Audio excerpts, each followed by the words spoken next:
Welcome to History and Sleep, the channel where we dive into the remarkable, the unforgettable, and the stories that shape our world, all while helping you drift into a state of calm and reflection. Tonight, we're exploring the life and legacy of Genghis Khan, the legendary Mongol conqueror who built one of the largest empires in history. This is the story of a man who rose from humble beginnings on the harsh steppes of Mongolia to unite warring tribes and forge an empire that would change the world. His military genius, leadership, and lasting influence reshaped the course of history, leaving an imprint that can still be felt today. As you settle in and listen, feel free to share in the comments where you're tuning in from and what time it is. It's always incredible to see how stories like this connect us across time zones and borders. If you enjoy thoughtful explorations of history and the figures who shaped our world, don't forget to subscribe to History and Sleep for more. Now, take a deep breath. Let the calmness of the night surround you, and allow this extraordinary story to transport you back to the vast Mongolian plains, where the rise of an empire began. In the year 1162, amidst the sweeping steppes of Mongolia, a child was born into a world of cold winds and endless plains. This child, named Temujin, would grow to become the great Genghis Khan, a name that would echo across history as the founder of the Mongol Empire. But before he became a conqueror, he was simply a boy born into struggle, shaped by the harshness of his environment and the conflicts of his people. The Mongolian steppes stretched far and wide, a vast expanse of grasslands where the sky met the earth in a seamless horizon. Life here was simple yet brutal. Nomadic tribes moved with their herds, living off the land and surviving the harsh winters and the scorching summers. It was a world where strength, loyalty, and resilience were the keys to survival. Temujin's early years were marked by hardship. He was the son of Yesugei, a minor tribal leader, and his wife Holun. When Temujin was just a young boy, his father was poisoned by a rival tribe. This sudden loss left his family vulnerable, and they were abandoned by their own clan. His mother, Holun, took on the responsibility of raising Temujin and his siblings alone. The family was left to fend for themselves on the open steppes, relying on foraging, hunting, and sheer determination to survive. These early struggles forged a deep resilience in Temujin. He learned to endure hunger, cold, and the constant threat of violence. But he also learned the value of unity, the importance of family, and the need for loyalty. His mother's strength became a guiding force in his life. She taught him that survival required not only physical strength, but also wisdom, patience, and an unyielding spirit. As Temujin grew older, he began to understand the fragmented world of the Mongol tribes. There were endless feuds, shifting alliances, and a constant struggle for power. He saw how disunity left his people vulnerable. He dreamed of something greater, of a world where the tribes could be united, where the endless conflicts could be replaced with a shared purpose. But before he could realize this vision, he faced countless challenges. Betrayal was a constant threat. One of his closest friends, Jamuka, who had once sworn brotherhood with him, would later become his rival. Temujin's path was marked by moments of capture, imprisonment, and escape. Each setback hardened his resolve. He believed that strength was found not just in the sword, but in the unity of purpose and loyalty. In time, Temujin began to gather followers who saw his vision. He was not just a warrior. He was a leader who understood people. He rewarded loyalty and merit rather than noble birth, a revolutionary idea in a world bound by tradition. His reputation grew, and more tribes pledged their allegiance to him. His ability to inspire, to strategize, and to adapt set him apart. He was relentless, determined, and focused on a single goal: to unite the Mongol tribes under one banner. In 1206, after years of battles, alliances, and strategic brilliance, Temujin achieved his dream. He was declared Genghis Khan, meaning universal ruler. It was a title that reflected his role as the unifier of the Mongols, a leader who'd brought together the once fractured tribes into a formidable force. But Genghis Khan's vision did not stop at the borders of Mongolia. He saw beyond the steppes, beyond the horizon. His ambition was to create a world where his people could thrive, where the divisions that had weakened them for centuries could be replaced by a new order. His armies, skilled horsemen and fierce warriors, began to expand the Mongol territory. They moved with speed, discipline, and precision, conquering lands that had once seemed unreachable. the campaigns of Genghis Khan swept across Central Asia, into China, and beyond. His leadership was marked by a combination of ruthless efficiency and strategic genius. He understood the importance of adapting to new challenges, incorporating new technologies, and learning from the cultures he encountered. Under his rule, the Mongol Empire became a melting pot of ideas, trade, and communication. But Genghis Khan was more than just a conqueror. He established laws to bring order to the chaos of his expanding empire. His code, known as the Yasa, emphasized loyalty, discipline, and justice. He promoted religious tolerance, recognizing that unity required respecting the beliefs of diverse peoples. He created systems of communication, trade routes, and infrastructure that connected distant parts of his empire.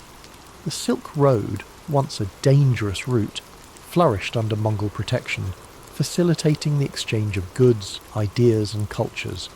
As you breathe in deeply, picture the vast Mongolian steppes under a night sky filled with stars. The grass sways gently in the breeze, and the world is quiet except for the soft sounds of horses and the distant crackle of campfires. Genghis Khan's legacy stretches across these plains, a reminder of a leader who dared to dream of unity, who faced the harshness of his world with an unbreakable spirit. His life was a journey of resilience, vision, and transformation. He turned adversity into strength, chaos into order, and disunity into a vast and enduring empire. Though his methods were fierce, his impact on the world was profound. The connections he forged between East and West reshaped history, leaving a legacy that endures to this day. As you sink deeper into relaxation, let the story of Genghis Khan remind you of the power of perseverance, the strength found in unity, and the importance of vision. His life, filled with challenges and triumphs, speaks to the boundless potential within each of us, the ability to overcome, to lead, and to create lasting change. As you drift even deeper into the calming embrace of sleep, let the echoes of Genghis Khan's journey gently guide your thoughts. His story, one of struggle, vision, and unrelenting determination, is a reminder of the strength that lies within every challenge we face and the boundless potential we possess to shape our own destinies. Picture the endless Mongolian steppes beneath a vast night sky, where the stars shine like scattered diamonds, illuminating the dark plains below. The wind moves softly, whispering tales of ancient conquests and unification, carrying with it the faint scent of grasslands and distant fires. This is the world where Genghis Khan forged his legacy, a world where survival was harsh, but the spirit of resilience was even stronger. As his empire expanded, so too did his influence. His conquests stretched from the mountains of China to the deserts of Persia, from the plains of Russia to the cities of the Middle East. But beyond the battles and the victories, Genghis Khan's mind remained focused on a singular goal: creating a world where his people could thrive. He was not driven purely by conquest, but by the desire to establish order where there was once chaos, to bring unity to lands divided by endless feuds. The Mongol Empire under his leadership was not just vast, but interconnected. Trade routes flourished under his protection, allowing merchants, scholars, and travellers to move more freely than ever before. This period of stability and security, often referred to as the Pax Mongolica, allowed ideas, cultures, and innovations to flow across continents. Paper, gunpowder, and art travelled from east to west, while philosophies, religions, and scientific discoveries spread in return. Imagine the caravans moving slowly across the Silk Road, their lanterns glowing softly in the dark, their footsteps measured and steady, the gentle clinking of goods, the murmur of languages blending together. This was a world where once isolated cultures began to connect, creating a tapestry of shared human experience. Genghis Khan's vision of an interconnected world laid the foundation for this exchange, bridging the gaps between civilizations and opening pathways that had once seemed impassable. As you breathe in slowly, picture the vast expanse of his empire, the lands stretching beyond sight. Mountains rise in the distance, rivers carve paths through fertile valleys, and open plains roll endlessly toward the horizon. Each part of this landscape, once divided, is now united under a common rule, a testament to the power of a shared purpose. Genghis Khan's dream of unity has become a reality, one shaped by his unwavering will and strategic brilliance. But even as his empire grew, Genghis Khan remained tied to the simplicity of his roots. He lived a life close to the earth, surrounded by the people who had followed him from the very beginning. He never allowed himself to be consumed by luxury or excess.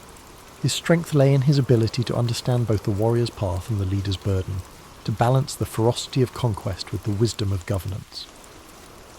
As the years passed, Genghis Khan continued to guide his people, his vision extending beyond his own lifetime.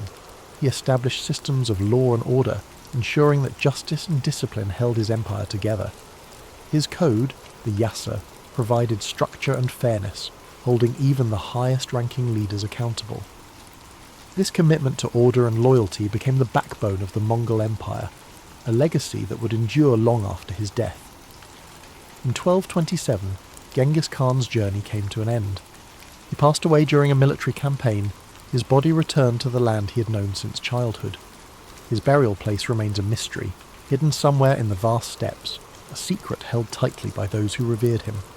But though his physical presence faded, his legacy continued to shape the world. His descendants carried his vision forward, expanding the empire and cementing his place in history.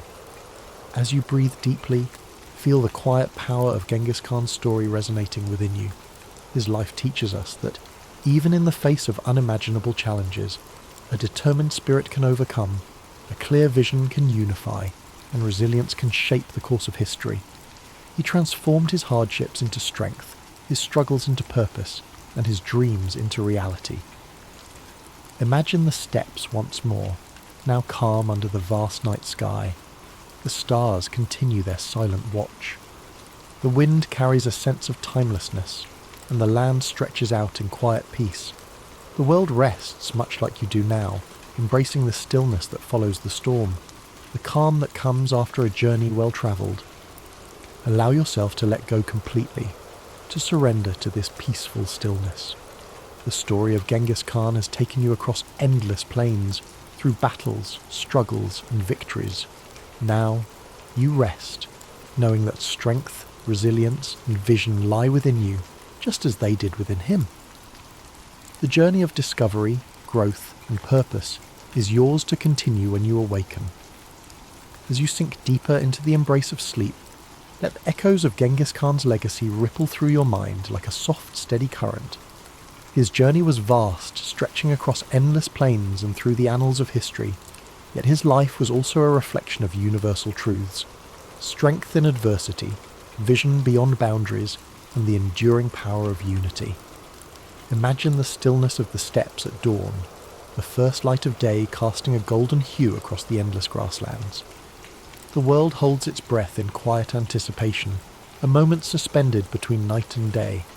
This is the same land that shaped Temujin, the boy who became Genghis Khan. The cold winds, the hardships, the endless horizons, all these elements forged his spirit, teaching him to endure, to adapt, and to lead. As you breathe deeply, let that same sense of quiet resilience settle within you.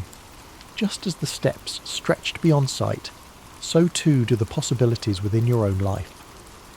The journey of Genghis Khan reminds us that no matter how vast the challenges before us, the human spirit is capable of incredible endurance and transformation.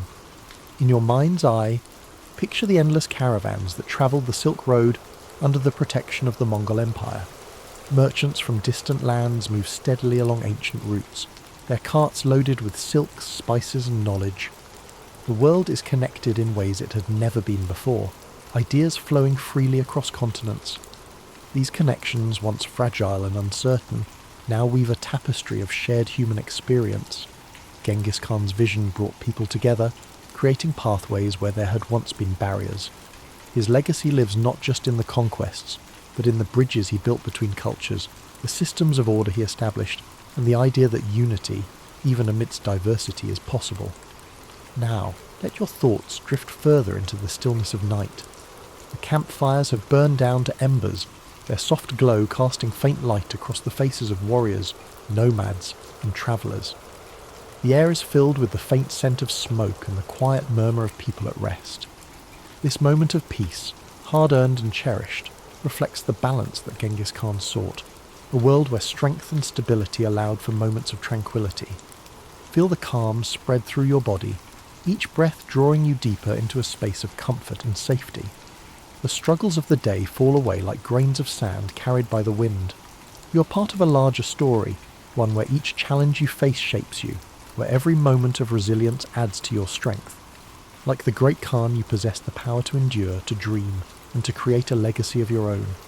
Imagine now the vast plain stretching out beneath a sky filled with stars. The universe seems infinite, yet there is a profound sense of peace in knowing that you are a part of this grand expanse. The wind whispers gently, carrying with it the stories of the past, the hopes of the present, and the dreams of the future. You're connected to this timeless flow, your spirit at ease, your heart steady. As your mind drifts further into sleep, let the essence of Genghis Khan's story remain with you. His life, shaped by hardship and triumph, reminds us that within every challenge lies an opportunity for growth. His journey from a boy abandoned on the steppes to a ruler who united vast lands is a testament to the power of determination and vision. You too carry that same potential within you, the ability to overcome, to rise and to transform. The world outside grows softer now, the edges of reality blurring as you surrender to rest. Your breath is slow, steady, and calm. Each inhale fills you with a sense of possibility. Each exhale releases any tension you've been holding. The night wraps around you like a warm cloak, protecting and soothing you as you drift further into peaceful sleep. As you drift even deeper into the embrace of sleep, the vast plains of history stretch endlessly before you, serene and timeless. The gentle rhythm of your breath mirrors the calm, steady winds of the Mongolian steppes, whispering stories of courage, resilience, and transformation. The journey of Genghis Khan lingers softly in your mind, a reminder that every challenge faced, every hardship overcome, shapes the path towards something greater. In this peaceful expanse, the world feels limitless. The night sky, filled with an infinite sea of stars, reflects the boundless potential within you. Each star glimmers with a quiet brilliance, a beacon of possibility, hope, and the dreams that lie waiting beyond the horizon. Just as Genghis Khan dared to look beyond the confines of his world, you too are capable of breaking through barriers, of envisioning new paths, of creating a life defined by your own resilience and purpose. Imagine the quiet of the ancient world. No city lights, no noise of modern life, just the pure, unbroken silence of the night. The grass beneath you is soft, cool and fragrant. The air is crisp, carrying the scent of earth and distant fires. The only sounds are the faint rustling of the wind and the occasional soft nicker of a horse standing watch. This tranquility is a gift, a space where you can let go, breathe deeply, and allow your mind to float freely. As you inhale, draw in a sense of calm strength. With each exhale, release the burdens of the day, the worries that cling like shadows. In this space, there is no need to rush, no need to struggle. You are safe, held gently by the vastness of history and the quiet wisdom it offers. Like the open steppes, your mind expands, free from constraints, filled with possibility. The story of Genghis Khan is one of transformation, of a young boy who endured pain and loss, but who rose to become a leader who reshaped the world. His journey reminds us that strength is born in moments of adversity, that the spirit is forged in the fires of challenge. His vision was clear, his resolve unbreakable, and within you too lies that same seed of potential, that same capacity for growth, for vision, for resilience. Picture the endless plains bathed in the soft glow of dawn. The first rays of sunlight touch the horizon, casting a warm golden light over the land. The sky shifts from deep indigo to gentle hues of pink and orange. The world awakens slowly, peacefully, as the night gives way to a new day. This transition from darkness to light is a symbol of hope, a reminder that no matter how long the night may seem, the dawn always comes. Let this thought settle gently in your mind. Just as the night must yield to the morning, every struggle you face, every challenge you endure holds the promise of renewal, of new beginnings, of possibilities yet to be realized. The journey of life, like the journey of Genghis Khan, is one of cycles, of hardship and triumph, of darkness and light, of endings and new beginnings. Feel your body relax even further, each muscle letting go, your mind sinking deeper into the comfort of sleep. the weight of the world lifts away, leaving you light, free, and at peace. The winds of the steppes, the vast horizons, and the quiet strength of history envelop you in a cocoon of serenity. In this state of deep relaxation, know that you are part of something timeless.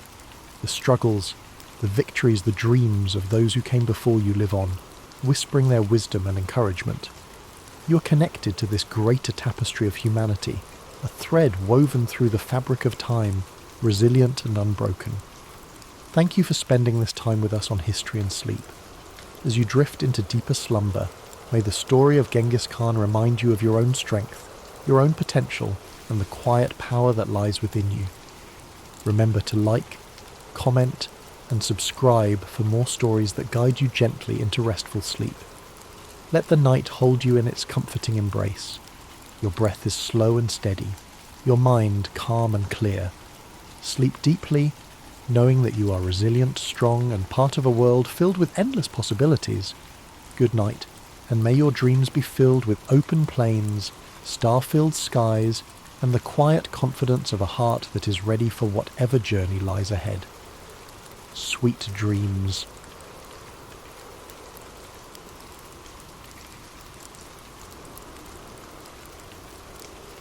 Japan's origins are steeped in myth and legend, woven into the fabric of the country's identity. According to the Kojiki and Nihon Shoki, the oldest chronicles of Japan, the islands were created by the divine couple Izanagi and Izanami, who dipped a jewelled spear into the sea and formed the archipelago. Their descendants, the Kami, shaped the land and its people. Among them, Amaterasu, the sun goddess, was the most revered, and it was her lineage that would give rise to Japan's imperial family, a connection that persists in tradition to this day. While these myths offered a divine origin story, the archaeological record tells another tale, one rooted in migration and survival. The first inhabitants of the Japanese archipelago arrived over 30,000 years ago, likely crossing land bridges from the Asian continent. These early foragers, known as the yeoman people, developed a distinctive way of life, marked by elaborate pottery, pit dwellings, and a deep relationship with nature. Living in scattered communities, the Jomon thrived for thousands of years, relying on hunting, fishing, and gathering. Over time, a new wave of migrants, the Yayoi, arrived from the Korean peninsula around 1000 BCE, bringing advanced agricultural techniques, metal tools, and a more structured society. The Yayoi introduced rice farming, which transformed the landscape and led to the rise of settled villages, social hierarchies, and territorial disputes. This era laid the foundation for the first centralized political structures in Japan, as powerful clan leaders, known as Uji, competed for control. Among them, one lineage, the Yamato, gradually emerged as the most dominant, consolidating power and setting the stage for an imperial dynasty.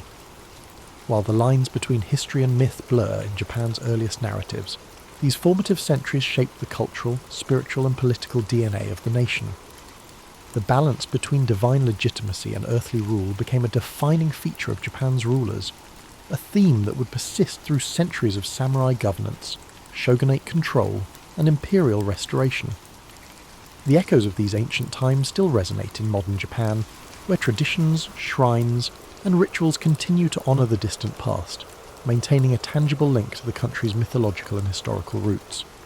As the Yayoi period gave way to the Kofun era circa 250 to 538 CE, Japan saw the rise of powerful clans that vied for dominance, each commanding vast agricultural territories and fortified settlements. Among these rival factions, the Yamato clan gradually asserted its influence over much of central and western Japan, cementing itself as the dominant force. Unlike the decentralized power structures of earlier centuries, the Yamato rulers established a centralized authority, one that derived legitimacy from both military strength and divine ancestry. They claimed descent from Amaterasu, the sun goddess, an assertion that reinforced their divine right to rule and set a precedent for Japan's imperial institution. As the Yamato extended their control, they adopted new governing strategies, incorporating rival clans into their administration rather than outright destroying them. This tactic allowed them to unify a fragmented land while keeping powerful regional families invested in their rule.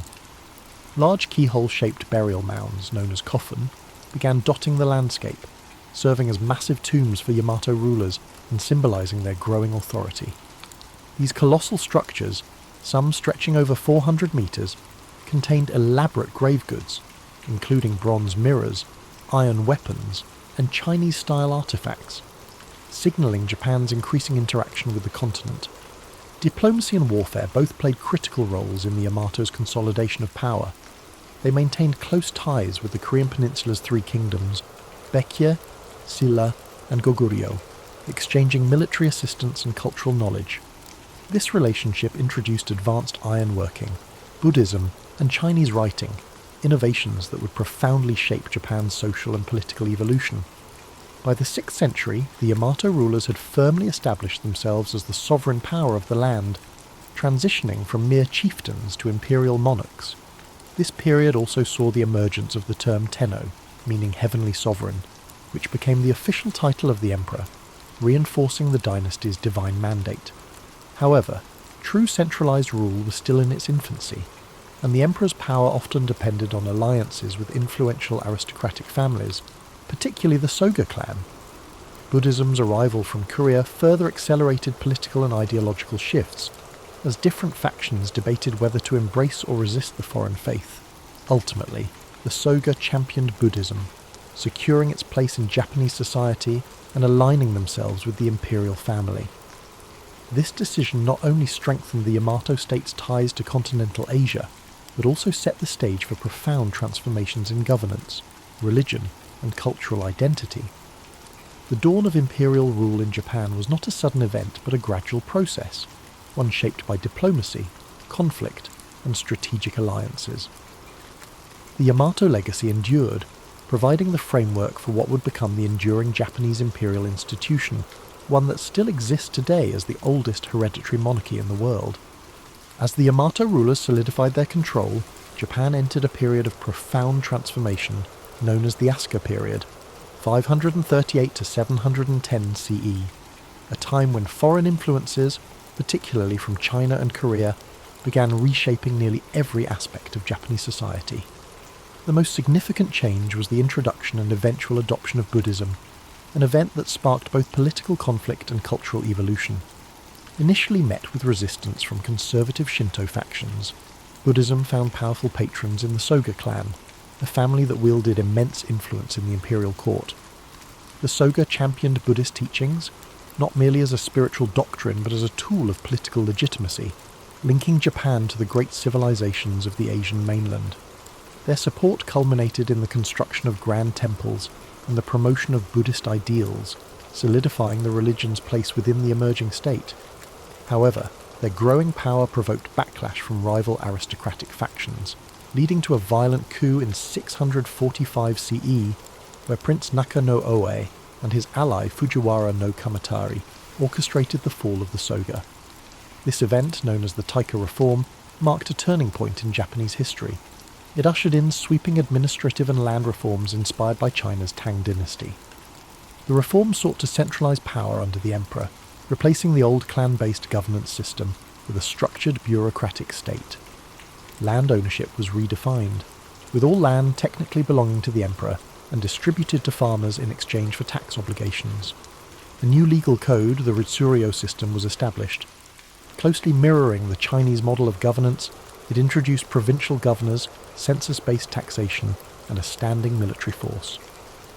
This process of state formation reached new heights in the Nara period, 710 to 794 CE, when Japan's rulers sought to create a true imperial capital akin to China's Chang'an.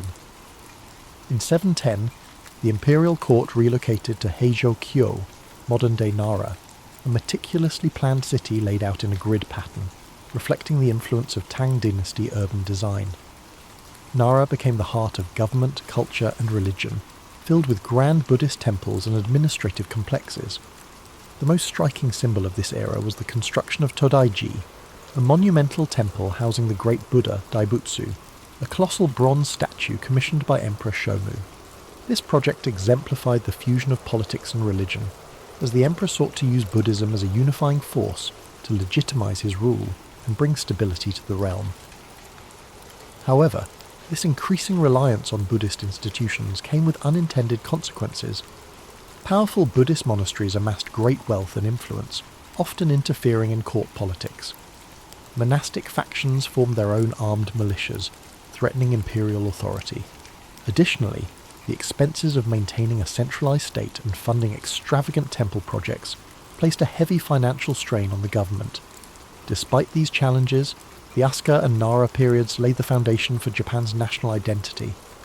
The first written histories, the Kojiki and Nihon Shoki, were compiled, blending mythology and historical accounts to establish the legitimacy of the imperial lineage. Confucian ideals shaped court etiquette and governance, while Chinese-style calligraphy, poetry and artistic traditions took root in Japanese culture. Yet, even as Japan embraced these continental influences, it remained distinct, adapting foreign models to fit its unique social and political structure. By the late 8th century, dissatisfaction with the growing power of Buddhist institutions and concerns over court corruption led to a bold decision: to abandon Nara and establish a new capital. This move marked the end of one era and the dawn of another, as Japan prepared to enter the age of aristocratic refinement and cultural flourishing in Heian-kyo, modern-day Kyoto. As the imperial court relocated to Heian-kyo in 794 CE, Japan entered the Heian period, 794 to 1185, an age of refinement, courtly elegance, and cultural achievements that would leave an enduring legacy. This era saw the court aristocracy, particularly the powerful Fujiwara clan, dominate political life through strategic marriages and manipulation of the emperor's authority. Rather than ruling directly, emperors often became symbolic figures, while real power rested in the hands of regents and chancellors from the Fujiwara lineage. This aristocratic elite revelled in a life of aesthetic pursuits, developing sophisticated literary traditions, art, and fashion. The world of the Heian court was meticulously detailed in The Tale of Genji, a novel written by the noblewoman Murasaki Shikibu, which provides an intimate glimpse into the court's elaborate rituals, political intrigues, and romantic entanglements. Poetry, calligraphy, and the appreciation of nature became essential aspects of aristocratic life. Individuals were judged not by their battlefield prowess, but by their ability to compose a flawless poem or arrange their robes in harmonious colours. However, this refined world of the Heian elite was largely detached from the realities of the provinces, where power was shifting away from the court and into the hands of regional landowners and warrior clans. As the imperial government struggled with inefficiency and financial mismanagement, large estates known as shun emerged, exempt from taxation and controlled by influential families, religious institutions, and local warlords. These estates operated independently, weakening the emperor's grip on the countryside. The Fujiwara, preoccupied with courtly life, failed to address the growing instability in the provinces, leading to the rise of the Bushi, warrior class, who would soon dominate Japan's political landscape. These warriors, initially employed as estate enforcers and mercenaries, gradually amassed land and influence, forming powerful samurai clans. By the late Heian period, two dominant warrior families, the Taira and the Minamoto, emerged as the key players in Japan's shifting power dynamics. Their rivalry culminated in a series of violent conflicts, known as the Genpei War, 1180 to 1185, which would decide the fate of the nation. The aristocratic Heian court, once the pinnacle of cultural sophistication, found itself powerless against the militarized society rising in the provinces. While poetry and courtly aesthetics flourished in Heian-kyo, battles raged across the countryside, heralding the end of imperial dominance and the dawn of the samurai age. With the final defeat of the Taira at the Battle of Dan-no-ura in 1185, the Minamoto clan emerged victorious, forever altering Japan's political structure. The old Heian world of refinement and aristocratic rule had given way to a new order, one dictated by warriors rather than poets, and by the sword rather than the brush. With the Minamoto victory in 1185, Japan entered a new political era, one where warriors, rather than court aristocrats, held the reins of power. In 1292, Minamoto no Yoritomo formally established the Kamakura shogunate, marking the beginning of samurai rule that would last for nearly 7 centuries. Unlike the emperors of old, who were largely ceremonial figures, Yoritomo wielded actual political and military authority as shogun, a title that would become synonymous with de facto rulership in Japan. The imperial court in Kyoto remained intact, but its influence had diminished, overshadowed by the rise of the Bakufu, the military government headquartered in Kamakura. Under Yoritomo's leadership, Japan's feudal system began to take shape, with powerful regional lords, known as daimyo, controlling vast territories in exchange for military service.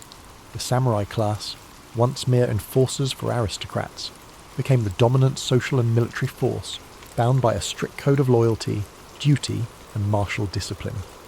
However, the Kamakura shogunate faced persistent challenges, both from within and beyond Japan's shores.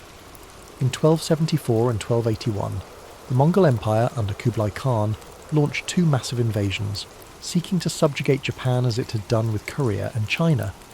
Despite their overwhelming numbers, the Mongols were repelled, aided in part by the legendary kamikaze, or divine winds typhoons that decimated the invading fleets. Though victorious, the strain of these wars drained the Kamakura government's resources, leading to dissatisfaction among the samurai who had expected generous rewards for their service. Without enough land or wealth to distribute, the shogunate's grip weakened, culminating in its overthrow in 1333 by Emperor Go-Daigo and his loyalist forces.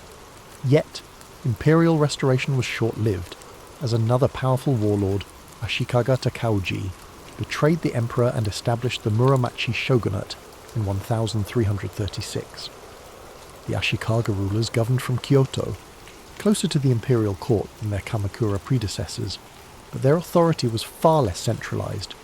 The daimyo grew increasingly independent, governing their domains as autonomous warlords rather than mere vassals of the shogun.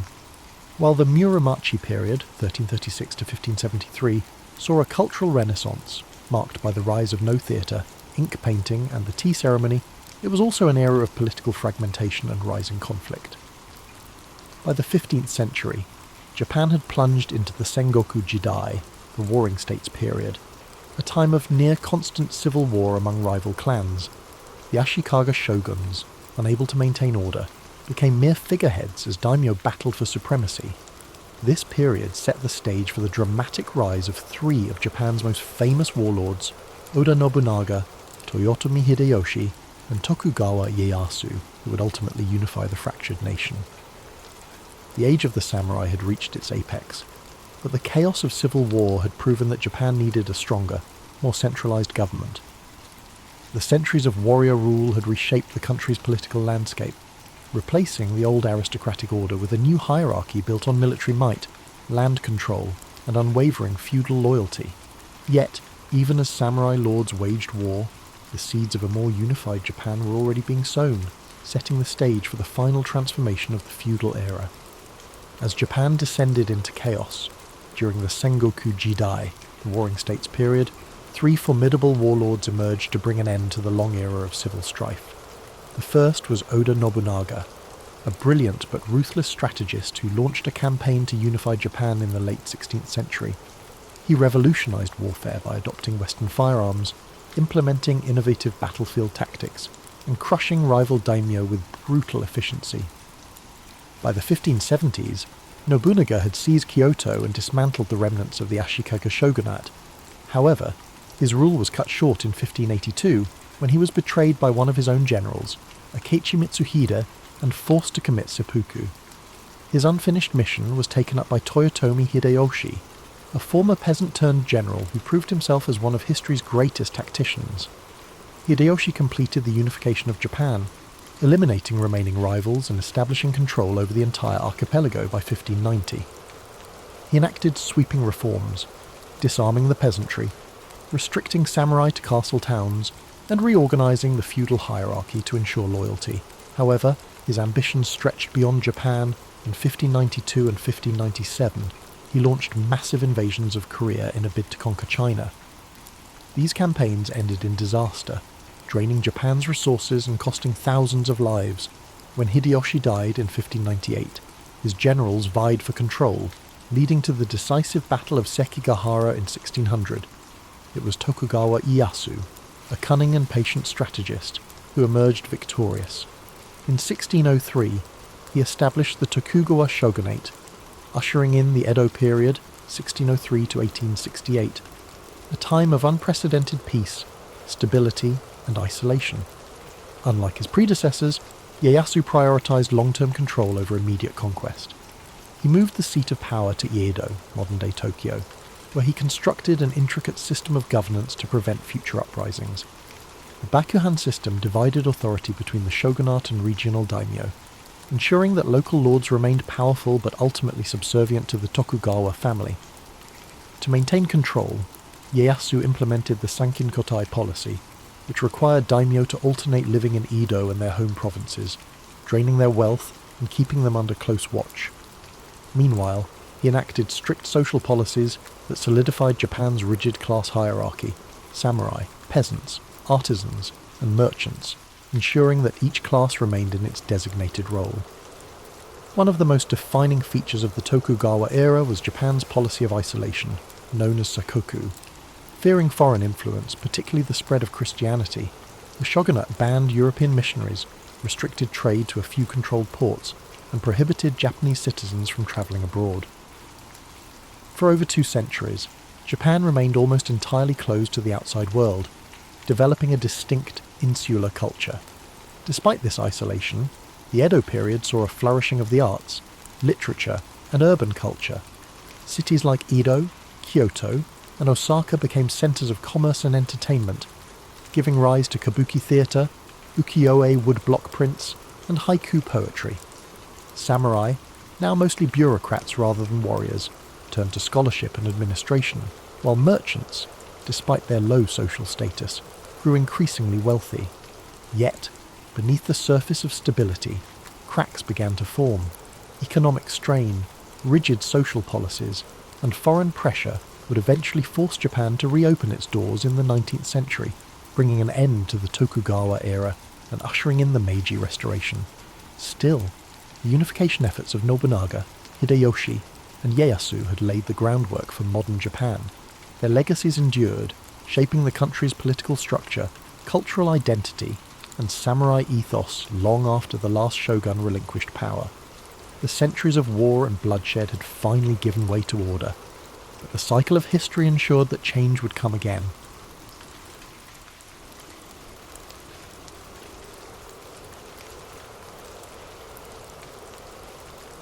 In the gentle stillness of a cold winter night, on January 15th, 1929, a baby boy was born in a small home on Auburn Avenue in Atlanta, Georgia.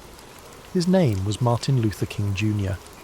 The air was crisp, and the streets of the neighbourhood known as Sweet Auburn were filled with the quiet hum of the life and community. The child's father, Martin Luther King Sr., was a preacher at the Ebenezer Baptist Church. His mother, Alberta Williams King, was a devoted teacher. They raised their son with faith, love, and a deep sense of purpose. As a young boy, Martin's world was shaped by the warmth of his family and the deep-rooted traditions of the African American church. He played with his sister, Christine, and his brother, Alfred Daniel. Their home was filled with music, laughter, and the comforting aroma of home-cooked meals. But beyond the walls of his childhood home, the world was starkly divided. The shadows of segregation loomed over every street, every bus, and every park. One day, when Martin was just 6 years old, he experienced a moment that would leave an indelible mark on his young heart. His white childhood friend told him they could no longer play together because of the colour of his skin. Confused and hurt, Martin ran home to his mother, tears in his eyes. She held him gently and explained the harsh reality of racism, assuring him that he was just as good as anyone else. That day, a seed of understanding was planted, a seed that would grow into a lifelong commitment to justice and equality. As Martin grew, his curiosity and intellect blossomed. He was a gifted student, known for his eloquence and his love of learning. He read books voraciously, his mind absorbing the ideas of great thinkers and leaders.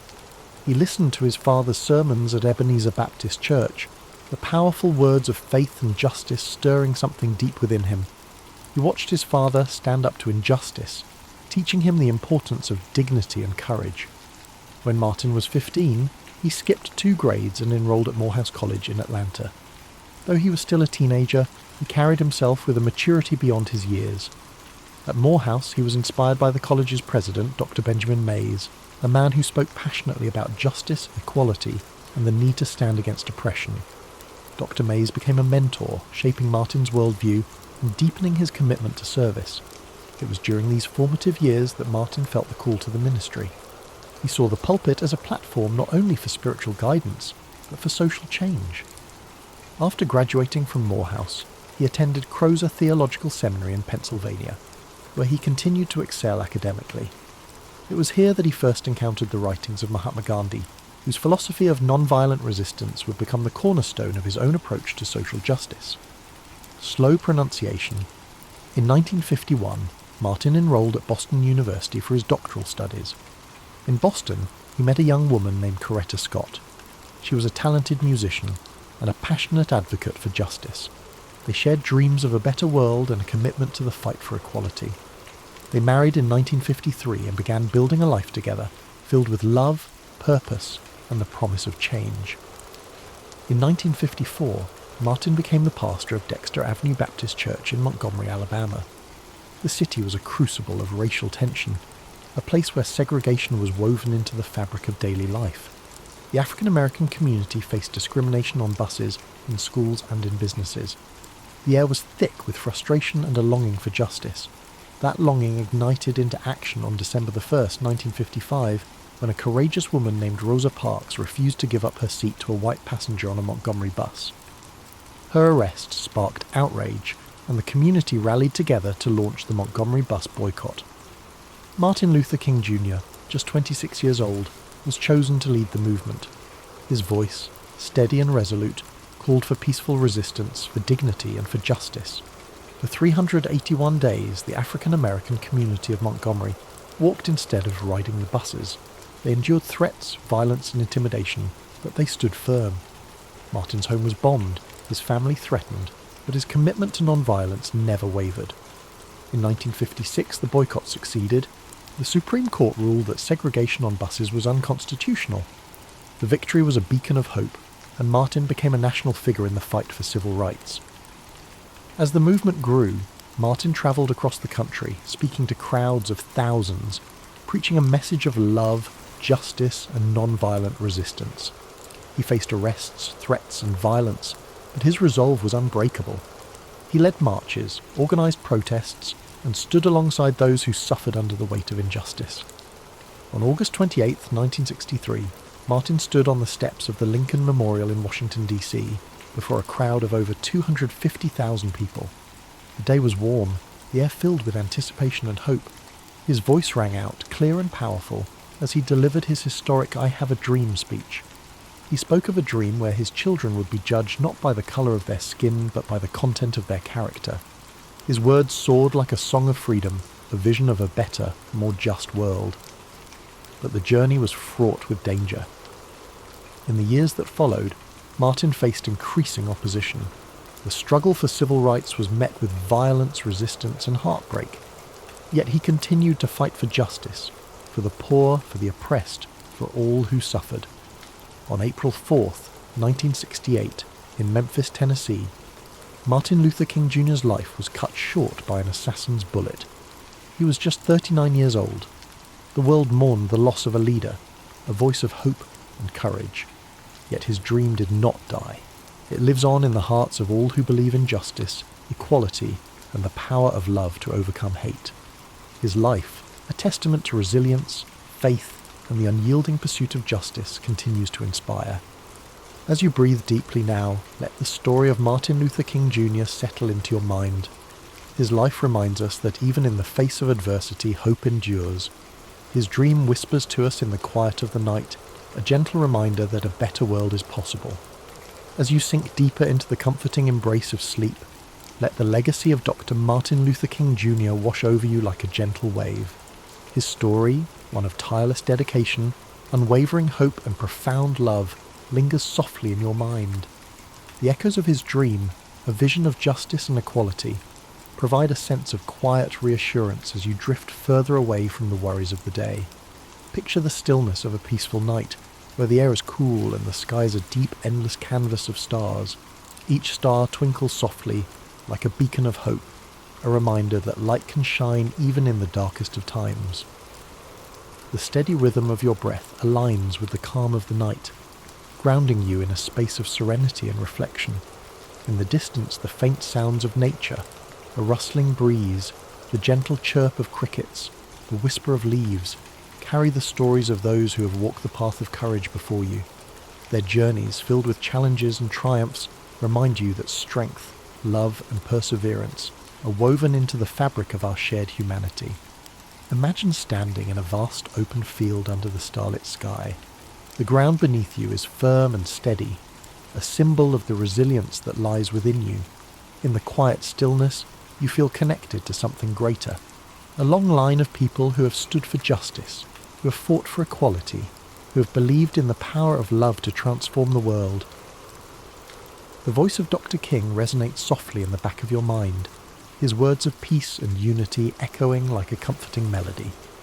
His dream, so clear and unwavering, is a reminder that even when faced with adversity, we can choose to walk a path of compassion, understanding, and hope. His commitment to non-violence, his belief in the dignity of every person, and his vision of a better world continue to light the way forward. As you breathe deeply, feel any lingering tension melt away. Each inhale brings in a sense of calm. Each exhale releases the weight of the day. Your muscles relax, your mind softens, and your heart beats steadily, a quiet rhythm of peace. You are held gently in this moment, a moment where past and present blend seamlessly, where the struggles of history give rise to hope for the future. Imagine a calm river flowing through a serene landscape. The water is smooth, reflecting the light of the moon and the stars above. Each ripple in the water represents a moment of change, a step toward progress, a whisper of courage. The river flows steadily, unwavering in its course, just as the march toward justice continues, steady and unrelenting. Let yourself float along this river, the gentle current carrying you deeper into rest. The water is cool and soothing, a balm for your mind and spirit. You're safe here, supported by the flow of time, the resilience of those who came before you, and the quiet promise of a better tomorrow. Dr. King's journey may have ended, but his dream lives on.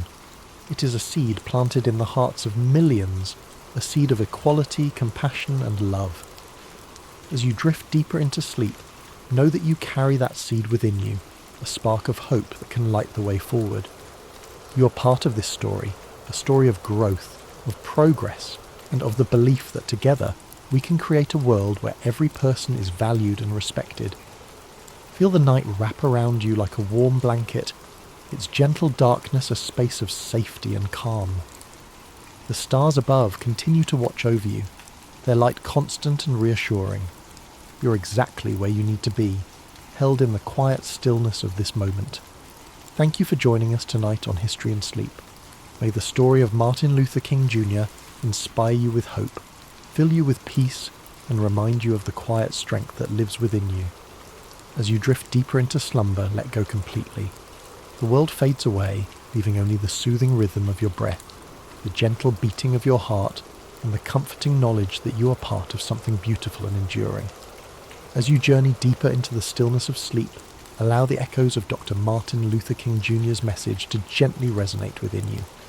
His dream of a world where justice, equality, and love triumph over prejudice and hatred is a timeless reminder of the potential that lies within every one of us.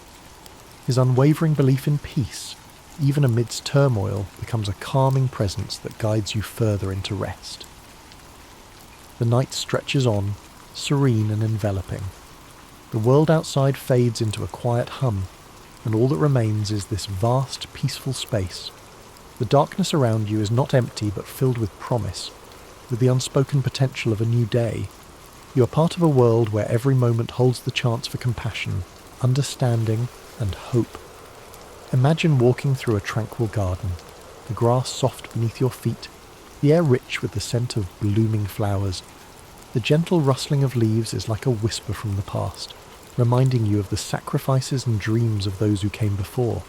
Each step takes you further from the weight of the present and deeper into a state of complete calm. You are surrounded by nature's quiet beauty, a reflection of the peaceful world that Dr. King so deeply believed in. Feel the warmth of the sun, even in the depths of night, as if the hope of a better tomorrow is shining within you. This warmth fills your being, melting away any residual tension or worry. Each breath is slow and steady, like the rise and fall of gentle waves on a calm sea. You're safe here, held in the embrace of history's quiet resolve and the promise of a brighter future. Let yourself drift through this garden of reflection, where the lessons of Dr. King's life bloom like flowers, lessons of courage, humility, and love. His story reminds you that even the smallest acts of kindness, the quietest moments of understanding, and the gentlest words of encouragement can change the world in ways that ripple far beyond our knowing. The stars above twinkle gently, each one a reminder of the light that exists within you. They are the lights of those who stood for justice, who dreamed of equality, and who believed in the dignity of every human soul. Their glow reassures you that even in the darkest nights, the light of hope, love, and perseverance remains. As you drift further into sleep, allow yourself to surrender to this peaceful night. You are wrapped in the same quiet strength that carried Dr. King through his journey, a strength built on the foundations of faith, hope, and love. This strength is within you too, a steady presence that will guide you through whatever challenges you face. Picture the soft glow of dawn beginning to touch the edges of the horizon. The night is not yet over, but the promise of a new day lingers at the edge of your dreams. The light of morning will come, bringing with it new opportunities to live with kindness, to speak with love, and to act with courage. For now, there is nothing more you need to do, nothing more you need to be. You are enough, just as you are. Let the gentle rhythm of your breath guide you deeper still, each inhale bringing calm, each exhale releasing the weight of the day. The world is quiet, and your mind is free to rest, to dream, and to heal. As you continue to drift deeper into the embrace of restful sleep, let the story of Dr. Martin Luther King Jr. gently unfold further. His life was a journey filled with profound challenges and triumphs, each chapter carrying the weight of history and the promise of hope. Let his experiences, his struggles, and his unwavering faith guide you further into calm reflection. Imagine the young Martin Luther King Jr.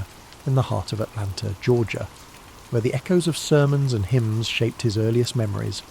The church was not just a place of worship for Martin.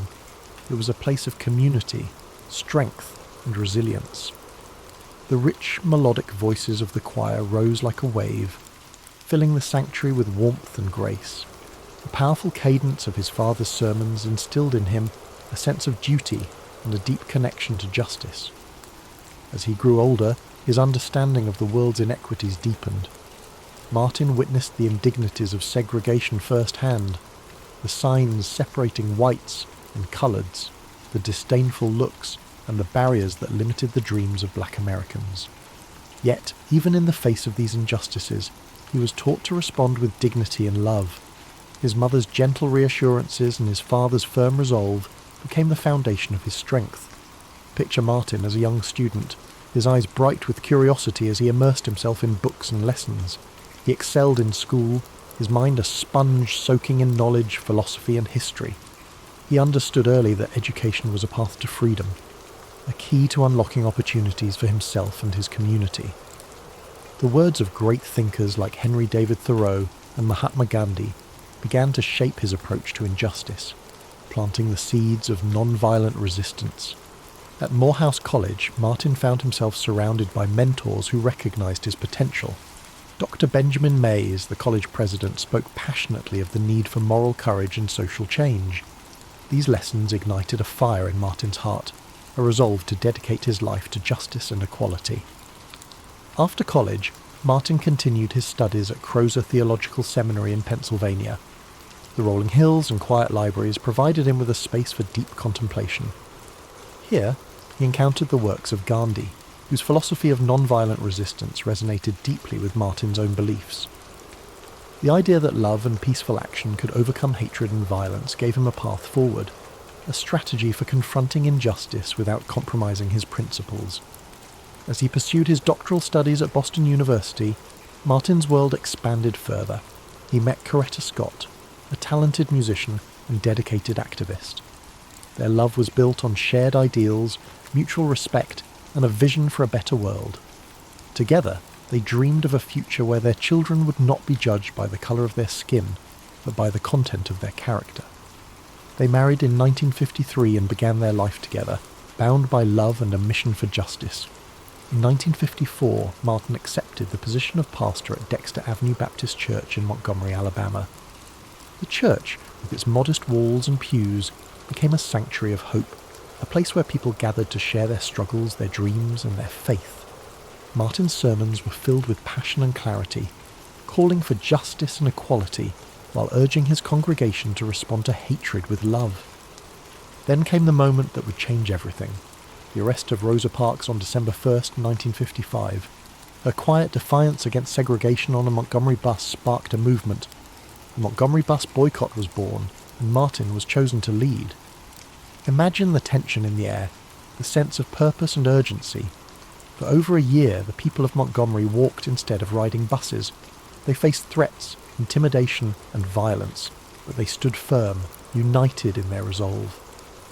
Martin's speeches during the boycott were filled with eloquence and power. His voice, steady and unwavering, carried the weight of centuries of struggle and the hope of a brighter future. He spoke of non-violence, of loving one's enemies, of standing firm in the face of adversity. His words became a beacon of hope, drawing people together and giving them the strength to continue. The success of the Montgomery bus boycott propelled Martin into the national spotlight. He travelled across the country, speaking to crowds, organising protests, and meeting with other leaders of the civil rights movement. Each step was fraught with danger, but his faith in the power of love and justice never faltered.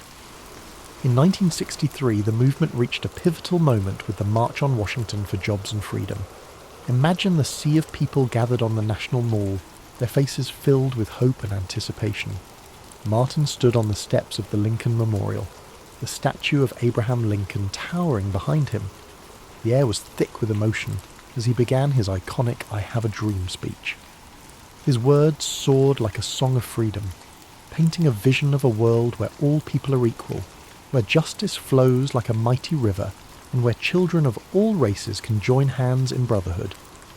But the path to justice was not easy. The movement faced setbacks, violence, and heartbreak. The bombing of the 16th Street Baptist Church in Birmingham, the brutal suppression of peaceful protests, and the resistance of those clinging to hatred weighed heavily on Martin's heart. Yet he continued to march, to speak, to hope. In 1964, Martin received the Nobel Peace Prize. His message of non-violence had reached the world, and his commitment to justice was recognised internationally. Yet, he knew the work was far from over. He turned his attention to economic justice, fighting for the rights of the poor and the marginalised. He believed that true equality meant more than civil rights. It meant dignity, opportunity, and freedom from poverty. On April 4th, 1968, in Memphis, Tennessee, Martin's life was tragically cut short. His voice was silenced, but his dream lived on. The world mourned, but his legacy of love, courage, and justice continued to inspire. As you breathe deeply, let the story of Martin Luther King Jr. remind you that even in the face of adversity, hope endures. His life was a testament to the power of love over hate, of peace over violence, of justice over oppression. Thank you for joining us tonight on History and Sleep. May his story fill you with peace, hope, and the quiet assurance that a better world is always possible. Now, let yourself drift fully into sleep. The night holds you gently, and your dreams are filled with the promise of tomorrow. Good night, and sweet dreams.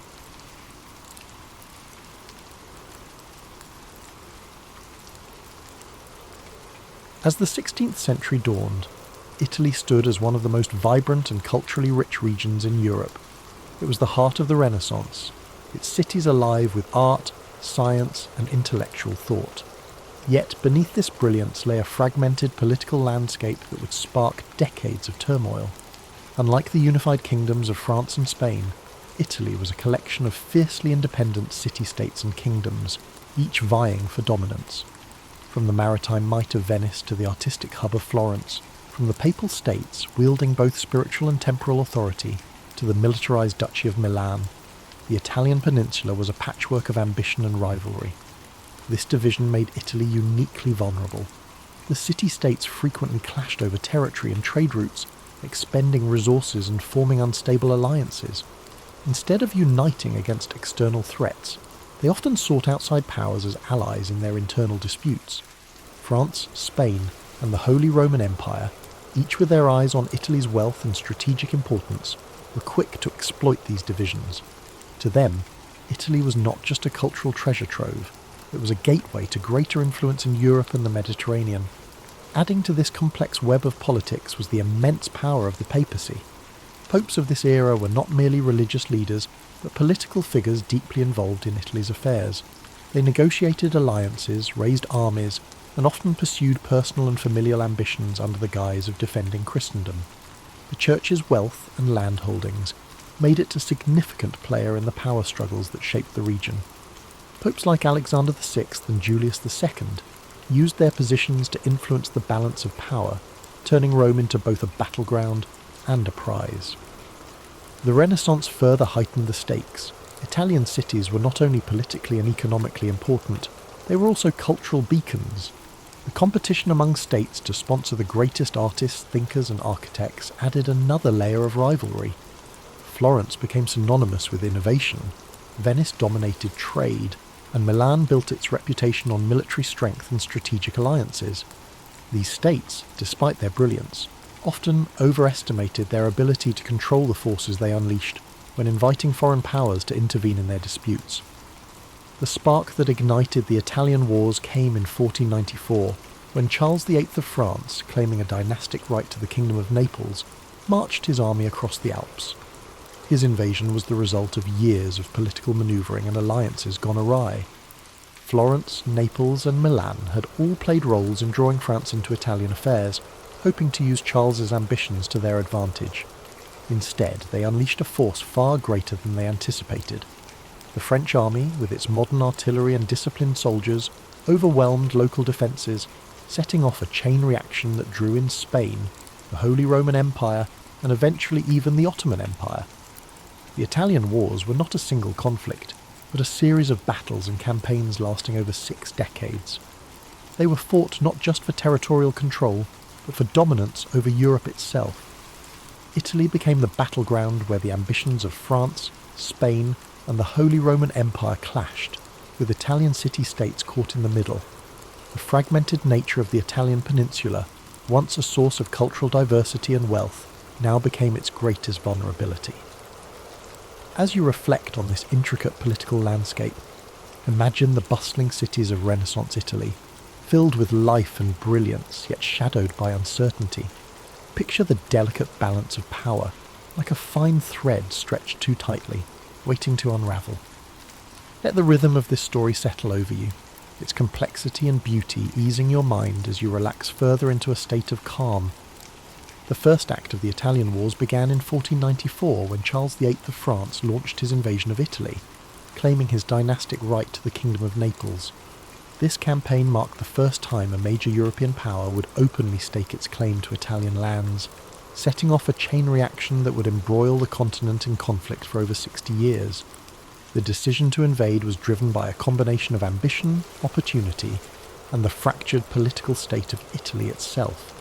Charles VIII saw Italy as a land of immense wealth and prestige, its city-states filled with treasures that could bolster his power and finance his ambitions in Europe. Yet his claim to Naples was not entirely self-driven. He had been encouraged by Ludovico Sforza, the Duke of Milan, who sought to use French support to consolidate his own power and counter his rivals in Florence and Venice. This invitation would prove a double-edged sword, for while Charles's army marched with incredible strength, it also disrupted the delicate balance of power that had kept Italy relatively stable. The French army was unlike anything Italy had faced before. Equipped with advanced artillery and professional soldiers, it swept through northern Italy with alarming speed. The city-states, unprepared for such a modern force, quickly capitulated or offered little resistance. Florence, long a hub of Renaissance brilliance, was forced to submit to Charles's demands, its leader Piero de' Medici attempting to placate the French with territorial concessions. This sparked outrage among the Florentine people, leading to the ousting of the Medici family and a period of tumult in the city. As Charles pressed southward, his campaign continued to unsettle Italy. The Papal States, under Pope Alexander VI, faced immense pressure to negotiate with the French king, who posed a direct threat to Rome itself. Ultimately, Alexander chose diplomacy over confrontation, allowing Charles to pass unimpeded.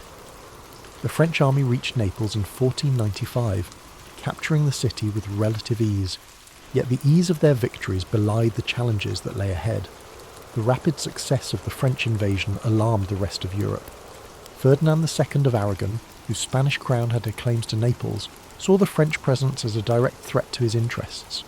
He joined forces with the Holy Roman Empire, Venice and Milan in the formation of the League of Venice, a coalition designed to expel the French and restore balance to Italy. This alliance marked the beginning of a prolonged and complex series of conflicts that would characterise the Italian Wars. Charles VIII's return journey to France was fraught with difficulty. At the Battle of Fornovo in 1495, the League of Venice confronted the French forces in a fierce engagement. Though Charles managed to escape with most of his army intact, his dream of holding Naples dissolved as Spanish forces moved to reclaim the city. This marked a turning point. While the French had demonstrated their military might, their inability to sustain control over Italy revealed the limits of their power. The first invasion set the tone for the Italian Wars, a conflict defined by shifting alliances, brutal battles, and the constant interference of foreign powers in Italian affairs. For the Italian city-states, the war underscored their vulnerability. Their reliance on external allies often backfired, leaving them at the mercy of larger powers whose interests rarely aligned with their own. As you reflect on this chapter of the story, picture the vast French armies marching through the Italian countryside, their movements echoing the ambitions of kings and the fragility of states. Imagine the Renaissance cities, so full of life and beauty, now shadowed by the weight of war. Let the rhythm of these thoughts guide you into deeper relaxation, the flow of history calming your mind and easing your spirit. As the Italian Wars progressed, Spain emerged as a dominant force, reshaping the balance of power across Europe and the Italian peninsula. Following Charles VIII's retreat, Ferdinand II of Aragon sought to strengthen Spain's influence, focusing on reclaiming Naples, a key prize in the struggle for Italian supremacy. Spain's military, under the leadership of Gonzalo Fernández de Córdoba, revered as the Great Captain, introduced innovative battlefield strategies. The Spanish tercios, disciplined formations combining pikemen and arquebusiers, proved revolutionary. Their effectiveness surpassed that of the traditional heavy cavalry favoured by France. In a series of decisive battles, including Cerignola and Garigliano in 1503, Spanish forces secured Naples. Their victories demonstrated superior tactics and organisation. With Naples under Spanish control, Ferdinand established Spain as a key power in southern Italy, solidifying its influence and preparing for further engagements with France. Yet the French were far from deterred. In 1515, Francis I ascended to the French throne and reignited his nation's ambitions. His forces achieved a major victory at the Battle of Marignano, reclaiming Milan and briefly restoring French dominance in northern Italy.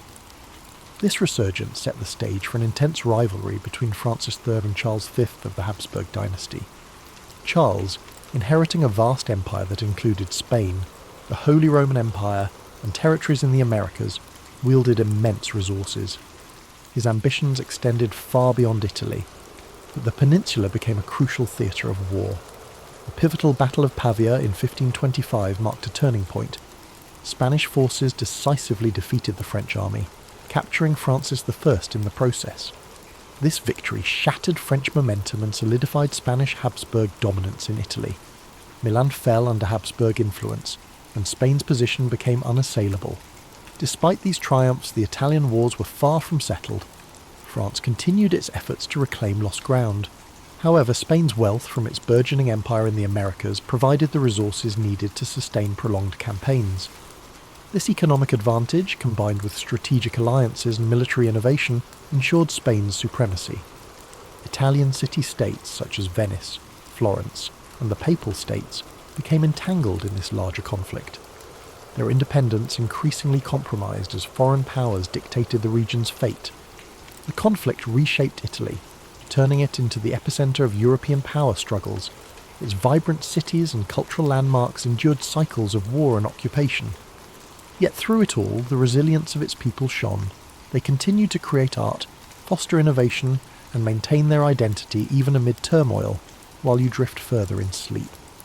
Picture the rolling hills of Italy and the bustling cities of the Renaissance, their beauty and complexity undiminished despite the shadow of war. Imagine the measured rhythm of history, the ebb and flow of ambition and resilience, and let the cadence of these thoughts guide you toward peace. Each detail of this story invites you to unwind, to let go of the day's tension as the calm of the past eases your mind. By the early 1520s, the Italian wars reached a brutal and transformative juncture, a moment that underscored the devastating consequences of prolonged conflict. The sack of Rome in 1527, carried out by the forces of Charles V, Holy Roman Emperor, marked one of the darkest chapters of the era.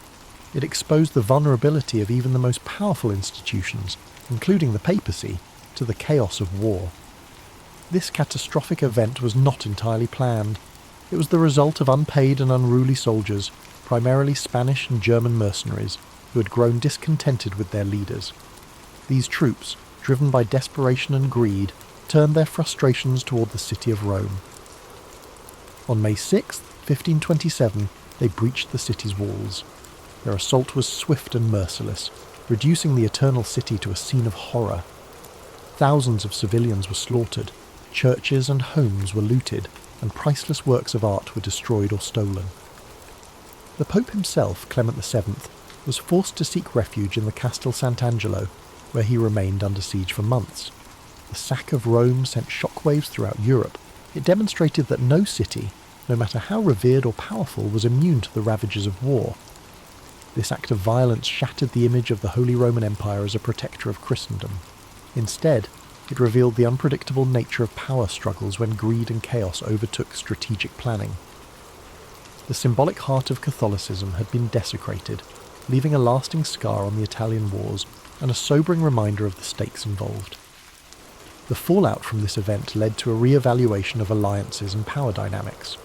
The Pope, who had previously aligned with France and other anti-Habsburg factions, was forced to reconcile with Charles V. This uneasy alliance reshaped the political landscape of Italy, placing the papacy firmly under Habsburg influence. For the French, the sack represented another setback in their ambitions to dominate Italy. The devastation of Rome weakened their potential ally, leaving them increasingly isolated in the conflict. As the dust settled, the sack of Rome came to symbolize the broader toll of the Italian wars. The conflict had begun as a battle for territorial control, but it had evolved into a far-reaching struggle that disrupted the cultural, economic and political fabric of Italy. The Renaissance ideals of beauty, innovation and humanism were overshadowed by the relentless march of armies and the ambitions of rulers. Even amid this devastation, Italy's resilience persisted. The people of Rome began to rebuild their city, reclaiming their identity and striving to restore its former glory. Artists, writers and thinkers carried forward the flame of the Renaissance, their works a testament to the enduring spirit of a land caught in the crossfire of history. As you look back on this pivotal moment, imagine the quiet streets of Rome after the storm, the strength of its people as they turned chaos into renewal. Let these thoughts ease your mind, and the flow of history soothe your spirit as you drift into deeper relaxation. The story of the sack of Rome reminds us that even in the darkest times, recovery and renewal are possible. The Italian wars, though technically concluded with various treaties and shifting allegiances, left Italy deeply fragmented and politically unstable. By the late 16th century, the city-states that once flourished during the Renaissance had been absorbed by the larger European powers or reduced to minor players in the geopolitical theatre. The outcome of the wars had profound consequences, not only for Italy, but for the balance of power across Europe. After the sack of Rome in 1527, the political situation in Italy grew more complicated. The papacy, weakened and diminished in prestige, was now firmly under Habsburg influence. Pope Clement VII, despite his earlier resistance, was forced to sign a peace treaty with Emperor Charles V, marking the start of a period of Habsburg dominance in Italy. The French, now dealing with internal turmoil and an empire stretched thin, were no longer able to exert as much influence over Italian affairs. Milan, once a powerful independent duchy, had fallen under Habsburg control following the French defeat at Pavia and the subsequent Treaty of Madrid. Similarly, Naples and other southern Italian regions were now under Spanish rule. Venice, though still a powerful republic, found itself increasingly isolated, unable to maintain its former influence in the face of Habsburg and French competition. Florence, once the heart of the Renaissance, experienced a dramatic shift in power. The Medici family, exiled during the wars, were restored to power with the help of the papacy and the Habsburgs. Under their rule, Florence became a duchy, ending its Republican era and cementing Medici control. This marked the end of an era for the city, which had once been a beacon of artistic and political independence. The fragmentation of Italy was not only political but cultural. The wars had disrupted the flow of ideas and artistic movements that had flourished during the Renaissance. Many of Italy's greatest artists, including Leonardo da Vinci and Raphael, had already passed, and those who remained found themselves working under foreign rulers who had little interest in maintaining the cultural vibrancy that had once defined the peninsula. The wars also set the stage for future conflicts. The power vacuum left in Italy, coupled with the continuing rivalry between France and Spain, ensured that Italy would remain a battleground for European ambitions well into the 17th century. The Italian states, once autonomous and rich in their diversity, had been transformed into pawns in a larger game of European politics. Yet, even in the aftermath of destruction and division, Italy's identity remained intact. The Renaissance had planted seeds of intellectual, artistic and scientific achievement that would continue to influence the world long after the wars had ended. Italy's cities, though scarred by years of warfare, would eventually rise again, fueled by the legacy of those who had once shaped the course of history. As you reflect on this final phase of the Italian wars, picture Italy, its cities, landscapes and people, rebuilding in the wake of centuries of conflict. Let these thoughts soothe your mind, the quiet endurance of a nation marked by the passage of time. Feel the ebb and flow of history calm your spirit as the struggles of the past slowly fade into the background, leaving only peace. As we bring this story to a close, it's important to summarise the deep legacy left behind by the Italian wars. Though the wars themselves were marked by conflict, power struggles and shifting allegiances, Italy's resilience and cultural spirit endured beyond the violence. The wars may have fragmented the peninsula politically. However, the intellectual, artistic and cultural achievements that flourished during the Renaissance would continue to shape the world for generations to come. The devastating toll of the wars, especially the sack of Rome and the subsequent political upheavals, left visible scars on Italy's landscape. But even in the midst of destruction, Italy's cities, its people, and its rich cultural heritage would rise again. Florence, Venice, Rome, and Milan, though under foreign rule, maintained the essence of their identity, always connected to their storied past, and each continuing to contribute to the broader European narrative.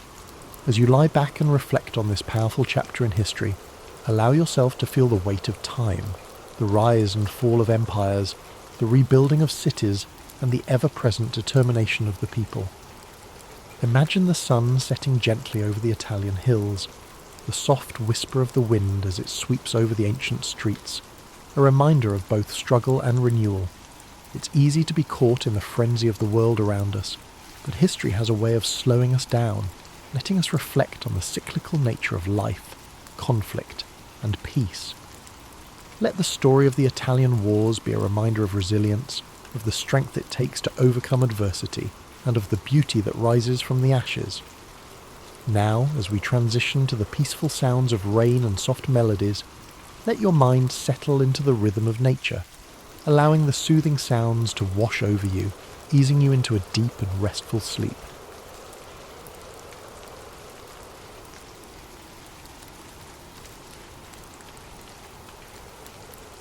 The early 17th century, a time when Europe was a patchwork of kingdoms, principalities, and religious divides.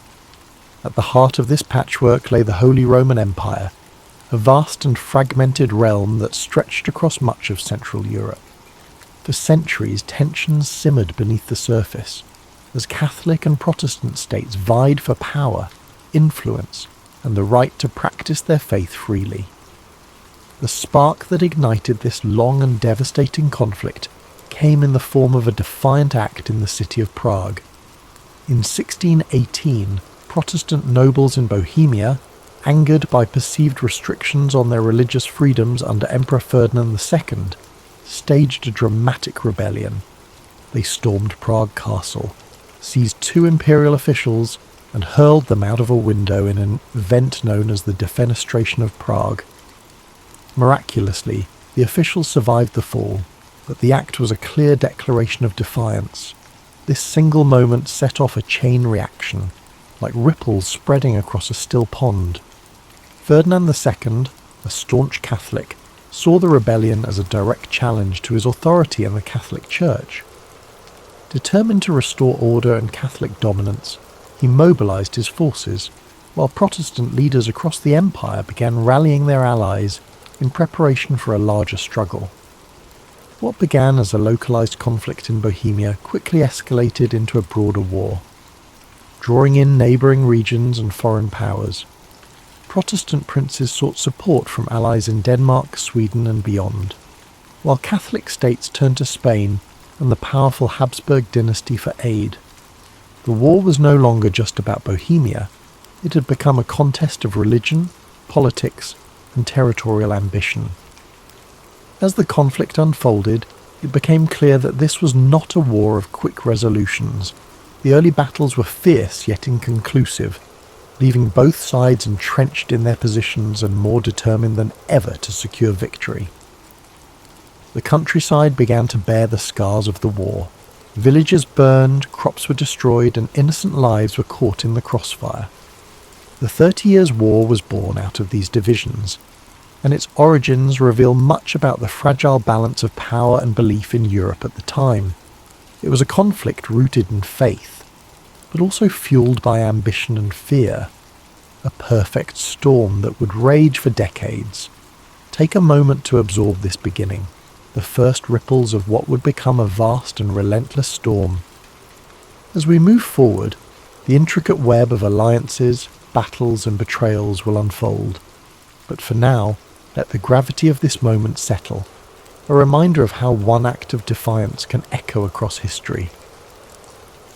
As the conflict in Bohemia ignited, the deeper fault lines of Europe's religious divide began to widen, casting a shadow over the entire continent. At its core, the 30 Years' War was fueled by the tensions between Catholics and Protestants, a struggle that had simmered since the Reformation in the 16th century. The Peace of Augsburg in 1555 had attempted to create harmony by allowing rulers within the Holy Roman Empire to determine their state's religion, whether Catholic or Lutheran. Yet this fragile peace left many unresolved issues, particularly with the rise of Calvinism, a branch of Protestantism that had not been recognised in the agreement. As Calvinist states gained influence, the Catholic Habsburg rulers viewed them as a threat. Their growing presence felt like a challenge to the established order. When Ferdinand II ascended to the throne of the Holy Roman Empire, he was determined to restore Catholic dominance. His unwavering faith and aggressive policies further inflamed tensions, especially among Protestant states that viewed him as a tyrant bent on crushing their freedoms.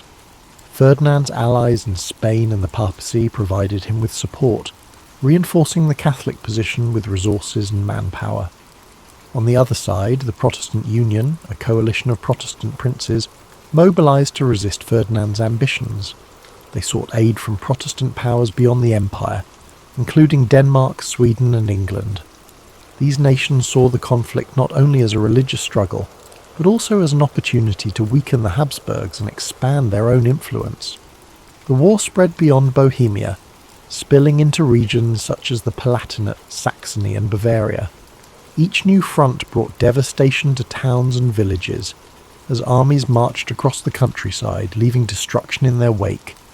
The brutality of the conflict became evident in battles such as the Battle of White Mountain in 1620, a crushing defeat for the Protestants that marked the beginning of Ferdinand's efforts to reassert Catholic control. But despite Catholic victories in the early years, the war refused to subside. Protestant leaders rallied, drawing on the resources and military expertise of their allies. Sweden, under King Gustavus Adolphus, emerged as a formidable force. His disciplined armies breathed new life into the Protestant cause. The balance of power began to shift and the war escalated further. This was no longer a simple struggle between Catholics and Protestants. It became a war of ambition and survival. Smaller states and mercenary armies joined the fray, drawn by promises of plunder and pay. The war became a theatre of chaos, where alliances shifted and even traditional enemies found themselves fighting side by side in pursuit of their goals. As the conflict deepened, it transformed the very nature of warfare. The 30 Years' War was one of the first conflicts where civilian populations suffered as much as, if not more than, the soldiers. Famine, disease, and displacement became common, as entire communities were uprooted or destroyed. The war's religious roots became intertwined with the politics of power, and its escalation revealed the fragility of peace in a divided world. As we move to the next chapter, consider the human cost of these divisions, the lives touched by a conflict that seemed endless, yet always teetered on the edge of resolution. By the late 1620s, the Protestant cause seemed to falter, their forces weakened by defeats and dwindling alliances. But the entry of Sweden into the war, under the leadership of King Gustavus Adolphus, marked a turning point that would reshape the conflict. Gustavus Adolphus was not just a ruler, he was a visionary military leader whose innovations in strategy and tactics would leave a lasting legacy on warfare. Gustavus Adolphus believed deeply in the Protestant cause, but his intervention was also driven by Sweden's strategic interests.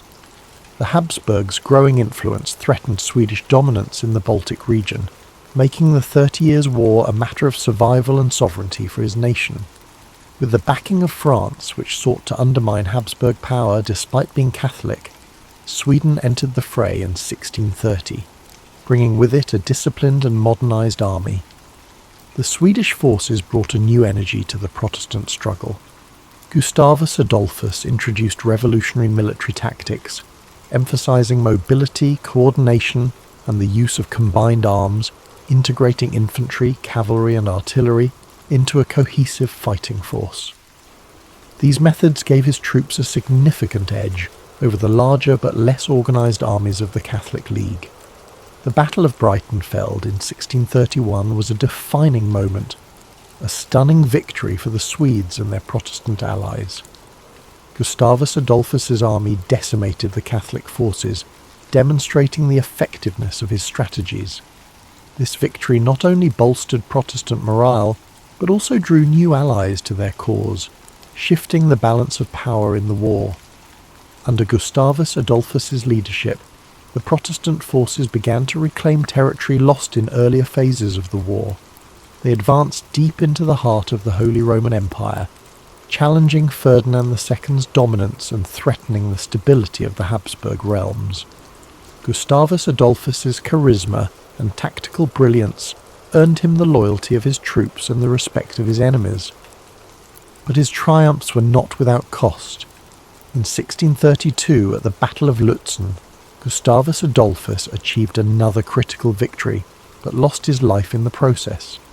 His death was a severe blow to the Protestant cause, yet his legacy endured.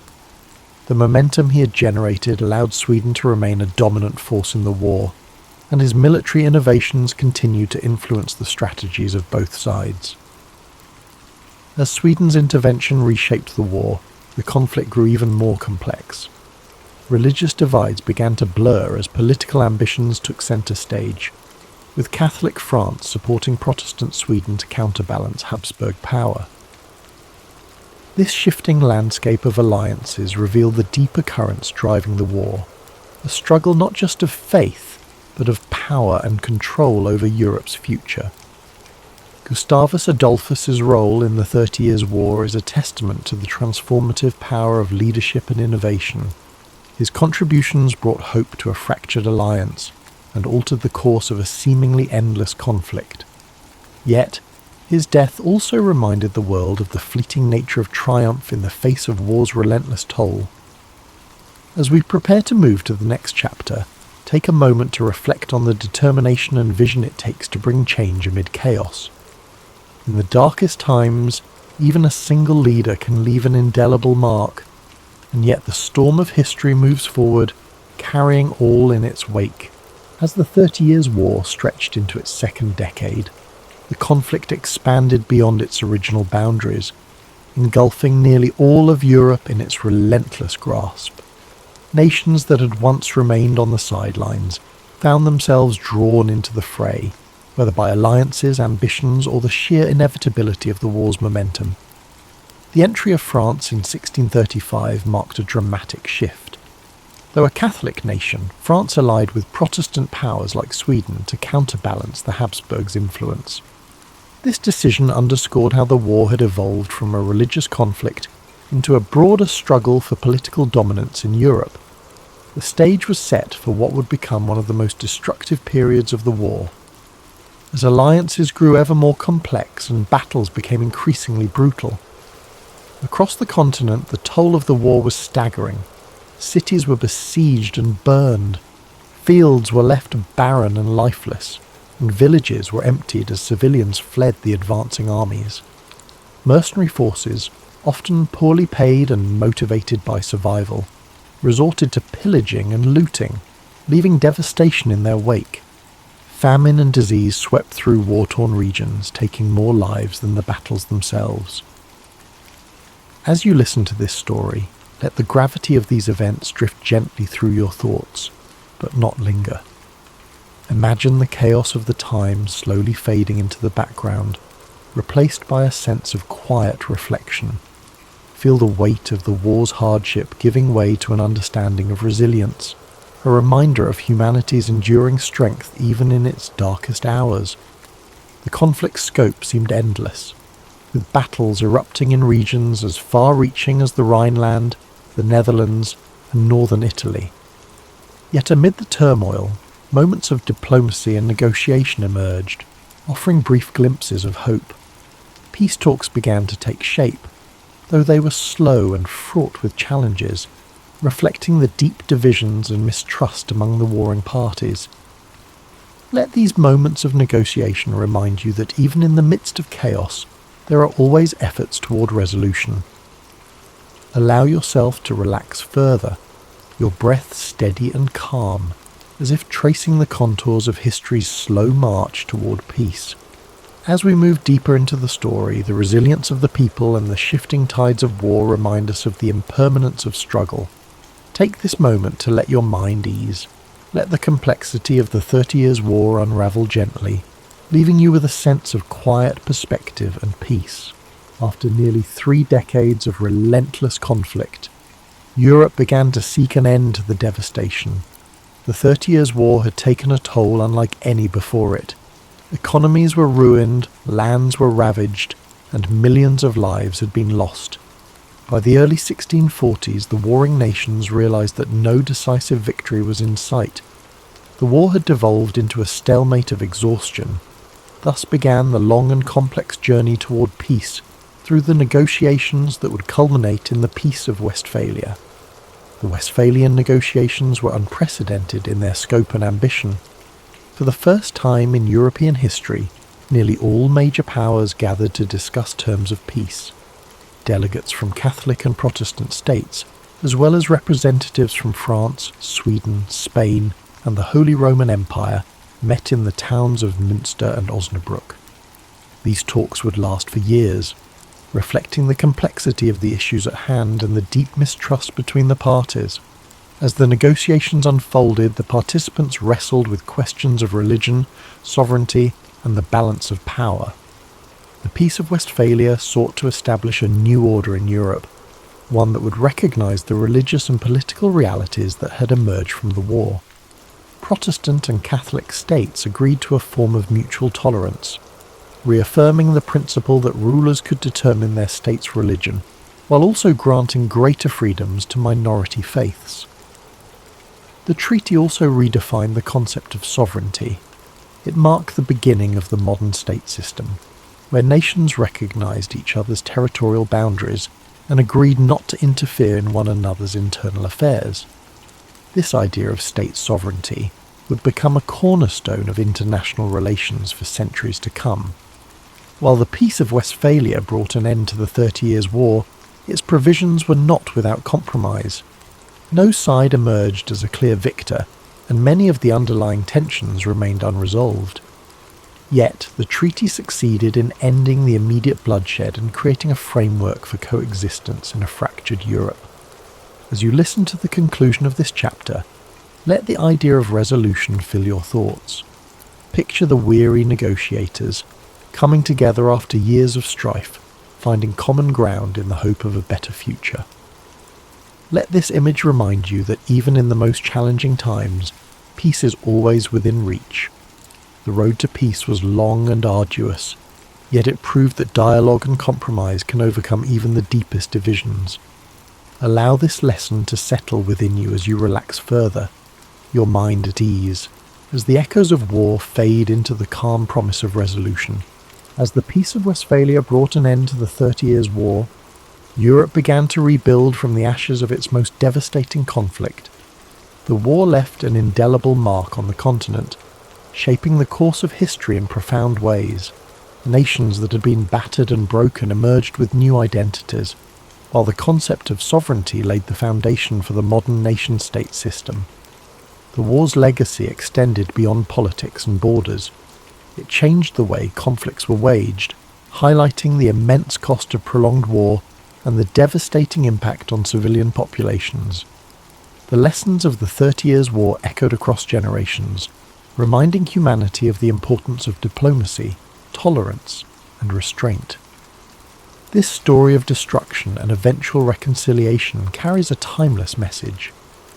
Even in the darkest of times, there is always a path forward, a path forged through perseverance, negotiation, and the willingness to find common ground. The 30 Years' War may have scarred Europe, but it also served as a turning point, proving that peace, though hard won, is always worth striving for.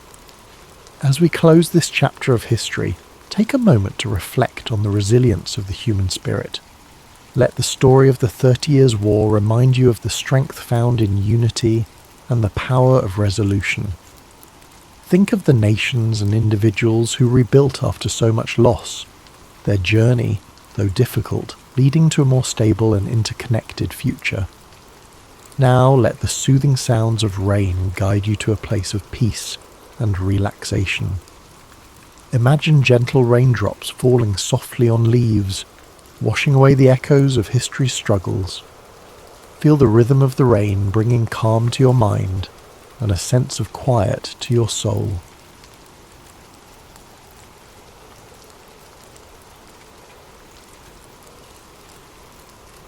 Its roots lie in the escalating tensions between the United States and Japan. In the early 20th century, Japan emerged as a dominant power in East Asia. Through rapid industrialization and military expansion, it asserted its influence. By the 1930s, Japan's imperial ambitions clashed with the interests of Western powers. Among these, the United States sought to maintain its influence in the Pacific. In 1937, Japan's invasion of China began its aggressive campaign for territorial control. This conflict brought atrocities, including the infamous Nanking Massacre. The international community condemned Japan's actions. In response, the United States imposed economic sanctions. Vital resources like oil and steel were cut off. For Japan, these sanctions were crippling. Its military and industrial capabilities were under threat. The Japanese government saw the sanctions as an existential crisis, and so they began to prepare for war. On December the 7th, 1941, Japan launched a surprise attack on Pearl Harbor. This devastating strike crippled the US Pacific Fleet in Hawaii. The goal? Eliminate American naval power in the Pacific. This would give Japan free rein to expand its empire.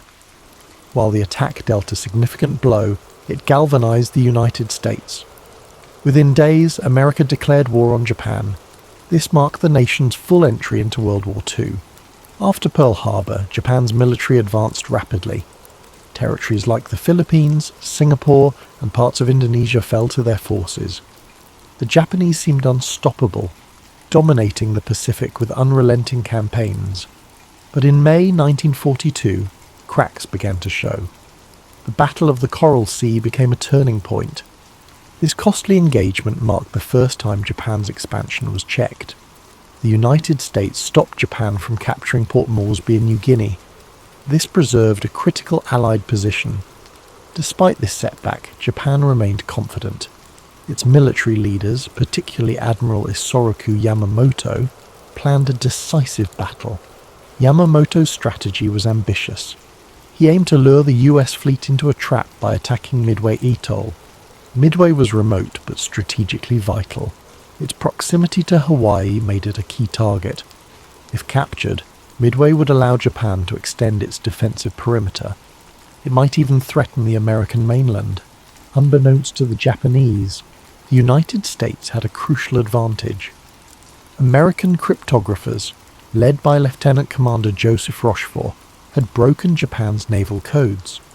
Through intercepted communications, US intelligence uncovered the plan. The attack on Midway, codenamed Operation MI, was no longer a secret. Armed with this knowledge, Admiral Chester W. Nimitz took action. As commander of the US Pacific Fleet, he devised a bold counter-strategy. Rather than falling into Yamamoto's trap, Nimitz planned to ambush the Japanese fleet. In preparation, Nimitz assembled his forces. The US Navy had 3 carriers available: USS Enterprise, USS Hornet, and USS Yorktown. The Yorktown, damaged during the Battle of the Coral Sea, was a critical piece. Repaired in record time, it returned to action just in time for the fight. These carriers, along with their escorts and aircraft, represented America's best hope. This was their chance to turn the tide in the Pacific. On the morning of June 4th, 1942, the battle began. Japanese aircraft launched waves of attacks on Midway Atoll. Bombs rained down, targeting airstrips and defences.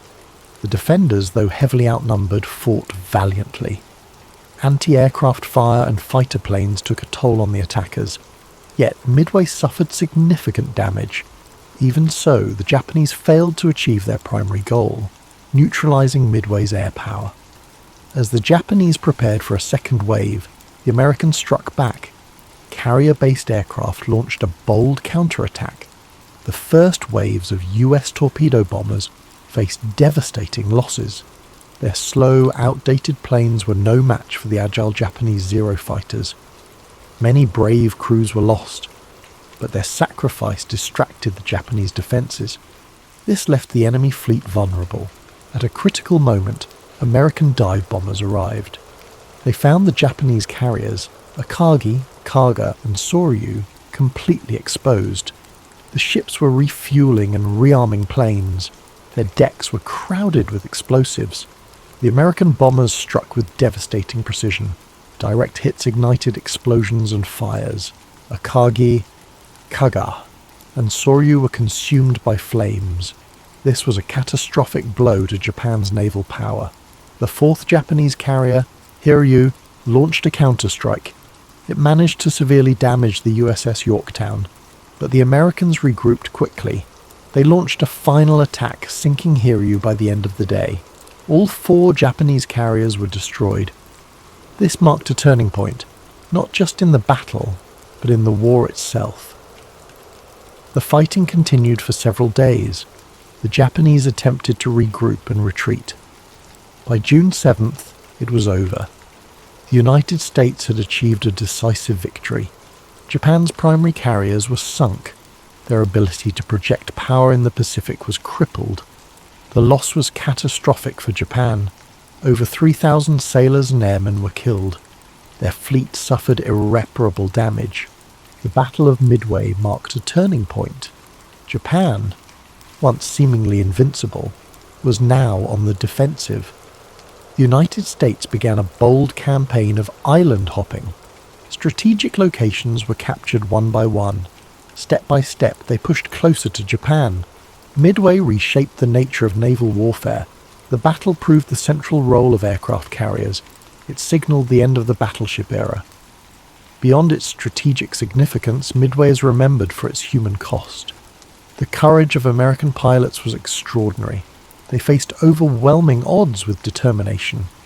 The resilience of sailors aboard the Yorktown and other ships was inspiring. Their sacrifices showed the strength of the human spirit, even in the face of adversity. Today, Midway Atoll is a wildlife refuge. Its calm waters and quiet shores stand in contrast to the chaos it once endured. This peaceful place is a testament to those sacrifices.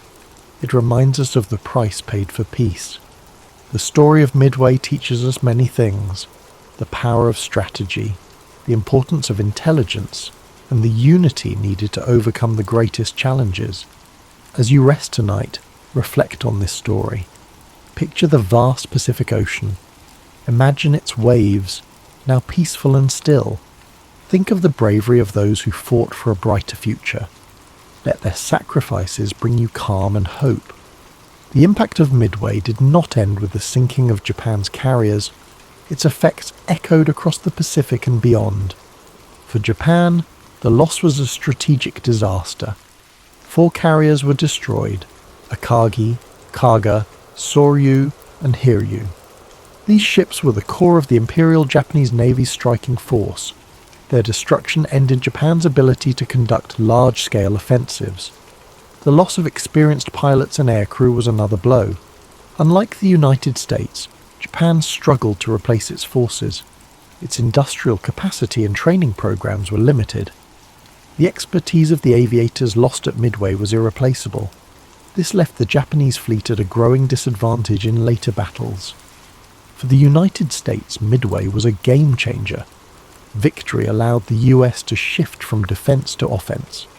The Pacific, once dominated by Japan, began to change. American morale soared. The victory proved Japan's expansion could be halted and reversed. For the first time, the Allies had a clear path forward. The island-hopping strategy followed soon after. Allied forces targeted key Japanese-held islands. They bypassed heavily fortified positions, choosing strategic locations instead. Each island captured brought the Allies closer to Japan's home islands. Japanese supply lines were cut off, isolating their forces. One of the first campaigns to build on Midway's success was the Battle for Guadalcanal, which began in August 1942. This grueling 6-month campaign saw the United States gain its first major foothold in the Pacific. It marked the beginning of Japan's long retreat. The lessons learned at Midway, particularly the importance of air superiority and carrier-based operations, were applied repeatedly in the battles that followed. The psychological impact of Midway was equally profound. For Japan, the defeat shattered the aura of invincibility that had surrounded its navy. The loss of the carriers that had spearheaded the attack on Pearl Harbor was a blow. It was a blow not only to Japan's military capabilities, but also to its national pride. The morale of Japanese troops and citizens began to waver. The realization set in: victory might not be achievable. For the United States and its allies, Midway was a source of inspiration and determination. The victory demonstrated that careful planning, intelligence, and courage could overcome even the most formidable adversaries.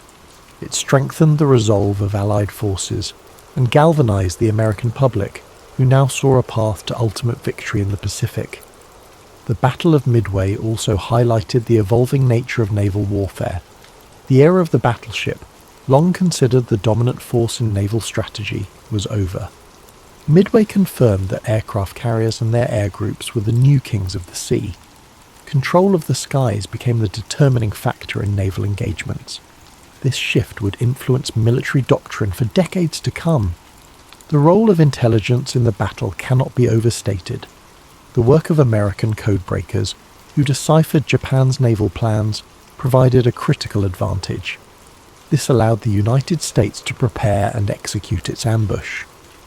This achievement underscored the importance of information and communication in modern warfare. It set the stage for the development of sophisticated intelligence operations in future conflicts. As the war progressed, the impact of Midway became increasingly evident. The Japanese Navy, once a dominant force, found itself unable to mount large-scale operations. Meanwhile, the United States, with its unmatched industrial capacity, continued to build and deploy new carriers, planes, and ships. By 1944, the balance of power in the Pacific had shifted decisively in favour of the Allies.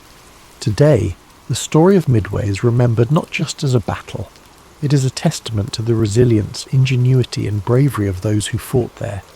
It serves as a reminder of the sacrifices made by the greatest generation, and the lessons of courage, strategy, and unity that shaped the outcome of the war. The site of the battle, Midway Atoll, is now a place of peace and reflection. Designated as a national wildlife refuge, it is home to a rich diversity of marine and bird life. A far cry from the chaos of war that once engulfed its waters, the atoll stands as a symbol of renewal and a tribute to the resilience of nature and humanity alike. As you reflect on the events of the Battle of Midway, imagine the vast, quiet expanse of the Pacific, its waters calm and still under a starry sky. Let the courage and determination of those who fought fill you with a sense of gratitude and inspiration.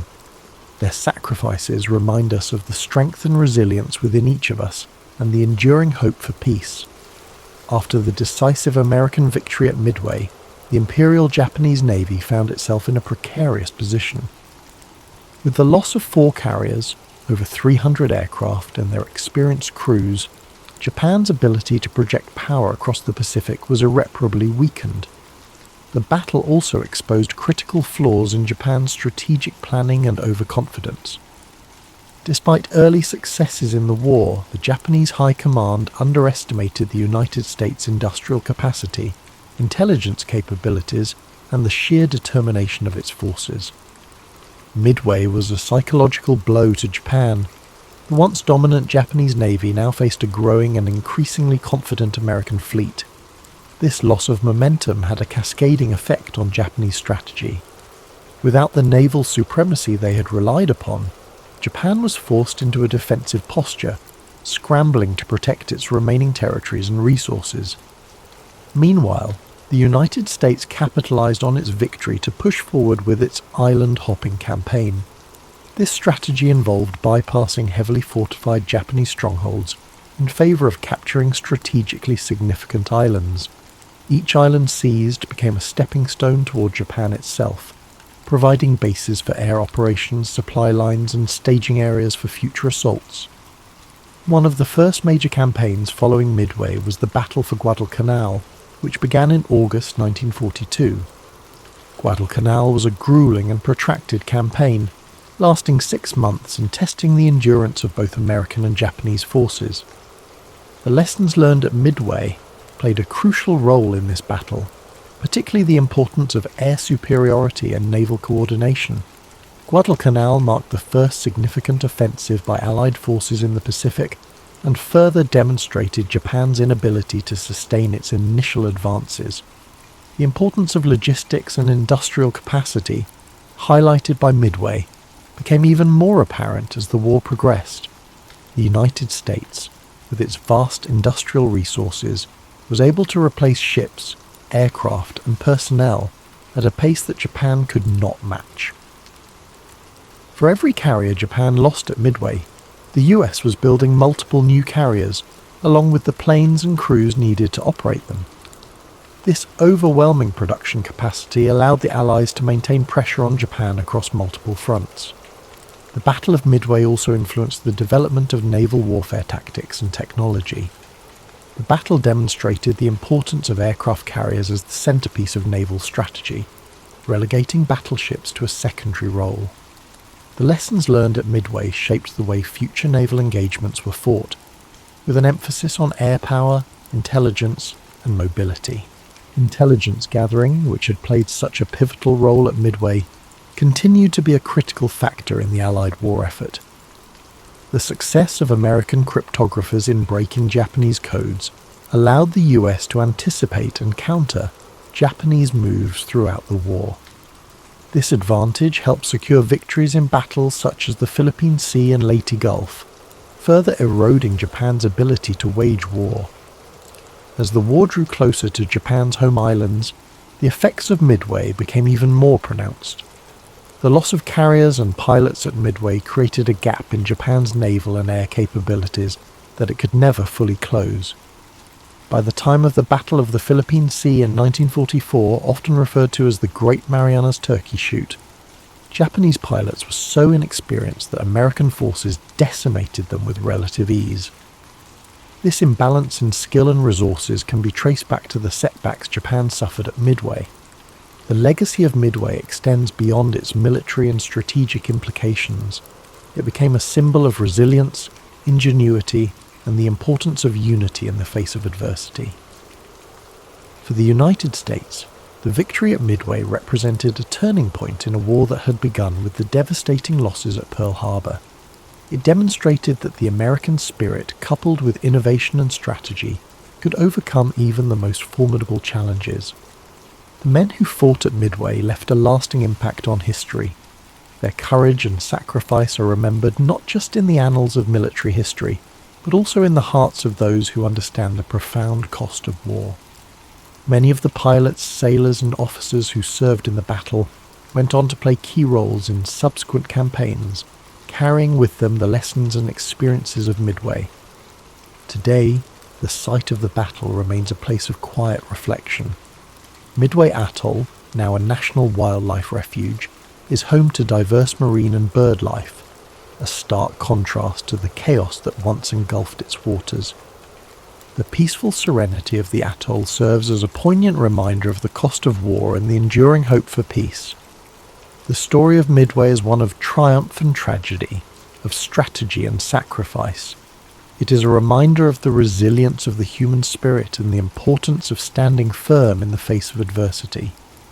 As we reflect on this pivotal moment in history, let us remember the bravery of those who fought, the lessons they taught us, and the enduring legacy of their actions. Picture the calm waters of the Pacific, the waves gently lapping against the shores of the atoll. Imagine the bravery of those who took to the skies and seas, their sacrifices shaping the course of history. Let their legacy remind you of the strength and resilience within us all. Thank you for joining us tonight on History and Sleep. May the story of the Battle of Midway bring you reflection, perspective, and a deep sense of gratitude. Sleep well, and may your dreams be filled with the quiet strength of those who came before us, and the enduring hope for a better world. Sweet dreams, and drift off to sleep with rain.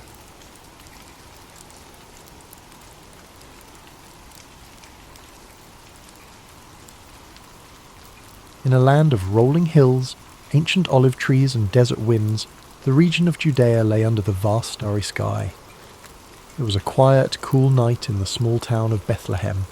The streets were still, save for the gentle rustling of leaves and the faint sounds of animals in the distance. In a humble stable, surrounded by the soft glow of lantern light and the warmth of resting animals, a child was born. His name was Jesus. His mother, Mary, wrapped him in swaddling clothes and held him close, her eyes filled with wonder and love. Beside her, her husband Joseph watched over them protectively. This child's arrival had been foretold by angels and marked by a brilliant star that shone brightly above the stable. Shepherds came from the fields, their faces full of awe as they knelt to honour the newborn. Wise men from distant lands, guided by the star, brought gifts of gold, frankincense, and myrrh. This moment of peace and simplicity marked the beginning of a life that would change the world. Jesus grew up in the town of Nazareth, a small village surrounded by hills and fields. The days were filled with the sounds of daily life, the clinking of tools in Joseph's carpenter shop, the soft voices of neighbours, and the calls of birds overhead. Jesus helped Joseph with his work, learning to shape wood with care and precision. Life was simple, yet each moment was infused with quiet purpose. The young boy's eyes were filled with curiosity, and his heart was gentle and kind. When Jesus was 12 years old, he travelled with his family to the great city of Jerusalem for the Passover festival. The city was alive with energy, filled with pilgrims from far and wide. After the celebrations, as his family began the journey home, they realised that Jesus was not with them. In a moment of worry, they returned to the city and found him in the temple. He was sitting among the teachers, listening and asking questions. His understanding amazed those who heard him. When Mary asked why he had stayed behind, he answered softly, "Did you not know that I must be in my Father's house?" The years passed, and Jesus grew into a man. At the age of 30, he began his ministry. He travelled to the Jordan River, where his cousin John the Baptist was calling people to repentance. As Jesus stepped into the cool waters, John baptized him. In that moment the heavens opened, and a gentle voice said, "This is my beloved Son, in whom I am well pleased." A sense of peace and purpose settled over him. From that day forward, Jesus began to teach and share his message. He walked from village to village, his sandals dusty from the journey, his heart full of love for the people he met. His voice was calm and soothing, his words simple yet filled with profound meaning. He spoke of love, forgiveness, and compassion.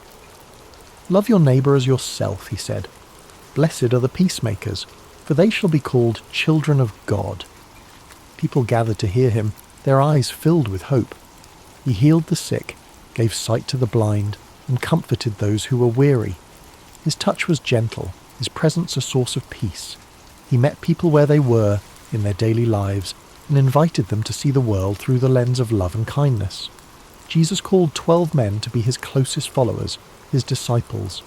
They travelled with him, listened to his teachings, and witnessed his miracles. Together, they walked the dusty roads of Galilee and Judea, sharing simple meals beneath the open sky. The bond between them grew strong, a fellowship built on trust and shared purpose. One day, on a hillside overlooking the Sea of Galilee, a large crowd gathered to hear Jesus speak. The air was still, the sun casting a gentle warmth over the grass. His voice carried through the breeze, each word a balm for the soul.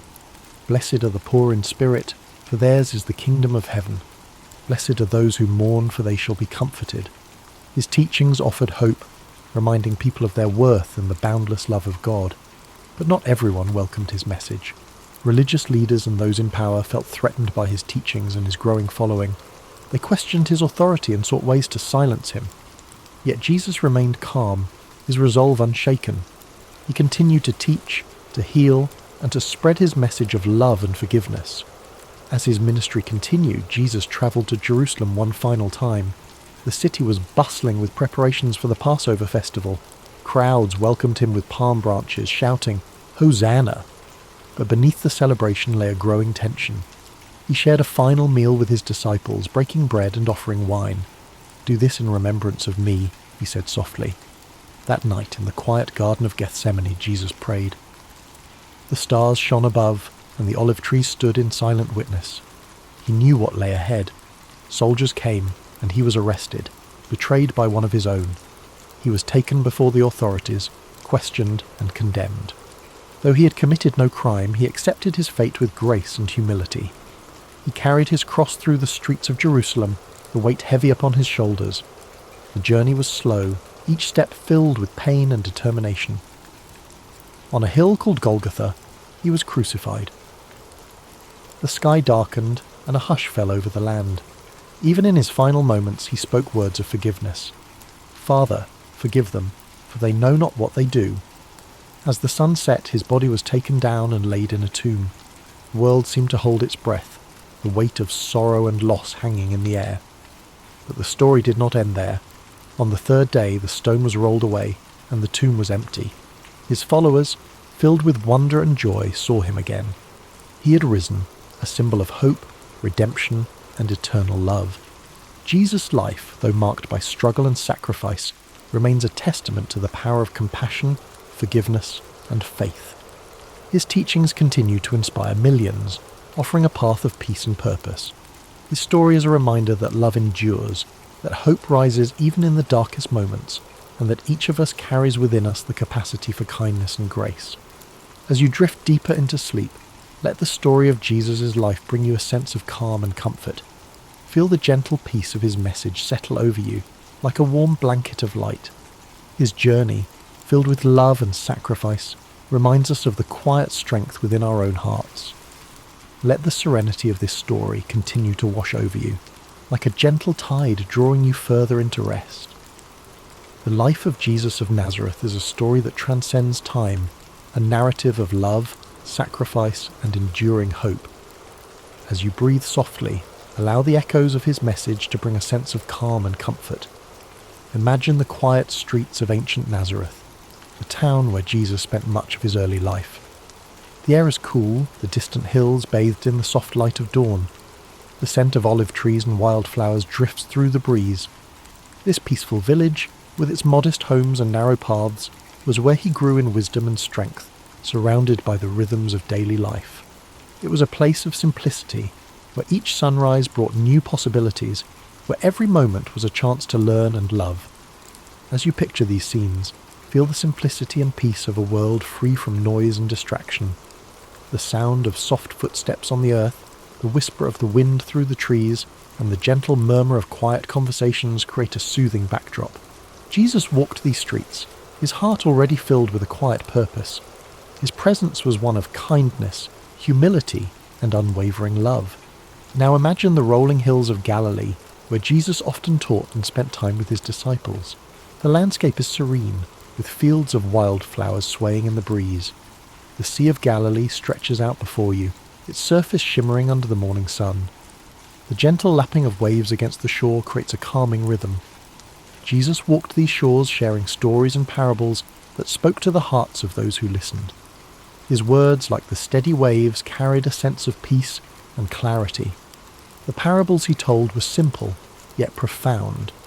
He spoke of the Good Samaritan, a reminder to love and care for one another, regardless of differences. He shared the story of the prodigal son, illustrating the boundless nature of forgiveness and acceptance. Each story he told invited people to see the world through the lens of compassion, empathy, and understanding. As the sun sets over Galilee, the skies painted in hues of gold, pink, and lavender. Jesus and his disciples sit together on the grass, the warmth of the day fading into the cool of evening. They share bread and fish, the simple meal reminding them of life's basic joys. The bond between them is one of trust, friendship, and shared purpose. In this quiet moment, there is peace, a sense that everything is as it should be. Let this image fill your mind, the simplicity of life stripped down to its essence: companionship, kindness, and love. Jesus' journey was one of profound purpose, but it was also filled with these small, tender moments of connection. His life reminds us that even in the midst of challenges, there is beauty in simplicity and strength in unity. Now, imagine walking with him through the bustling streets of Jerusalem. The city is alive with energy, the sounds of merchants, travellers, and pilgrims blending together in a harmonious hum. The ancient stone buildings glow in the sunlight, their walls filled with centuries of stories. In this vibrant city, Jesus continued to teach, to heal, and to offer hope to those who felt lost or forgotten. Even as challenges and opposition grew, he faced each moment with grace and courage. His steps were steady, his heart unshaken. He knew that his path would lead to sacrifice, but his love for the world was greater than his fear of suffering. Each moment of his life was a reflection of his message: to love selflessly, to forgive endlessly, and to walk in peace. Picture the gentle stillness of the Garden of Gethsemane, where Jesus spent his final moments of solitude before his arrest. The olive trees stand as silent witnesses, their gnarled branches reaching out like ancient hands. The night air is cool, and the stars above shimmer faintly. In this place of quiet reflection, Jesus prayed, his heart filled with both sorrow and acceptance. Even in this moment of deep vulnerability, his love remained steadfast. As the story of his life reaches its end, the message of hope and resurrection lingers. The empty tomb, the rolled-away stone, and the joy of his followers who saw him again speak of renewal and the promise that love endures beyond even the darkest moments. His story does not end with loss, but with the triumph of light over darkness, hope over despair. Let these images settle gently in your mind, like leaves drifting onto a still pond. The life of Jesus is a story of unwavering love, of sacrifice that brings renewal, and of hope that rises like the dawn. His journey teaches us that even in moments of doubt or struggle, there is a quiet strength within each of us, a capacity for love and kindness that can transform the world. As you continue to breathe softly, feel the comfort of his message surrounding you like a warm blanket. You're safe, you're loved, and you're held in the quiet peace of this moment. Allow your mind to float gently on the currents of this story, the calming rhythm guiding you deeper into rest. As you drift further into relaxation, let the calmness of this story continue to embrace you. The life of Jesus of Nazareth is more than a historical tale. It is a gentle reminder of the boundless capacity for love, forgiveness, and hope that lives within us all. His journey is a thread woven into the fabric of time, stretching across centuries, touching hearts, and bringing comfort to those who seek peace. Imagine the soft light of dawn breaking over the hills of Galilee. The sky transitions from deep indigo to a gentle shade of gold, the first rays of sunlight spilling across the fields. The air is crisp and filled with the scent of dew-kissed grass. The world stirs quietly to life, and in this tranquil moment there is a sense of renewal, of infinite possibility. This peaceful scene mirrors the promise that each day offers, a chance to start anew, to embrace life with love and compassion. As you breathe deeply, picture Jesus walking along a dusty path, his sandals leaving faint imprints in the earth. The road stretches out before him, winding through olive groves and small villages. The breeze carries the sound of distant laughter, the clink of tools, the murmur of conversations. These simple, everyday moments were the backdrop to his teachings, a reminder that holiness and grace are often found in the ordinary rhythms of life. Jesus walked these roads not as a figure of wealth or power, but as a humble man with a message of hope. His heart was open to the weary, the broken and the forgotten. He healed those in need, not just with his touch, but with his presence. The warmth of his compassion was like a light in the darkness, a balm for aching souls. His words, spoken softly and with love, offered solace and direction to those who wandered through life seeking meaning. Imagine now the stillness of a quiet lake at sunset, the water smooth and reflective like glass. The sky glows with hues of amber and violet, the last light of the day casting long shadows across the shore. Jesus and his disciples sit by the water's edge, their voices low and peaceful. The gentle lapping of the waves creates a calming rhythm, a reminder that even in the midst of life's storms, there is always a place of stillness, a refuge for the heart. In moments of solitude, Jesus often sought quiet places to pray, to reflect, and to find peace. The hills and gardens, the quiet shores and wilderness paths, these were his sanctuaries. Let this image guide you to your own place of stillness, a place where the noise of the world fades away and you are left with the comforting presence of peace. As you drift deeper, picture a star-filled night sky stretching endlessly above you. Each star is a beacon of light, a reminder of the infinite possibilities and the enduring presence of love and hope. Jesus' message, like these stars, shines brightly through the darkness, offering guidance, warmth, and assurance. His life teaches that even when the path is uncertain, the light of love can always lead us forward. Think of his gentle words, "Come to me, all you who are weary and burdened, and I will give you rest." These words, spoken with tenderness, are an invitation to let go of your worries, your fears, and your burdens. In this moment, allow yourself to release anything that weighs you down. Let your mind and body relax fully, knowing that you are safe, loved, and cared for. The life of Jesus, filled with love, humility, and sacrifice, whispers to us that peace is not just something to be sought, it is something we can carry within us. His journey of compassion and forgiveness reminds us that kindness, no matter how small, has the power to change the world. Even in moments of difficulty there is hope, and even in moments of doubt there is faith. As you float in the comfort of this story, feel the warmth of peace settling over you, like the soft glow of morning light. Your breath is slow and steady, your body relaxed, your mind gently drifting. You are enveloped in a sense of stillness, a deep tranquility that invites you to rest fully and completely. Imagine Jesus' presence beside you, a quiet, reassuring presence that offers comfort without words. His life reminds us that we are never truly alone, that love is always with us, and that peace is always within reach. Allow this thought to settle in your heart, bringing a sense of security and calm. As the world around you fades into the gentle veil of sleep, know that this peace will remain with you. The story of Jesus, his love, his compassion, and his sacrifice lingers like a soft echo, guiding you into a night of deep restorative rest. Your journey into sleep is a journey into comfort, where the cares of the day dissolve and are replaced by warmth, hope, and serenity. Thank you for spending this time with us at History and Sleep. May the life of Jesus of Nazareth fill your dreams with peace, love, and quiet inspiration.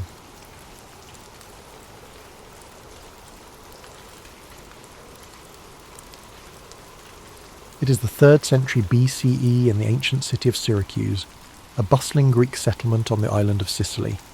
The air is filled with the scent of the sea carried by the breeze from the nearby Mediterranean coast. The streets are alive with merchants, artisans, and scholars, their voices blending into a harmonious hum. Among these people walks a young boy, his eyes bright with curiosity, his mind constantly searching for answers to questions most people do not think to ask. This boy is Archimedes. Born to a family of intellect and privilege, Archimedes' father, Phidias, is an astronomer who nurtures his son's love for learning. From a young age, Archimedes is fascinated by the world around him. The way the stars move across the night sky, the precise mechanics of gears and levers, the simple yet profound mysteries of numbers, all of these captivate his developing mind. He spends his days asking questions, pondering problems and seeking answers in the natural world. As Archimedes grows, his thirst for knowledge takes him beyond the borders of Syracuse. He travels to Alexandria in Egypt, a renowned centre of learning, home to the great library of Alexandria. Here he studies alongside the brightest minds of his time, absorbing knowledge like a sponge. He dives deep into the works of great thinkers, geometry, physics, astronomy. Each new concept fuels his passion for discovery, and his mind sharpens with each lesson learned.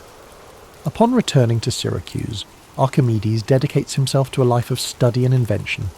He spends his days in quiet contemplation, often retreating to his study or wandering the shores of the sea.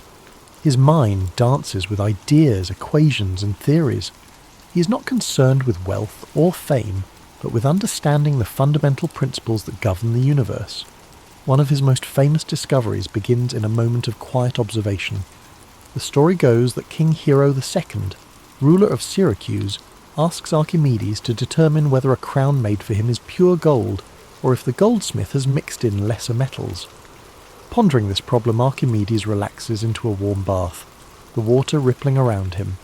As he lowers his body into the tub, he notices how the water rises, displaced by his form.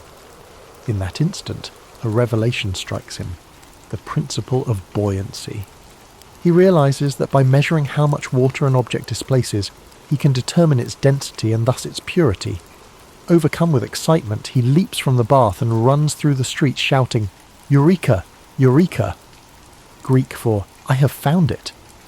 This moment, though simple, is a breakthrough in science and engineering, demonstrating Archimedes' brilliance and his ability to find solutions in the most ordinary of experiences. This principle, now known as Archimedes' principle, lays the foundation for understanding buoyancy and density, concepts that will influence science for centuries to come. Archimedes' work continues to expand. He is fascinated by the power of simple machines and begins to develop tools and mechanisms that demonstrate the incredible potential of levers, pulleys, and screws. He famously declares, "Give me a place to stand, and I will move the earth." These words reflect his deep understanding of the mechanical advantage provided by levers. He designs ingenious contraptions such as the Archimedean screw, a device used to raise water for irrigation and drainage. This invention, with its elegant spiral structure, helps farmers move water efficiently and will continue to be used for centuries in different parts of the world. Archimedes' mind does not rest. He explores the mysteries of geometry, calculating areas, volumes and surfaces with astonishing precision. He develops formulas for the areas of circles, the volumes of spheres, and the properties of parabolas. His work on the mathematics of shapes lays the groundwork for calculus, a field that will not fully develop until many centuries later. In addition to his theoretical work, Archimedes applies his knowledge to practical problems. Syracuse faces threats from rival powers, and Archimedes' inventions become tools of defence. He designs war machines, catapults, cranes, and even rumoured death rays that use mirrors to focus sunlight and set enemy ships ablaze. These devices, products of his genius, help protect his city from invaders. Yet for all his achievements, Archimedes remains humble, his mind always focused on the pursuit of truth. His days are spent drawing diagrams in the sand, solving equations and pondering the mysteries of the universe. His joy lies not in the recognition of others, but in the quiet satisfaction of discovery. As you breathe deeply and slowly, imagine Archimedes in his study, the soft glow of an oil lamp illuminating the scrolls and diagrams spread before him. The gentle sound of waves drifts through an open window, a soothing rhythm that accompanies his thoughts. The air is filled with the faint scent of parchment and seawater. In this moment of stillness, there is a profound sense of peace, a quiet celebration of the mind's limitless potential. Archimedes' life, though dedicated to discovery, ends in a moment of tragic misunderstanding. During the siege of Syracuse by the Roman army, the city falls despite its defences. As the soldiers enter, Archimedes is engrossed in his work, drawing a mathematical diagram in the sand. A Roman soldier approaches him, but Archimedes, absorbed in his thoughts, asks the soldier not to disturb his circles. In a tragic instant, the soldier strikes him down, unaware of the brilliance of the man before him.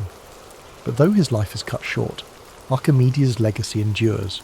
His discoveries, his inventions, and his insights into the world of mathematics and physics continue to inspire generations. His work becomes the foundation for future scientists, engineers, and thinkers, a testament to the enduring power of curiosity and intellect. As you drift further into sleep, let the story of Archimedes remind you of the beauty of exploration, the joy of discovery, and the quiet power of the mind. His life teaches us that the pursuit of knowledge, no matter how simple or complex, is a journey worth taking. Each question we ask, each problem we solve, brings us closer to understanding the wonders of the world. As you sink deeper into the gentle embrace of sleep, let the wisdom and wonder of Archimedes' life continue to guide your thoughts. His journey was one of relentless curiosity, an unquenchable thirst for understanding the mysteries of the universe. Even now, centuries later, his discoveries ripple through time, touching the modern world in ways both seen and unseen. Picture the quiet streets of ancient Syracuse once more. The sun has set and the city is cloaked in twilight. The gentle sound of the sea rolls in the distance, its waves washing softly against the stone walls of the harbour. Lanterns flicker along the narrow alleyways, casting warm pools of light onto the cobbled streets. Somewhere in this peaceful setting, Archimedes walks slowly, his mind alive with thoughts and ideas. He is at ease, his steps unhurried, the weight of his questions a welcome companion rather than a burden. This tranquility reflects a life devoted to understanding, to peeling back the layers of the world to reveal the beauty beneath. Archimedes saw the universe as a grand puzzle, one that could be unravelled with patience, logic, and observation. He understood that the smallest discoveries could lead to the grandest truths, that even the most complex problems could be solved by breaking them down into their simplest forms. Imagine him standing by the shoreline, the breeze rustling his robes, the salty air filling his lungs. He gazes out at the expanse of the sea, the horizon a seamless blend of water and sky. In his mind, the sea is not just a vast body of water, but a dynamic system governed by principles he can explore and understand. To Archimedes, every wave, every ripple tells a story of motion, force, and balance. His world is alive with meaning, a canvas on which the laws of nature are painted with exquisite detail. He returns to his workshop, a quiet space filled with scrolls, diagrams, and tools of his trade. The air carries the scent of ink, parchment, and aged wood. The room is dimly lit by the soft glow of an oil lamp, its flame dancing gently. Archimedes leans over a table strewn with geometric figures and mechanical designs. His fingers trace the lines of a new invention, his mind focused yet serene. Each stroke of his quill, each measurement, is a step in his never-ending quest to understand the world more deeply. His life reminds us that knowledge is not just power, it is also peace. The act of learning, of discovering, brings with it a calm certainty, a quiet joy. Archimedes found solace in his work, in the simple yet profound pleasure of solving a problem, of uncovering a truth that lay hidden just beneath the surface. His discoveries were not just for his time, but for all time, a gift to future generations who would build upon his legacy. Allow your mind to rest in this world of gentle discovery, where questions are welcomed and answers are earned through patience and insight. Let the image of Archimedes' quiet contemplation bring you comfort. His life shows us that there is beauty in thought, in exploration, in the pursuit of knowledge.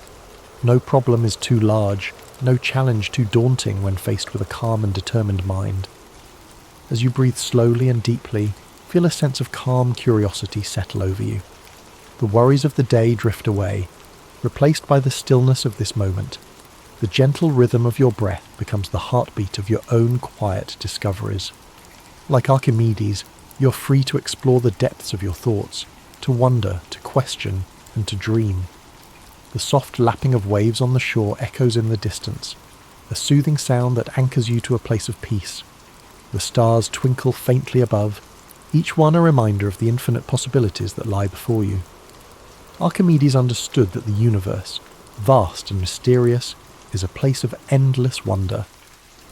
And as you drift further into sleep, you too are part of that wonder, a being of thought, curiosity, and potential. Imagine the warmth of a gentle sun rising over the horizon, casting its golden light across the quiet city of Syracuse. The world awakens slowly, the streets coming to life with the soft sounds of morning. Archimedes' study is filled with the gentle glow of dawn, his scrolls illuminated by the first rays of light. The work continues, the questions remain, and the journey of discovery goes on.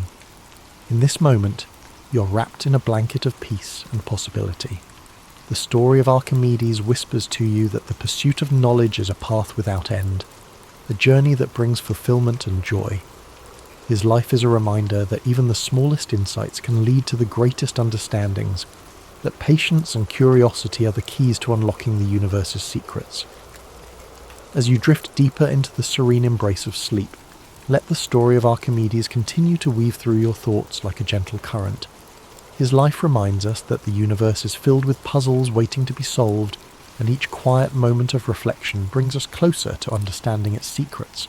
The night is calm now, and the echoes of his discoveries linger softly in your mind. Imagine the gentle rhythm of the sea, the waves rising and falling in a soothing eternal dance. The moon casts a silvery light upon the water, its reflection shimmering and rippling with each movement. This same sea, with its endless motion, once inspired Archimedes to develop theories of fluid mechanics, his brilliant mind observing patterns and laws hidden in the simplest of things. To him, the sea was more than just water. It was a universe of knowledge, a place where physics, geometry, and nature met in perfect harmony. Allow yourself to float upon this tranquil sea, the waves cradling you with their soft, steady motion. The worries of the day dissolve, carried away by the tides. Each breath you take is like the rise and fall of the waves, a rhythm of life, of peace, of calm.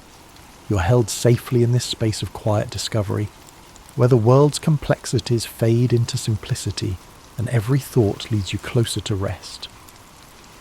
Picture Archimedes seated on a sun-warmed rock by the shoreline, a piece of parchment resting on his knee.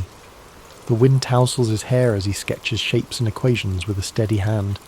His eyes are focused, yet there is a deep peace in his expression. The world is his canvas, and with every observation, every calculation, he adds a stroke to the masterpiece of human knowledge. His mind is a sanctuary, a place where curiosity flows freely, unencumbered by doubt or fear. In your own mind, you too have this sanctuary, a place where thoughts drift like clouds, where questions are welcomed, and where answers are like stars twinkling softly in the night sky. There is no need to rush, no pressure to understand everything at once. The act of wondering, of exploring, is enough.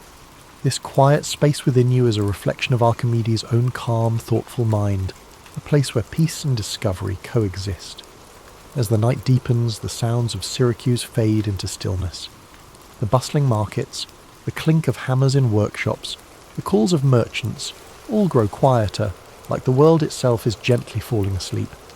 The only sounds that remain are the whispering of the sea and the soft sigh of the breeze. Archimedes continues his work, his mind at ease, immersed in the beauty of the world's mysteries. In his final moments, Archimedes was said to have been absorbed in thought, drawing figures in the sand. Even as chaos swirled around him, his focus remained unbroken, his mind lost in contemplation. This dedication, this unwavering love of knowledge, is a gentle reminder that we, too, can find peace in the simple act of thinking, of observing, of being present with our thoughts. As you breathe in deeply, imagine the sand beneath your feet, warm and soft. The gentle waves wash over your toes, each ripple a soft caress that soothes and relaxes you. The horizon stretches endlessly before you, the boundary between sea and sky blurred by a golden haze. This endless horizon is like the realm of knowledge, a place where there is always more to explore, more to understand, more to discover. Feel the weight of your body sinking into comfort, your muscles relaxing, your mind unwinding.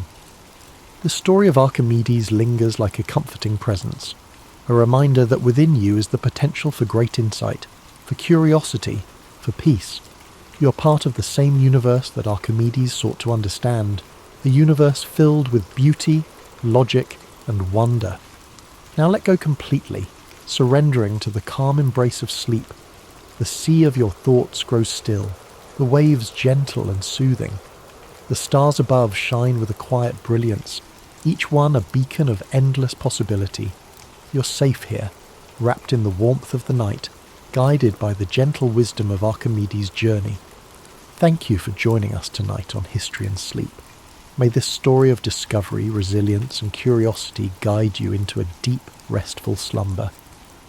Let Archimedes' legacy remind you that every question, every thought, every moment of wonder is a step toward understanding the world around you. Sleep deeply, knowing that you are part of a grand, beautiful universe, and that peace and curiosity are always within your reach.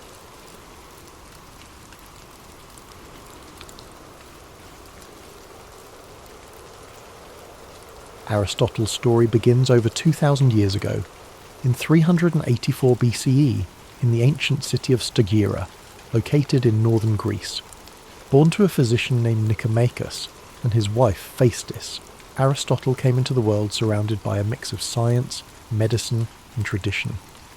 His father's role as the physician to the royal court of Macedon meant that Aristotle grew up in an environment deeply rooted in observation, inquiry, and the natural sciences. Even as a child, he showed a curious and inquisitive nature, traits that would come to define his life and work. However, Aristotle's early life was not without hardship. His parents passed away when he was still a boy, leaving him orphaned at a young age. Despite this loss, he was taken in by a guardian and received an education that emphasized both discipline and exploration. His early exposure to the workings of the natural world, combined with the structured environment of his upbringing, set the stage for his intellectual journey. At the age of 17, Aristotle travelled to Athens, the intellectual and cultural centre of the ancient world. There, he enrolled in Plato's Academy, a prestigious school founded by the renowned philosopher Plato. Aristotle quickly distinguished himself as a brilliant student, one whose mind seemed boundless in its capacity for inquiry. For 20 years he studied under Plato, immersing himself in philosophy, mathematics, and the natural sciences. Though Aristotle greatly admired Plato, he did not always agree with his teacher's ideas. While Plato focused on the realm of ideal forms, Aristotle's mind was drawn to the tangible, the observable, and the concrete. He believed that understanding the world required examining it directly, through observation and experience. This difference in approach would later define Aristotle's own philosophy, setting it apart from that of his mentor. After Plato's death, Aristotle left Athens and began a period of travel and teaching. He journeyed across the Greek world, sharing his knowledge and expanding his understanding of different cultures and environments. During this time, he also married a woman named Pythias, with whom he would have a daughter. His travels brought him to the court of King Philip II of Macedon, where he was tasked with an extraordinary responsibility, tutoring the young prince, Alexander, who would later become known as Alexander the Great. Aristotle's influence on Alexander was profound. While the prince was destined for military conquest and political leadership, Aristotle introduced him to the worlds of philosophy, science, and ethics. He encouraged Alexander to think critically and to approach his rule with wisdom and fairness. Though their paths would eventually diverge, the relationship between teacher and student left a lasting impact on both. In 335 BCE, Aristotle returned to Athens and established his own school, the Lyceum. The Lyceum was more than just a place of learning. It was a community of thinkers and scholars dedicated to exploring every aspect of the world. Aristotle and his students walked the grounds of the Lyceum, engaging in discussions that range from biology and physics to ethics and politics. These peripatetic discussions, as they were called, became a hallmark of Aristotle's teaching style. Aristotle's curiosity knew no bounds. He sought to understand the world in its entirety, cataloguing plants and animals, studying the stars, and analysing human behaviour. His work was both broad and detailed, reflecting his belief that knowledge was interconnected.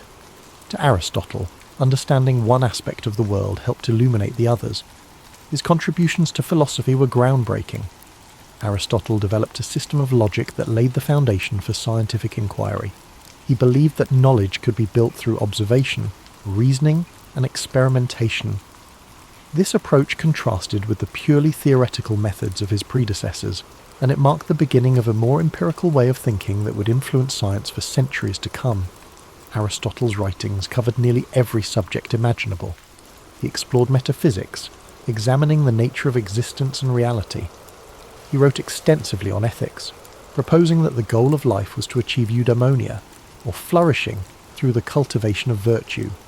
In politics, he analysed the structures of government and society, emphasising the importance of balance and justice. Yet, Aristotle was not infallible. Like all thinkers of his time, his work was shaped by the cultural and historical context in which he lived. Some of his ideas, particularly those on natural hierarchy and gender roles, reflected the limitations of his era. Even so, his methods of inquiry and his commitment to understanding the world continue to resonate. As Aristotle's influence grew, so too did the challenges he faced. In his later years, political tensions in Athens made his position increasingly precarious. Following the death of Alexander the Great, anti-Macedonian sentiment in the city put Aristotle, with his ties to the Macedonian court, under scrutiny. Accused of impiety, he chose to leave Athens, reportedly saying that he would not allow the city to sin twice against philosophy, a reference to the execution of Socrates decades earlier. Aristotle spent his final years in the city of Chalcis, where he continued to write and reflect. He passed away in 322 BCE at the age of 62, leaving behind a legacy that would endure for millennia. His works, preserved and studied over the centuries, became a cornerstone of Western thought, influencing fields as diverse as science, ethics, politics, and art. As you reflect on Aristotle's life, let the calm rhythm of his story guide you into a peaceful state of relaxation. His journey reminds us of the power of curiosity, the value of inquiry, and the interconnectedness of all knowledge.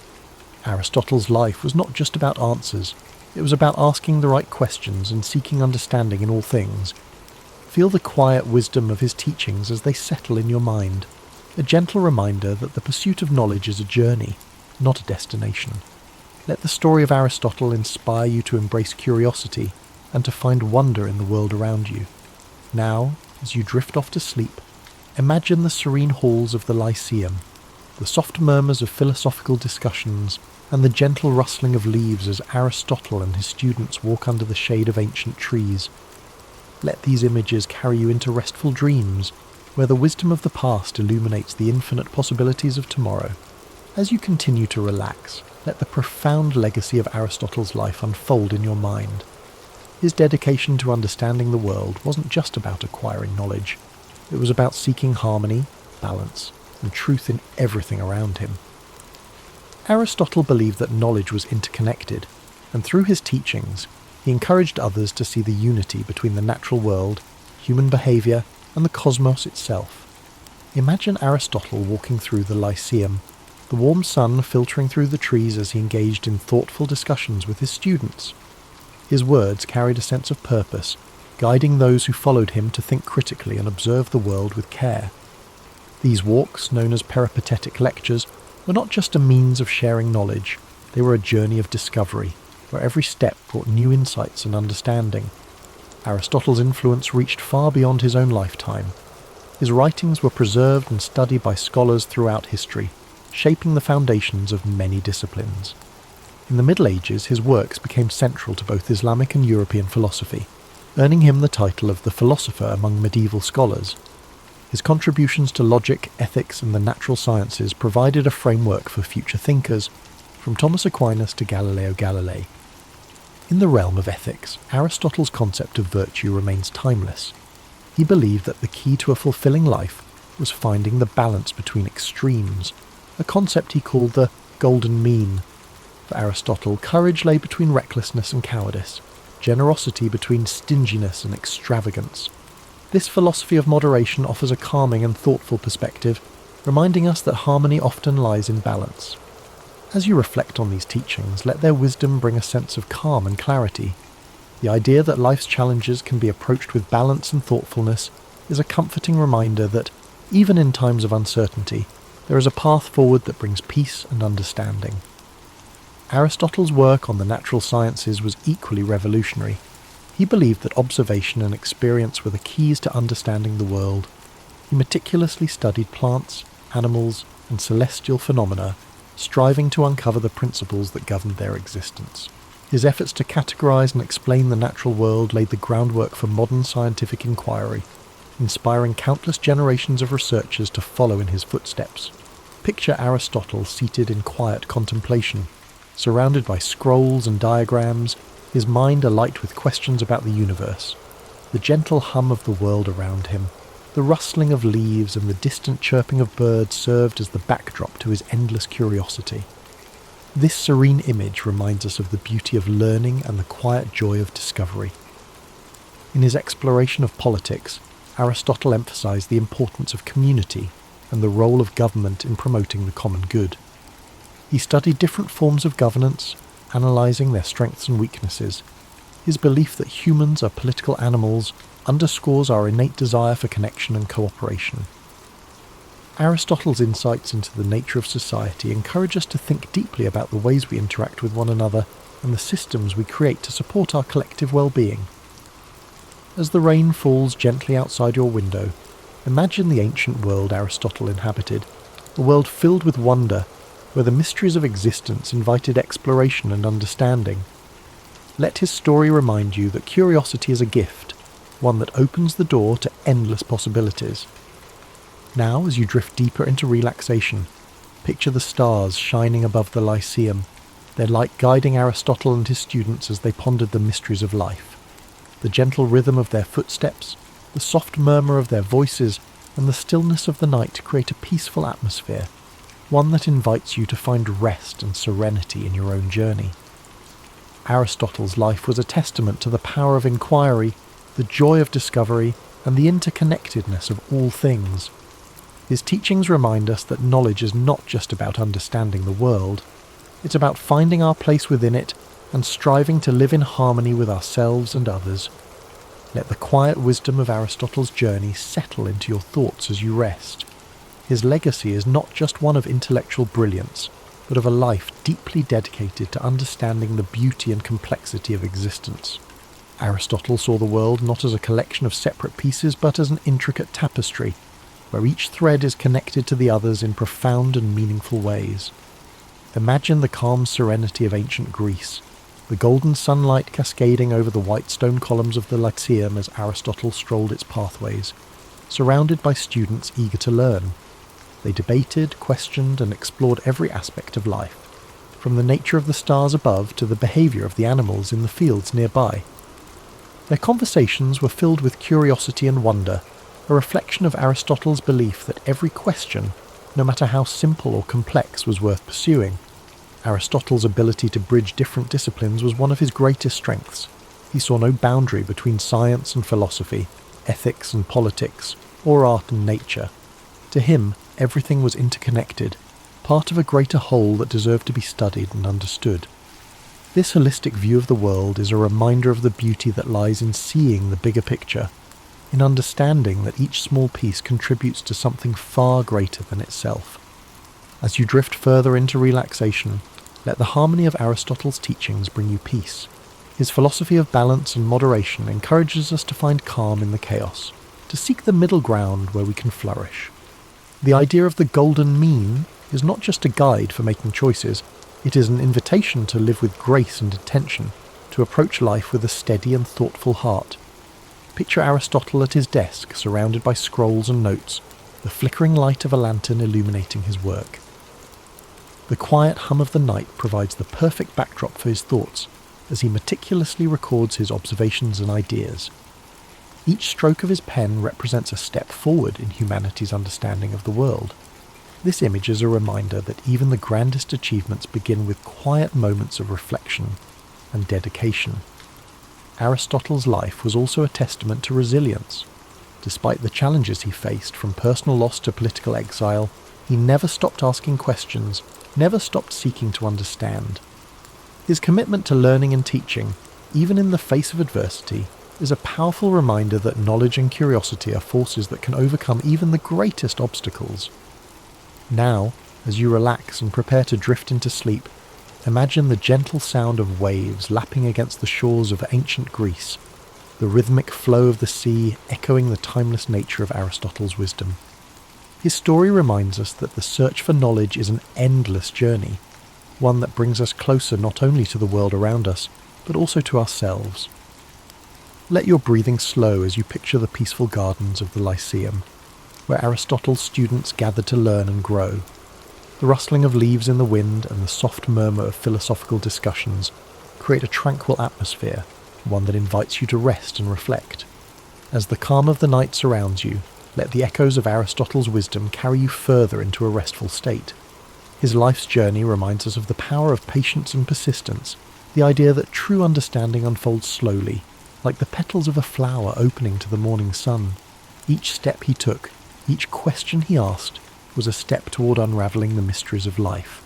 Imagine the gentle rhythm of Aristotle's daily routines at the Lyceum, the sun casting soft shadows over the gardens, where he and his students would walk and talk.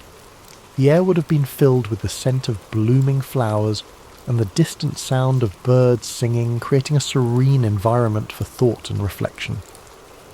It was in these simple, unhurried moments that some of the most profound ideas in human history were born. Aristotle's approach to life and learning reminds us that it's okay to take our time, to explore the world with curiosity and wonder. He understood that knowledge is not something to be rushed. It is a lifelong journey, one that unfolds gradually and beautifully. This philosophy of patience and exploration is one we can carry with us, a gentle reminder to approach our own lives with care and intention. Aristotle often turned his gaze upward, marvelling at the vastness of the universe and pondering the mysteries it held. To him, the stars were not just distant points of light. They were part of a grand, interconnected cosmos, a reminder of our place within something far greater than ourselves. Let this thought bring you a sense of peace and wonder as you rest. Aristotle's teachings also emphasize the importance of community and connection. He believed that humans are social beings, meant to live and work together in harmony. His ideas about politics and ethics were grounded in this belief, highlighting the value of cooperation, fairness, and mutual respect. These principles continue to resonate, reminding us of the importance of building strong, supportive relationships with those around us. As you relax further, imagine the soft murmurs of conversation in the Lyceum, the voices of students and scholars blending together in a gentle symphony of learning. The warmth of their shared curiosity and the strength of their connections created an environment where ideas could flourish.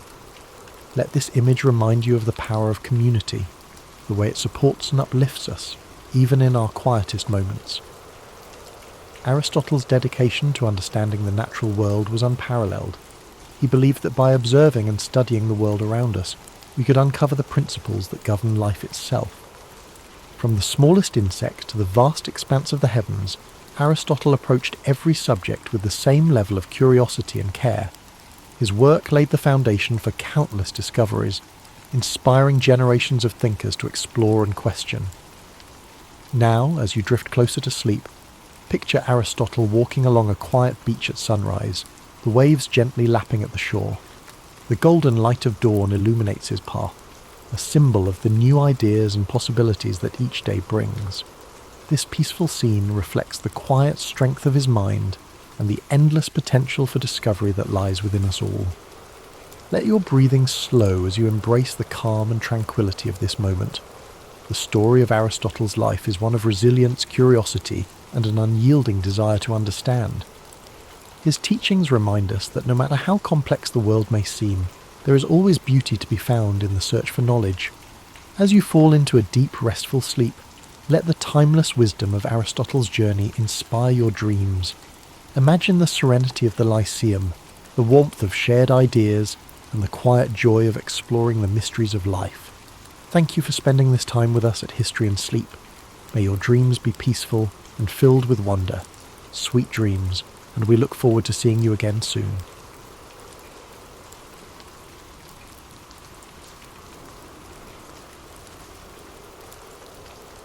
For over a millennium, Constantinople stood as a marvel of human ingenuity and resilience. Perched strategically at the crossroads of Europe and Asia, its location made it a hub for trade, culture, and power. The city's imposing walls, originally constructed by Emperor Theodosius II in the 5th century, were considered nearly impregnable. These triple-layered fortifications, stretching for miles, were the pride of the Byzantine Empire and the bane of invaders. By the mid-15th century, however, the Byzantine Empire was a shadow of its former self, reduced to the city of Constantinople and a few scattered territories.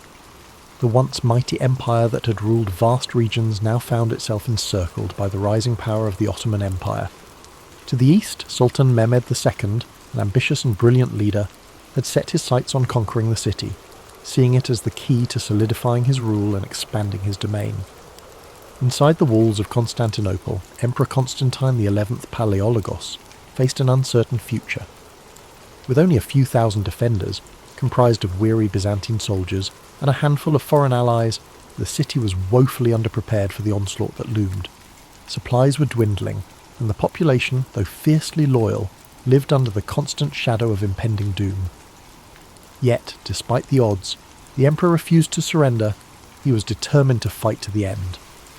As the Ottomans prepared for their siege, they brought with them an arsenal unlike anything the world had seen before. Among their weapons was a massive cannon, constructed by a Hungarian engineer named Orban. This cannon, capable of hurling enormous stone projectiles, was designed to breach even the strongest walls. The Ottomans also amassed a fleet to blockade the city by sea, ensuring that no reinforcements or supplies could reach the defenders. This stage was set for an epic confrontation that would decide the fate of Constantinople, and, with it, the Byzantine Empire. Imagine the tension that gripped the city as its inhabitants prepared for the siege. Picture the anxious faces of soldiers standing watch on the walls, the whispered prayers in the Hagia Sophia, and the determination etched on the emperor's face as he rallied his people. As you visualize the city on the brink of one of history's most defining moments, let its story remind you of the face of overwhelming odds. The tale of Constantinople begins not with surrender, but with hope, a flickering light against the encroaching darkness. On April 6, 1453, the Ottoman forces began their assault on Constantinople. Sultan Mehmed II, commanding an army of nearly 80,000 soldiers, surrounded the city by land and sea. His troops included elite janissaries, heavy artillery units, and cavalry, all meticulously prepared for the battle. In stark contrast, the defenders of Constantinople, numbering only about 7,000, relied on the strength of their walls, their limited resources, and their unwavering determination to hold off the invaders. As the siege commenced, the Ottoman cannon began its relentless bombardment. Each thunderous shot shook the ground, sending massive stones crashing into the city's formidable walls. The defenders scrambled to repair the damage as quickly as possible, working day and night to reinforce the crumbling sections. Yet, despite the damage, the walls of Constantinople held firm, frustrating the attackers and delaying their advance. By sea, Mehmed's fleet blockaded the Golden Horn, the narrow inlet that provided access to the city's harbour. In a bold and desperate move, the Byzantines constructed a massive chain boom across the entrance to the harbour, preventing Ottoman ships from breaching this vital area. For weeks, the two sides engaged in fierce skirmishes on the water, with neither gaining a decisive advantage. Within the city, life became a mix of hope and despair. Citizens prayed fervently in the grand Hagia Sophia, seeking solace and strength. Meanwhile, Emperor Constantine XI worked tirelessly to inspire his people, walking among the defenders on the walls, offering words of encouragement and sharing in their hardships. His presence was a source of unity in a city under siege. Sultan Mehmed II, determined to break the stalemate, devised a bold plan to outflank the city's defences. Using an extraordinary feat of engineering, he ordered his troops to transport ships overland on greased logs, bypassing the chain boom and launching them into the waters of the Golden Horn. This manoeuvre shocked the defenders and marked a turning point in the siege. As the weeks wore on, the defenders of Constantinople grew more exhausted. Supplies dwindled, and morale wavered as the walls suffered greater damage, yet they continued to resist, determined to protect their home against all odds. Imagine the long nights spent on the battlements, the glow of torches illuminating weary faces, and the echoes of cannon fire reverberating through the air. The siege was becoming a battle of attrition, with both sides pushing their limits. The city remained a symbol of defiance, even as the odds seemed increasingly insurmountable. The question lingered: how much longer could Constantinople hold out? As April turned to May, the siege of Constantinople escalated into a relentless struggle. The Ottoman bombardment grew fiercer, cannons fired day and night, chipping away at the once mighty Theodosian walls. Dust and debris filled the air, coating the streets and homes of the city. Despite the constant destruction, the defenders worked tirelessly to repair breaches, often under the cover of darkness. Every stone they placed was an act of defiance against the overwhelming forces pressing in around them. Inside the city, the mood shifted between grim determination and quiet fear. Emperor Constantine XI continued to rally his people, addressing soldiers, citizens and priests alike. His words were simple but powerful, reminding them that they were fighting not just for their lives but for their culture, faith and history. Families huddled together in their homes, offering whispered prayers for protection. In the Hagia Sophia, the city's spiritual heart, the clergy led solemn services, their chants echoing in the grand dome chamber. Outside the walls, Sultan Mehmed II adjusted his strategy. Recognizing the defenders' stubborn resistance, he ordered his engineers to dig tunnels beneath the city's walls in an effort to weaken their foundation. Byzantine forces countered this threat by sending teams of sappers to intercept the tunnels, leading to deadly confrontations beneath the ground. These underground battles, fought in narrow, dimly lit passageways, added another layer of desperation to an already harrowing siege. The Ottomans also intensified their efforts on the Golden Horn. The fleet, now partially inside the harbour thanks to Mehmed's audacious manoeuvre, launched a series of attacks on the Byzantine navy. The defenders fought valiantly, using fire ships and skilled tactics to hold off the superior Ottoman fleet. But their resources were stretched thin, and each victory came at a high cost. The city's residents faced growing hardships. Food supplies dwindled, forcing strict rationing and leading to widespread hunger.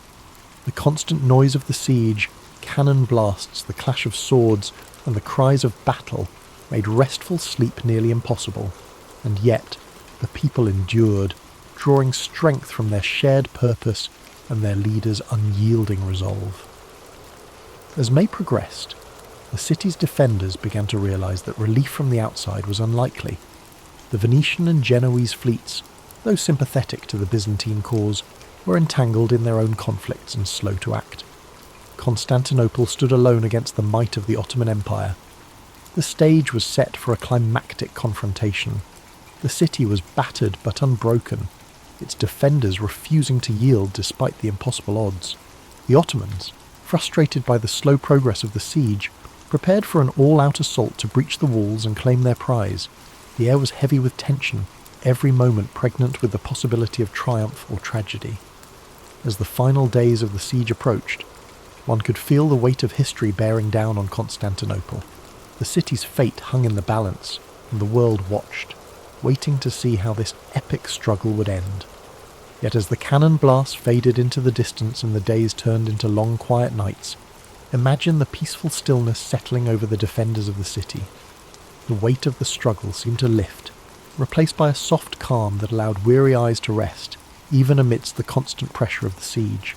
Slowly, the heartbeat of the city began to quiet, like a soft lullaby in the air, gently easing the soul into a place of quiet surrender. As you picture these final moments, let the rhythm of the battle fade into the background, replaced by the peaceful embrace of rest. Feel your breath deepen, your body relax, and your thoughts drift like the gentle breeze over the sea. Sleep now as the city too prepares for the quiet of its inevitable change.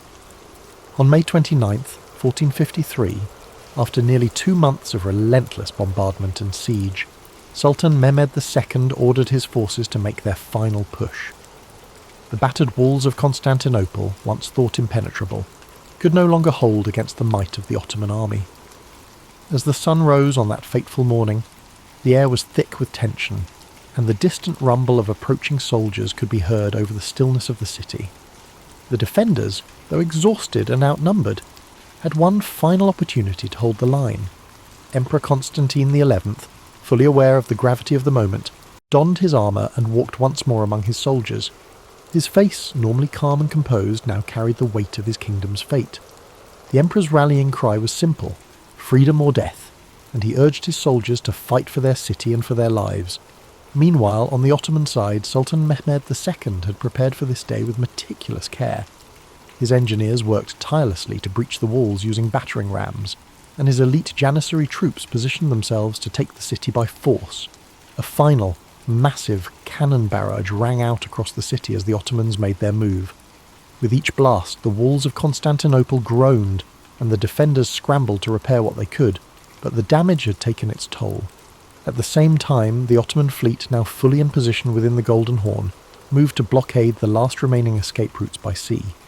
Constantinople, once a beacon of power and culture, was now a city trapped. Its streets, filled with the sounds of combat, became narrow avenues of despair and defiance. As the battle raged in the city, the defenders fought valiantly, but it was clear that the odds were stacked against them. The walls were crumbling. The artillery had breached a gap large enough for the Ottoman forces to swarm in.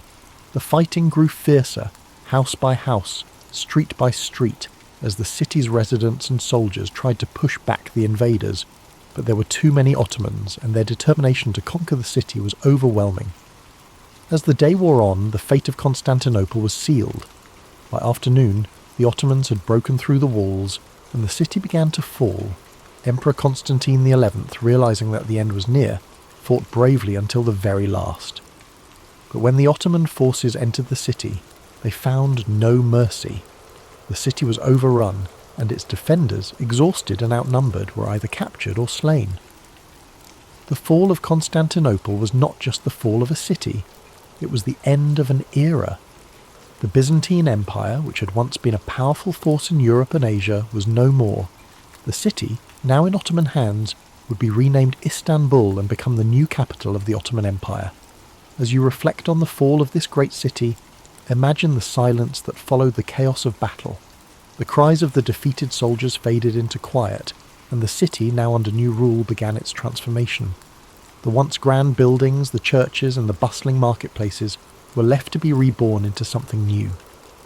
Let the stillness of this moment wash over you, as the world that once was fades away, and a new world takes its place. As you feel the weight of this chapter settle into the quiet of the night, let the sounds of the world outside fade into a soft background hum. Close your eyes and feel the peace of history unfolding, letting the past gently drift away.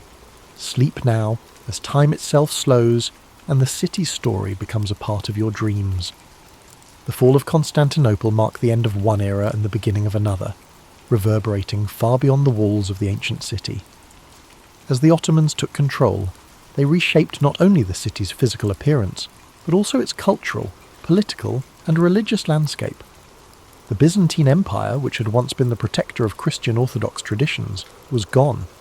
The city of Constantinople, now Istanbul, would become the heart of a new empire, the Ottoman Empire, bringing with it a wave of change that would echo through history for centuries. The fall of Constantinople was a pivotal moment for Europe, signalling the end of the medieval period and the start of the Renaissance. With the loss of one of the most important Christian cities, scholars, artisans, and intellectuals fled to the west, carrying with them priceless knowledge and manuscripts. The Greeks, who had lived under Byzantine rule for generations, brought their learning to places like Florence, Venice, and Rome.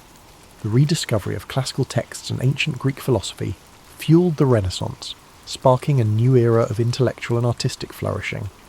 But the impact of the city's fall was not just felt in the West. For the Ottomans, capturing Constantinople was a moment of immense pride and significance. Sultan Mehmed II, now known as the Conqueror, solidified his legacy and the Ottoman Empire's power. He established a new capital that would rival all other cities in the world, renaming it Istanbul, and began transforming it into a thriving metropolis. The Hagia Sophia, once a Christian cathedral and a symbol of Byzantine glory, was converted into a mosque, and the city's skyline would be dominated by the grand minarets of Ottoman mosques. The Ottomans also began to expand their empire, pushing further into Europe, Asia, and Africa. Constantinople's fall opened up new trade routes and positioned the Ottomans as the dominant force in the eastern Mediterranean. The city's strategic location between Europe and Asia gave the Ottomans control of crucial land and sea trade routes, further strengthening their empire. In the centuries that followed, the legacy of Constantinople would continue to shape the world. For the East, it became a symbol of Ottoman strength and prosperity. For the West, it served as a reminder of the fragility of empires and the shifting tides of history. The fall of Constantinople was more than just a military victory. It was a symbolic event that signalled the changing balance of power in the world. As you reflect on the long-reaching consequences of this moment in history, imagine how the passing of centuries can transform a city, how the echoes of one era can reverberate into the next. Feel the calmness of time moving forward, each breath slower, as you let the weight of these changes settle into your thoughts. The past is a river, constantly flowing, and Constantinople's fall was but one ripple in the vast current of history. Let this ripple guide you into a peaceful place of reflection, where the weight of time and change lifts, and you feel the peace of quiet understanding. Though the city of Constantinople fell to the Ottomans in 1453, the spirit of its ancient civilization would never be fully extinguished. The echoes of its grandeur, its wisdom, and its role as the crossroads of empires resonated through time. The Byzantines, though defeated, had left an indelible mark on the world. The artifacts, the knowledge, and the stories of their culture continued to influence not only the Ottomans, but the entire world for generations. Even the name Constantinople itself would live on in the hearts of those who revered its history. For the Ottomans, the transformation of the city into Istanbul was more than a conquest. It was a blending of two worlds. The Greek Orthodox and Christian heritage of Constantinople mixed with the Islamic Ottoman culture, creating a rich and diverse society that would flourish for centuries. The city's iconic Hagia Sophia, once a Christian church, stood as a testament to this blending, a symbol of the city's enduring beauty and the confluence of different faiths, traditions and ideas. Over time, Istanbul would become a global hub for art, science and trade, fostering an environment where diverse cultures and ideas could meet. Scholars, artists and merchants from all corners of the world passed through the city, contributing to its ongoing legacy as a place of knowledge and exchange. As you reflect on the lasting impact of Constantinople, imagine how the quiet passage of time can allow a city's legacy to endure long after its walls have crumbled. The stories of Constantinople's rise, its cultural riches, and its eventual fall are woven into the fabric of history. And just as the city evolved, so did the stories of the people who lived there, stories that still inspire awe and contemplation today. Now, as the quiet night settles in, let yourself be carried away by the soft waves of time. The distant sounds of the past are now mere whispers in the night, fading into a calm silence. The story of Constantinople, its rise and fall, and its everlasting influence now rests softly in the back of your mind. Allow this story to guide you into a deep and peaceful rest, where the weight of history lifts and only the soothing silence remains.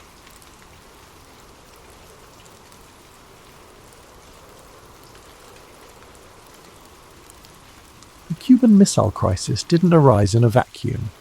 It was the culmination of years of Cold War tensions, a time when the world seemed to teeter on the edge of uncertainty.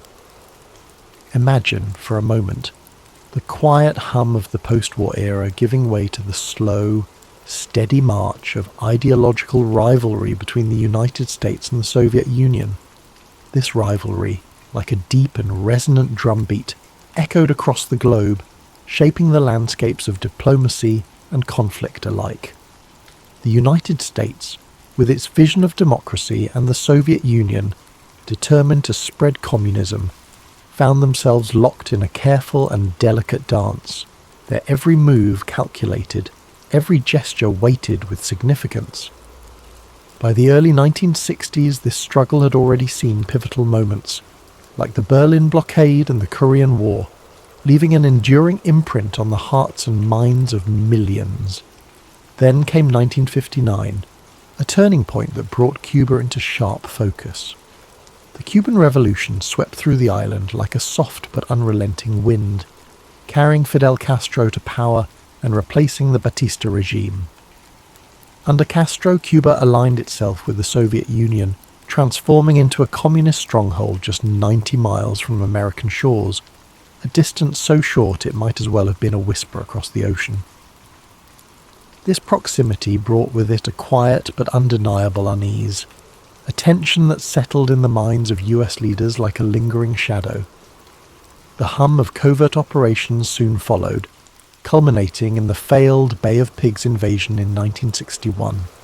This misstep, like a ripple in still water, spread embarrassment for the Kennedy administration and deepened the chasm of mistrust between the US and Cuba.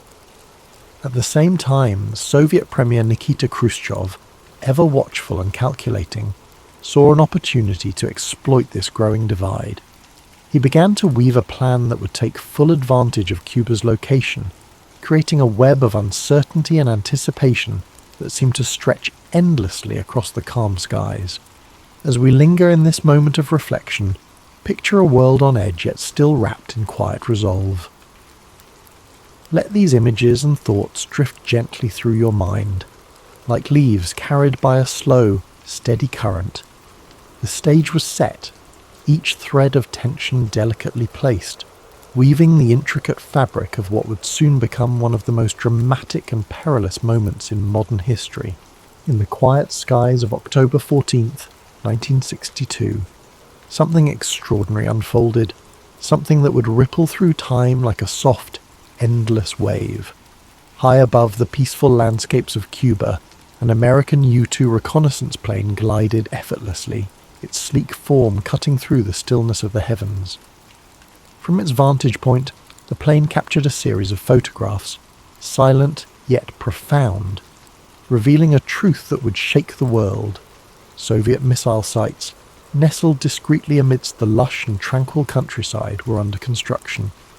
These were no ordinary missiles. Their presence was like a whisper of something immense and dangerous, carrying with them the potential for devastation. Capable of reaching the heart of the United States within mere moments, these medium and intermediate range ballistic missiles carried the weight of a silent, looming threat.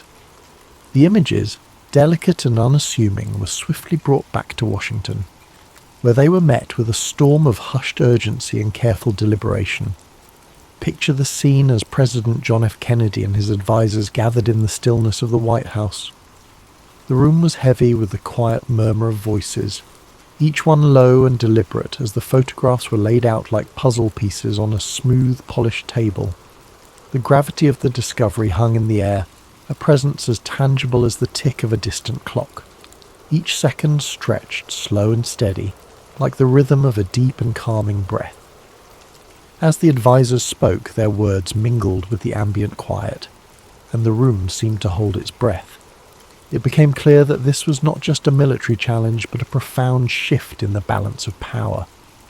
The missiles in Cuba mirrored the US's own installations in Turkey, creating a precarious symmetry of threat that deepened the unease.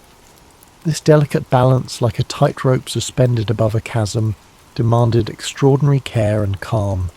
For a moment, close your eyes and imagine the scene. The soft rustle of papers, the distant hum of voices, and the unspoken tension that lingers in the air like a gentle mist. This was a time of reflection, a time when the world seemed poised on the edge of a decision that could change everything. Yet, Amidst the tension, there was also a stillness, a fragile sense of order holding back the chaos beyond. As the president and his team weighed their options, the choices before them seemed infinite, like waves rolling gently onto a shore. Diplomacy, military action, or something in between, each decision carried the weight of an uncertain future. But for now, in this moment, let these thoughts settle, like leaves falling softly to the ground, as the story gently unfolds further into the night. In the days that followed the Discover, the world seemed to move in slow motion, each moment drawn out as though the air itself had grown thicker, heavier. President Kennedy and his advisors, the Executive Committee of the National Security Council, often referred to as ExComm, met repeatedly in the quiet, reflective halls of the White House. Their discussions, careful and deliberate, centered on one pressing question: how to respond to this grave discovery. The choices before them were as weighty as the stillness that filled the room. One option was a military strike to destroy the missile sites, swift and decisive. Another was a full-scale invasion of Cuba, an action that would surely provoke a direct confrontation with the Soviet Union. But even as these strategies were considered, their risks loomed large, like storm clouds gathering on the horizon. A misstep could spark the very thing they all feared: a nuclear war that might engulf the world in unimaginable devastation. Amid the tense deliberations, a third option emerged, one that seemed to offer a chance for resolution without immediate violence: a naval quarantine of Cuba. This option, though less aggressive, was no less bold. By establishing a blockade to prevent further delivery of Soviet missiles and military equipment to the island, the United States could demonstrate its resolve while leaving room for diplomacy to take hold. The term quarantine was chosen carefully, softer than blockade, to avoid the suggestion of an act of war. Picture, if you will, the long pauses between words as the advisors weighed this plan. Their voices, low and measured, filled the space like the gentle lapping of waves against a shore.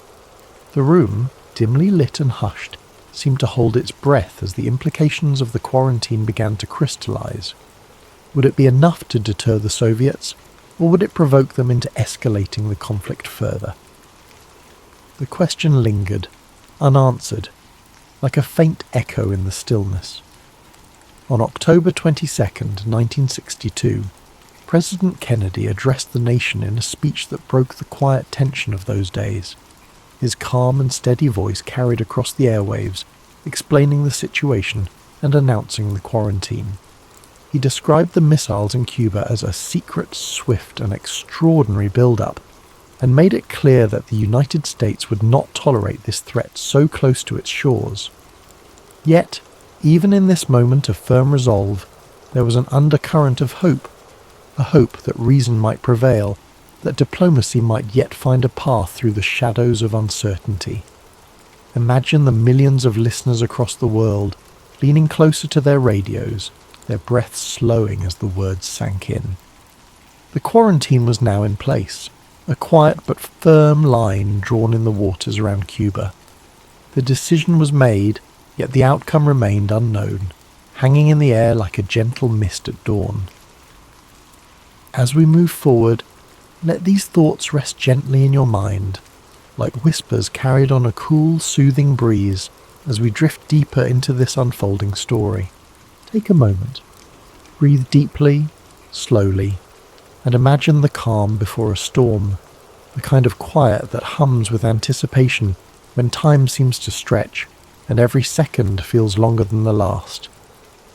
This was the atmosphere as the United States naval quarantine of Cuba went into effect on October 24, 1962. The blockade was not just a line drawn in the water, it was a test of wills between two superpowers. American warships moved into position, forming a silent, steady wall in the ocean, ready to intercept any Soviet vessels attempting to deliver more missiles or military supplies to Cuba. These ships, though distant from the shorelines, carried with them the weight of a global audience's gaze as the world watched and waited, holding its collective breath. Far away in the stillness of the Kremlin, Premier Khrushchev faced his own moment of reflection. Soviet ships were already en route to Cuba, some carrying cargo that would challenge the blockade directly. Would they stop or press on? To retreat might signal weakness. To advance might spark open conflict. The tension was palpable, an invisible thread pulling tighter with each passing hour. Imagine the seas, vast and unyielding, their surface calm but concealing a profound sense of unease beneath. The American ships floated silently, their crews ready but motionless, listening to the soft rhythm of the waves and the low hum of the engines. Across the Atlantic, the Soviet vessels continued their approach, the space between them shrinking slowly, steadily, like the narrowing of a great and ominous gulf. Back in Washington, the ExCom held near-constant meetings, their discussions now carrying the gravity of the quarantine's first test. Reports from the blockade zone came in, each one met with careful deliberation. The tension in those rooms was thick, almost tangible, as though it might spill out into the world beyond. Every voice was measured, every pause significant, as the weight of their decisions pressed down like a blanket of still and heavy air. Then, on October the 25th, an eerie moment of calm arrived. The Soviet ships stopped just short of the blockade line. This pause, this single moment of restraint, was both a relief and a reminder of how precariously balanced the situation remained. Khrushchev sent a message proposing negotiations, a glimmer of light breaking through the clouds of uncertainty. For a moment, let your mind linger on this fragile quiet. Imagine the stillness of the ocean, the distant shapes of the ships, and the muffled sounds of calm activity on deck. It was a pause, but not yet a resolution, like the faintest hint of dawn before the sun begins to rise. As the world held its breath, the next moves remained uncertain, waiting to unfold with the slow and deliberate pace of history itself. Pause for a moment. Let the tension of the previous days fade, and allow yourself to sink into this pivotal chapter, a time when words, not weapons, became the instruments of a potential resolution. As the blockade held firm and Soviet ships paused in their advance, the crisis shifted from the oceans to the realm of communication. It was now a battle of letters and messages, where every word carried the weight of the world. On October 26th, Premier Khrushchev sent the first of 2 letters to President Kennedy. It was a message of emotion and urgency, filled with words that seemed almost pleading, like whispers carried on a breeze. Khrushchev proposed a resolution. The Soviet Union would withdraw its missiles from Cuba if the United States would promise not to invade the island. The tone was personal, almost vulnerable, as if Khrushchev sought to reach Kennedy not as an adversary, but as a fellow human standing on the precipice of disaster. The next day, however, brought a second letter, different in tone, harsher, more calculated. This one demanded that the United States also remove its Jupiter missiles from Turkey, an escalation that added a new layer of complexity to the already delicate negotiations. These letters, arriving like waves in succession, left Kennedy and his advisers navigating treacherous waters. Which message represented Khrushchev's true intent? Was this a sincere offer or a ploy to gain an upper hand? In the stillness of the White House, Kennedy and the ExCom deliberated late into the night. Their discussions were careful, deliberate, each word spoken slowly, as if to avoid disturbing the fragile balance they were trying to maintain. The question lingered in the air like the soft echo of distant footsteps. How could they accept the first offer without appearing weak, while also avoiding a direct confrontation that might spiral into war? Imagine the quiet of those rooms, filled only with the faint rustling of papers and the low hum of thought. It was a moment of immense pressure, but also one of profound restraint. as though the weight of their decisions was held aloft by a delicate and invisible thread. Finally, Kennedy made his choice. He responded to Khrushchev's first letter, agreeing to the proposal of a non-invasion pledge in exchange for the removal of the missiles from Cuba. The Jupiter missiles in Turkey were not mentioned in this reply, a deliberate omission meant to simplify the path to resolution. At the same time, Robert Kennedy, the president's brother and attorney general, quietly met with Soviet ambassador Anatoly Dobrynin to discuss the removal of the Turkish missiles as a separate, unofficial arrangement. As the letters were exchanged, the world waited in silence. Imagine millions of hearts beating slowly, steadily, as the fate of humanity seemed to hang in the balance. This was diplomacy at its most fragile, like a fine thread spun across an open void. And yet, in that fragility, there was also hope, a faint but growing light at the end of a long and shadowed tunnel. Let this, though, drift gently through your mind as we move toward the final chapter of this remarkable story, where the crisis finds its resolution and the world begins to exhale. As the sun rose on October 28, 1962, the world awoke to a glimmer of relief. Premier Khrushchev announced that the Soviet Union would dismantle and remove its missiles from Cuba. His decision, conveyed in a public radio broadcast, marked the end of the 13-day standoff that had brought humanity to the brink of nuclear war. The missiles, he declared, would be taken apart and the weaponry returned to the Soviet Union under United Nations supervision. For President Kennedy, this was a moment of cautious triumph. The US quarantine had succeeded in forcing a peaceful resolution without resorting to violence. The secret agreement to remove the American Jupiter missiles from Turkey added a layer of complexity but remained undisclosed to the public, allowing both nations to save face in the eyes of the world. In the following days, work began to de-escalate the situation. Soviet personnel in Cuba started dismantling the missile sites, and American reconnaissance planes confirmed the progress. Meanwhile, the US ships maintained their positions until the removal was complete, standing as quiet sentinels of the fragile peace that now settled over the Caribbean. The resolution of the Cuban Missile Crisis was hailed as a victory for diplomacy, but it left an enduring impact on both nations. In the United States, Kennedy emerged as a skilled leader who had successfully navigated the most dangerous crisis of the Cold War. For Khrushchev, the crisis was a humbling moment that exposed the limits of Soviet power and, in part, contributed to his eventual removal from office. Yet, the aftermath also brought reflection. The sheer proximity to disaster prompted both superpowers to reconsider their approach to conflict and diplomacy. In 1963, the two nations established the Moscow-Washington Hotline, a direct communication link designed to prevent misunderstandings and delays in future crises. It was a small but significant step toward reducing the risk of nuclear confrontation. Imagine the stillness of those post-crisis days. The world, so recently shadowed by the threat of annihilation, now seemed quieter, calmer, as if holding its breath in gratitude. The Cuban Missile Crisis had shown how close humanity could come to its own destruction, and how essential it was to step back from the edge.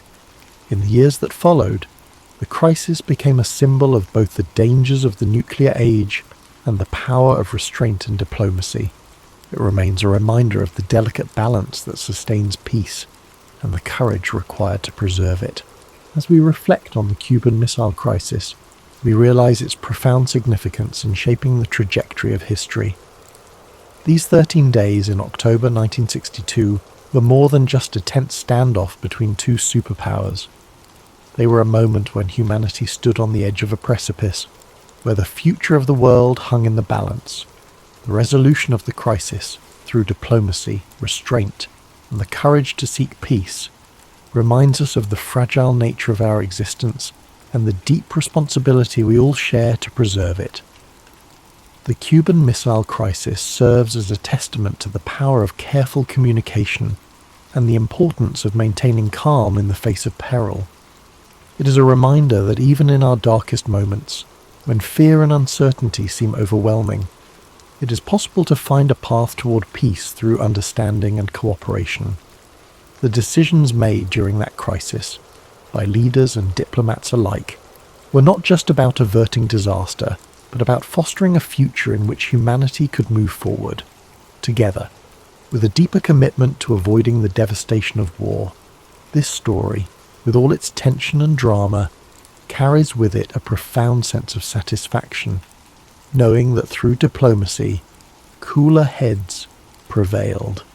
The crisis could have led to a catastrophe, but instead, it ended with the restoration of a delicate peace, and as we find comfort in that resolution, we can allow ourselves to drift into a space of tranquility, knowing that even in the most tumultuous times, peace is always within our reach if we dare to reach for it.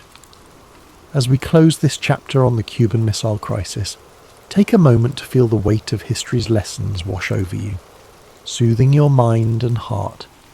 The story, though intense, carries with it a sense of relief and calm, a reminder that peace, like the most gentle rain, can cleanse even the deepest tensions.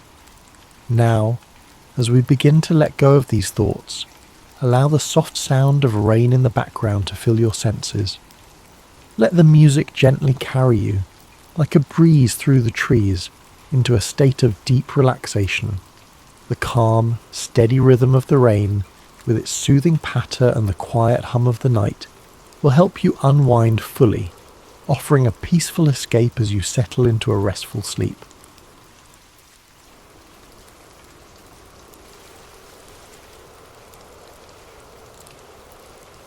Over 2,000 years ago, in 469 BCE, Socrates was born in Athens, Greece. Athens was a city at the heart of the ancient world, a centre of art, culture, and intellectual thought. Socrates' early life, however, was modest. His father, Sophroniscus, was a stonemason, and his mother, Phaenorete, was a midwife.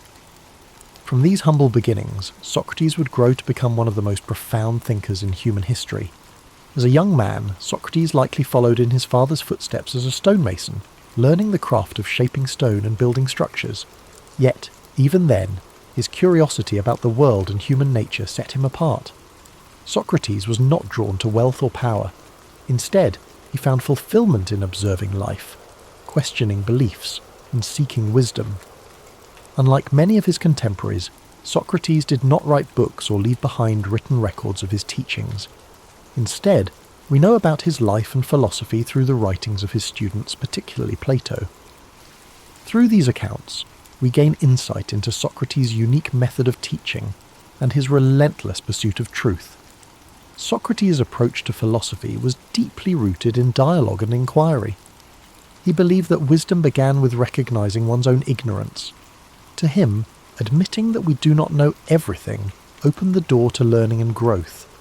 This idea became the foundation of the Socratic method, a process of asking and answering questions to stimulate critical thinking and uncover underlying truths. Socrates spent much of his life walking the streets of Athens, engaging in conversations with people from all walks of life. He would approach artisans, politicians, and everyday citizens, asking probing questions that challenged their assumptions and beliefs. These discussions were not meant to humiliate or demean, but to encourage reflection and deeper understanding. Despite his humble appearance, barefoot, dressed simply, and often unkempt, Socrates' intellect and charisma drew people to him. Many young Athenians admired his wisdom and became his students, eager to learn from his insights. However, his habit of questioning authority and exposing contradictions in people's beliefs also earned him powerful enemies. Socrates believed that a life worth living was one dedicated to virtue and the pursuit of truth. He often spoke of the importance of the soul and the need to care for it through ethical living. To Socrates, material wealth and social status were insignificant compared to the value of living a just and honourable life. Athens, during Socrates' lifetime, was a city in flux. It faced political turmoil, military conflicts, and shifting cultural values. Socrates' teachings, which encouraged critical thinking and challenged traditional norms, was seen by some as a threat to the stability of society. His questioning of the status quo made him a controversial figure, admired by many but also viewed with suspicion and hostility by others. In 399 BCE, when Socrates was 70 years old, he was brought to trial on charges of corrupting the youth and impiety, essentially for not recognizing the gods of Athens and introducing new ones. His accusers painted him as a dangerous influence who undermined the fabric of society. During his trial, Socrates stood firm in his beliefs. Rather than plead for his life or renounce his teachings, he used the opportunity to defend the principles he held dear. He argued that his questioning and discussions were a service to Athens, pushing its citizens to think critically and live virtuously.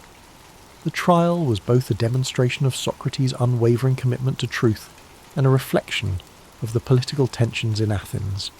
Despite his eloquence and integrity, the jury found him guilty. He was sentenced to death by drinking a cup of hemlock, a poison that would end his life.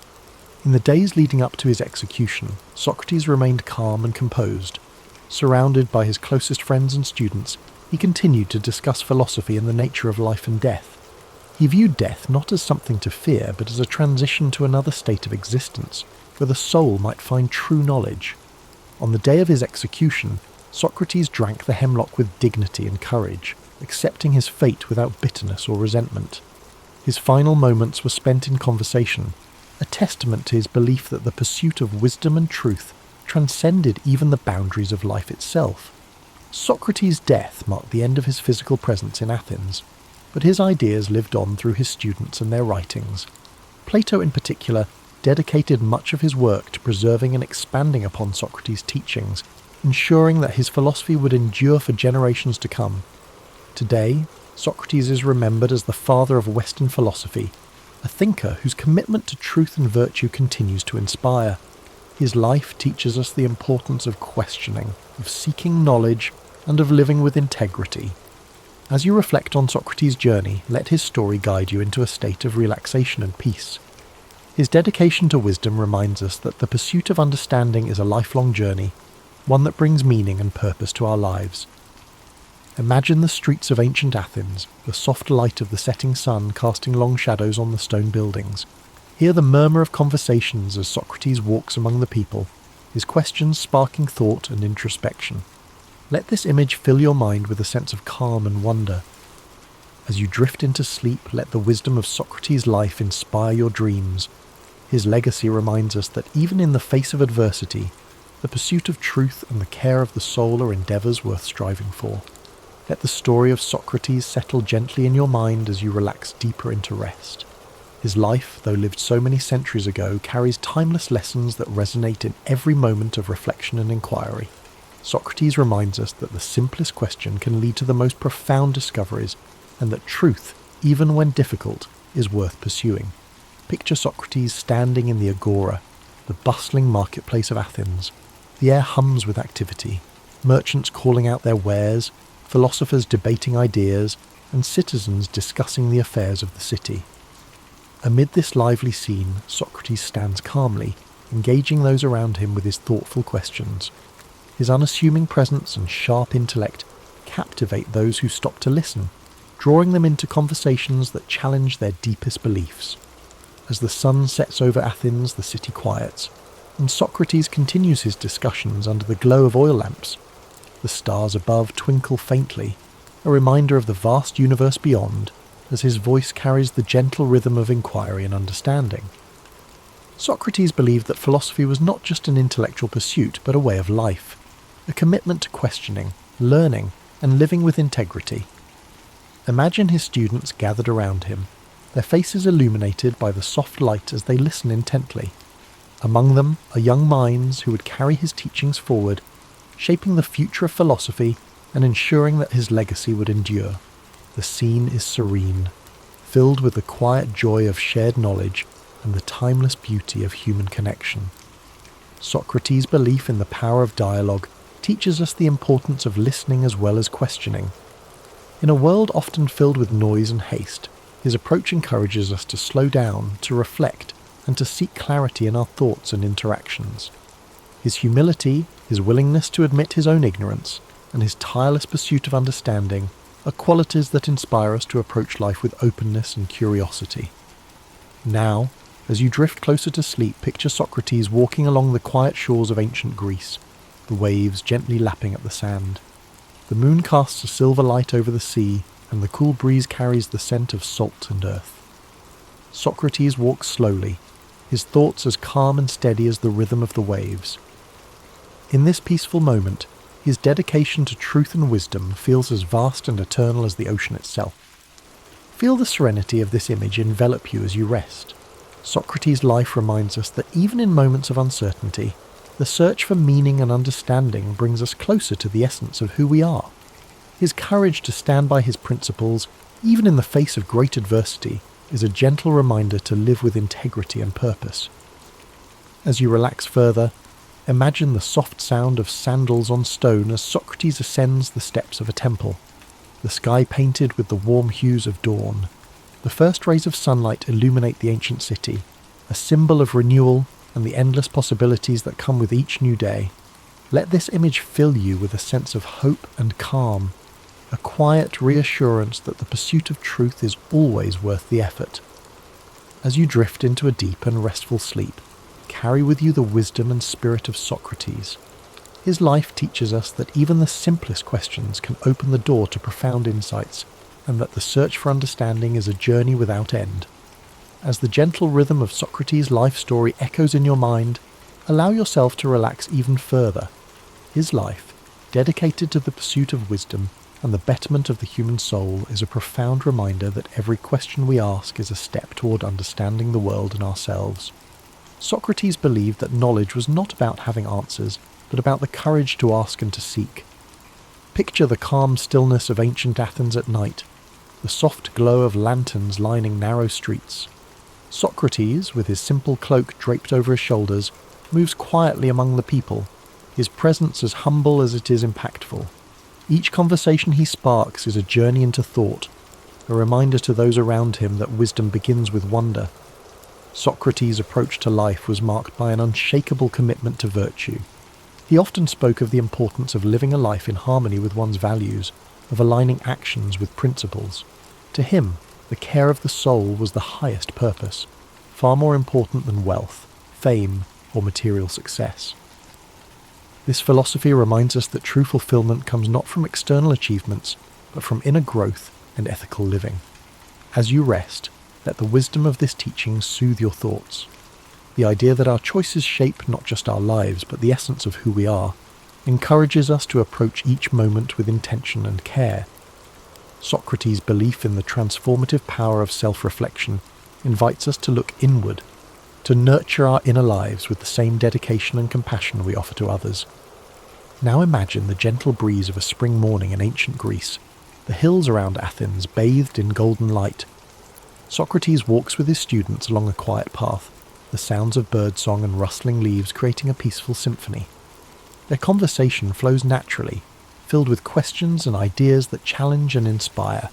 This idyllic scene captures the essence of Socrates' philosophy, a life lived in connection with nature, community, and the endless pursuit of knowledge.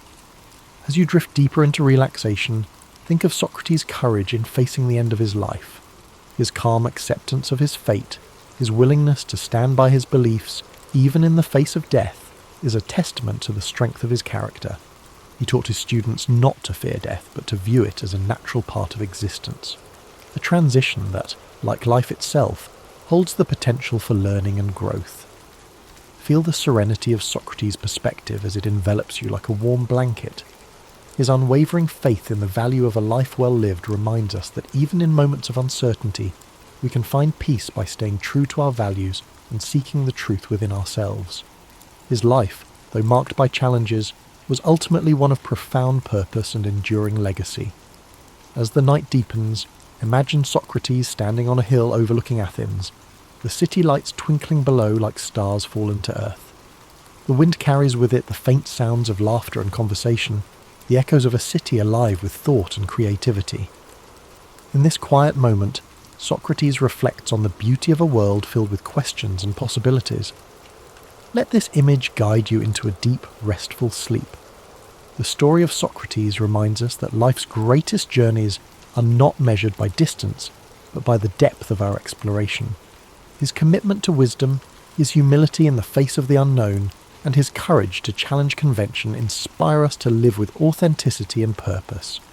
As the soothing story of Socrates carries you further into relaxation, let the timelessness of his teachings resonate deeply within you. His belief in the transformative power of questioning and reflection is a reminder that growth begins when we dare to examine our lives. Socrates once said, "The unexamined life is not worth living," a sentiment that invites us to seek meaning and purpose in even the smallest moments. Picture the serene landscape of ancient Athens at dawn. The first light of the sun spills over the Acropolis, painting the marble temples in soft hues of pink and gold. Socrates stands with his students in the quiet morning air, his voice calm and steady as he shares his thoughts. The city begins to wake, its streets gradually filling with life, but in this tranquil moment, the exchange of ideas feels timeless, as if the wisdom being shared is as eternal as the sun's light. Socrates' method of teaching was not about providing answers, but about encouraging others to think for themselves. He believed that through dialogue, one could uncover deeper truths and challenge assumptions. His way of guiding others with questions was both gentle and profound, a reminder that sometimes the best teachers are those who help us find our own way. As you let these thoughts settle, imagine the peaceful simplicity of Socrates' life. Despite living in a city known for its grandeur, Socrates valued humility and lived with few possessions. He found joy not in material wealth, but in the richness of thought and the connections he forged with others.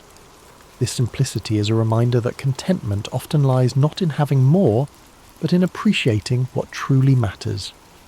Now, as you drift deeper into rest, imagine the stars above Athens twinkling softly in the night sky. Socrates, seated with his students, gazes upward, his mind pondering the mysteries of the universe.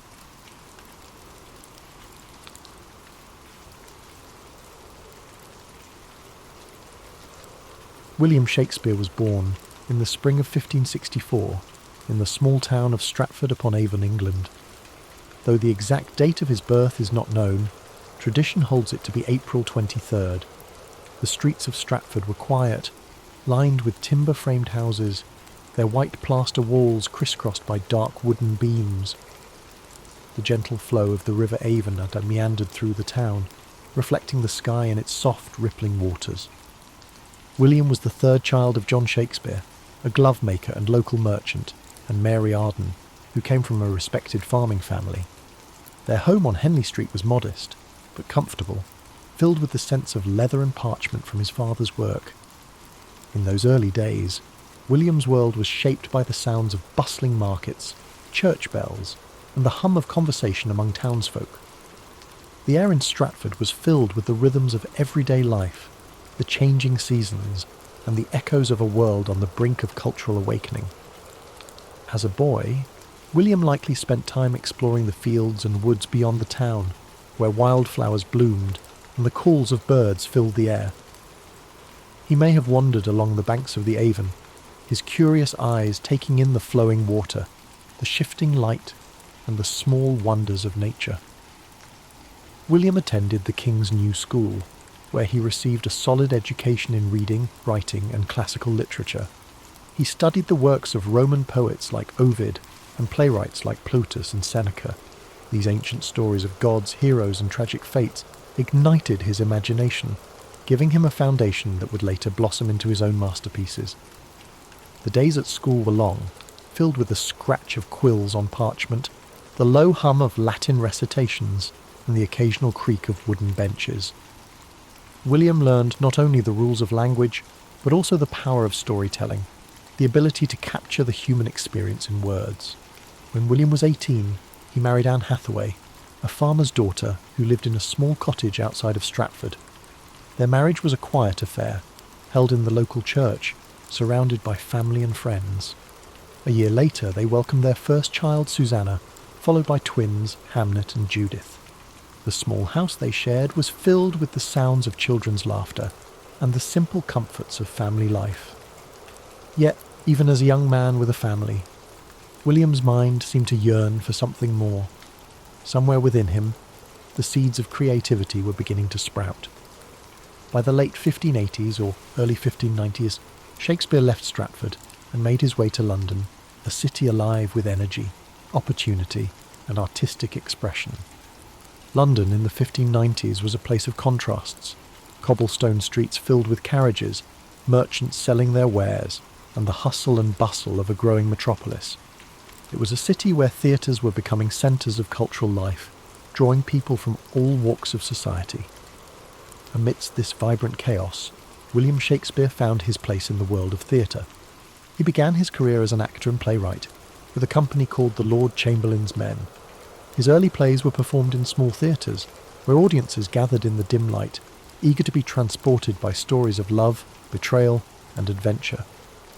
The scent of burning tallow candles filled the air, mingling with the excited whispers of the crowd. Shakespeare's talent quickly became evident, and his works began to captivate London's theatre-goers. His early successes included plays like Henry VI and Titus Andronicus, stories of war, revenge, and political intrigue. Each line he wrote seemed to pulse with life, filled with the richness of human emotion and the beauty of language. By the late 1590s, Shakespeare had become a respected figure in the theatre world. He purchased shares in the newly built Globe Theatre, a wooden structure that would become the heart of his creative endeavours. The Globe stood on the southern bank of the River Thames, its thatched roof and open-air stage welcoming thousands of eager spectators. It was here that some of his greatest plays came to life: Romeo and Juliet, A Midsummer Night's Dream, and The Merchant of Venice. These stories of a young love, magical realms, and complex human relationships resonated with audiences who laughed, wept, and marvelled at the tales unfolding before them. As his reputation grew, so did the depth of his work. In the early 1600s, Shakespeare wrote some of his most profound and powerful tragedies: Hamlet, Othello, King Lear, and Macbeth. These plays explored the darker corners of the human soul, delving into themes of ambition, jealousy, madness, and fate. Imagine the dimly lit stage, the flicker of candlelight, the hushed anticipation of the crowd as the curtain rose. The words of Shakespeare filled the air, weaving a tapestry of emotion, drama, and insight that would echo through the centuries. Even as he found success in London, Shakespeare never lost his connection to Stratford-upon-Avon. He returned frequently to his hometown, where he purchased New Place, one of the largest houses in the town. It was a place of peace and reflection, a retreat from the bustling world of the theatre. As he entered the later years of his life, his writing took on a gentler tone. Plays like The Tempest and The Winter's Tale spoke of forgiveness, redemption, and the passage of time. These final works reflected a man who had seen much of life's beauty and sorrow, and who sought peace and understanding. On April 23, 1616, at the age of 52, William Shakespeare passed away in his hometown of Stratford-upon-Avon. His life had been a journey of words, stories, and imagination, a journey that left an indelible mark on the world. He was buried in the chancel of Holy Trinity Church, and where his gravestone still rests today.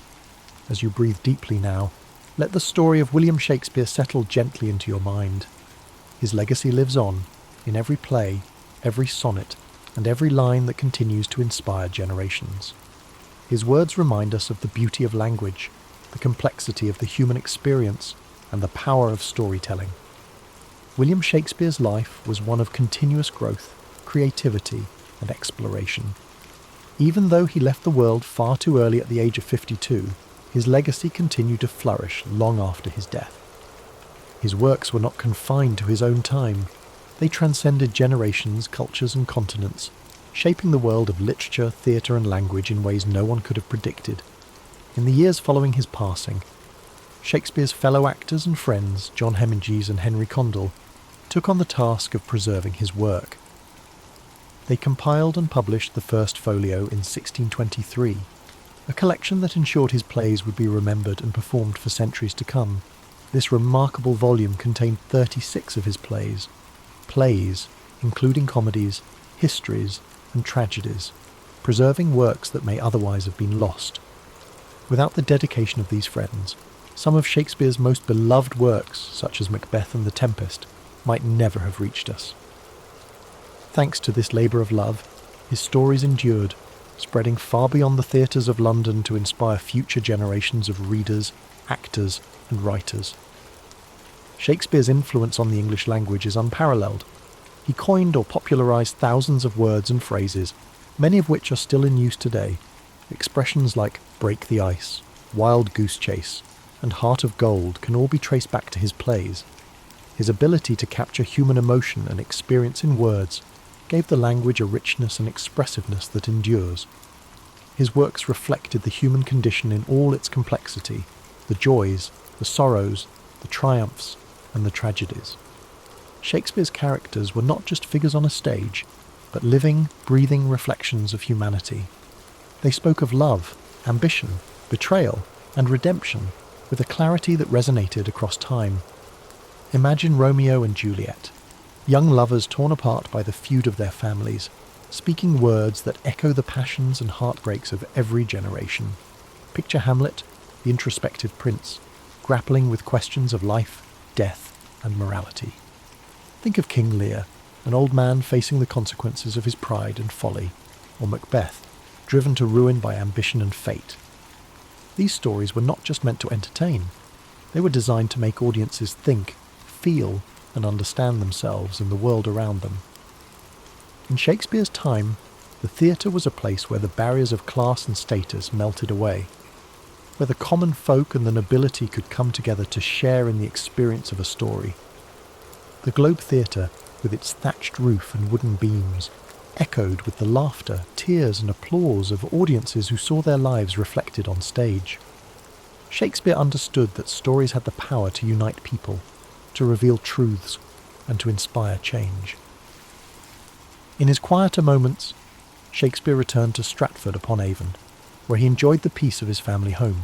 Here, he could escape the noise of the city and the demands of the theatre. He tended to his affairs and spent time with his family and walked the familiar streets of his hometown. But even in retirement, the creative spark never truly left him. Later years, he collaborated with younger playwrights and continued to refine his craft. The serenity of Stratford offered him a chance to reflect on his life's work, to find peace in the knowledge that he had given the world something timeless and extraordinary. Though his life ended on April 23, 1616, his impact was only just beginning.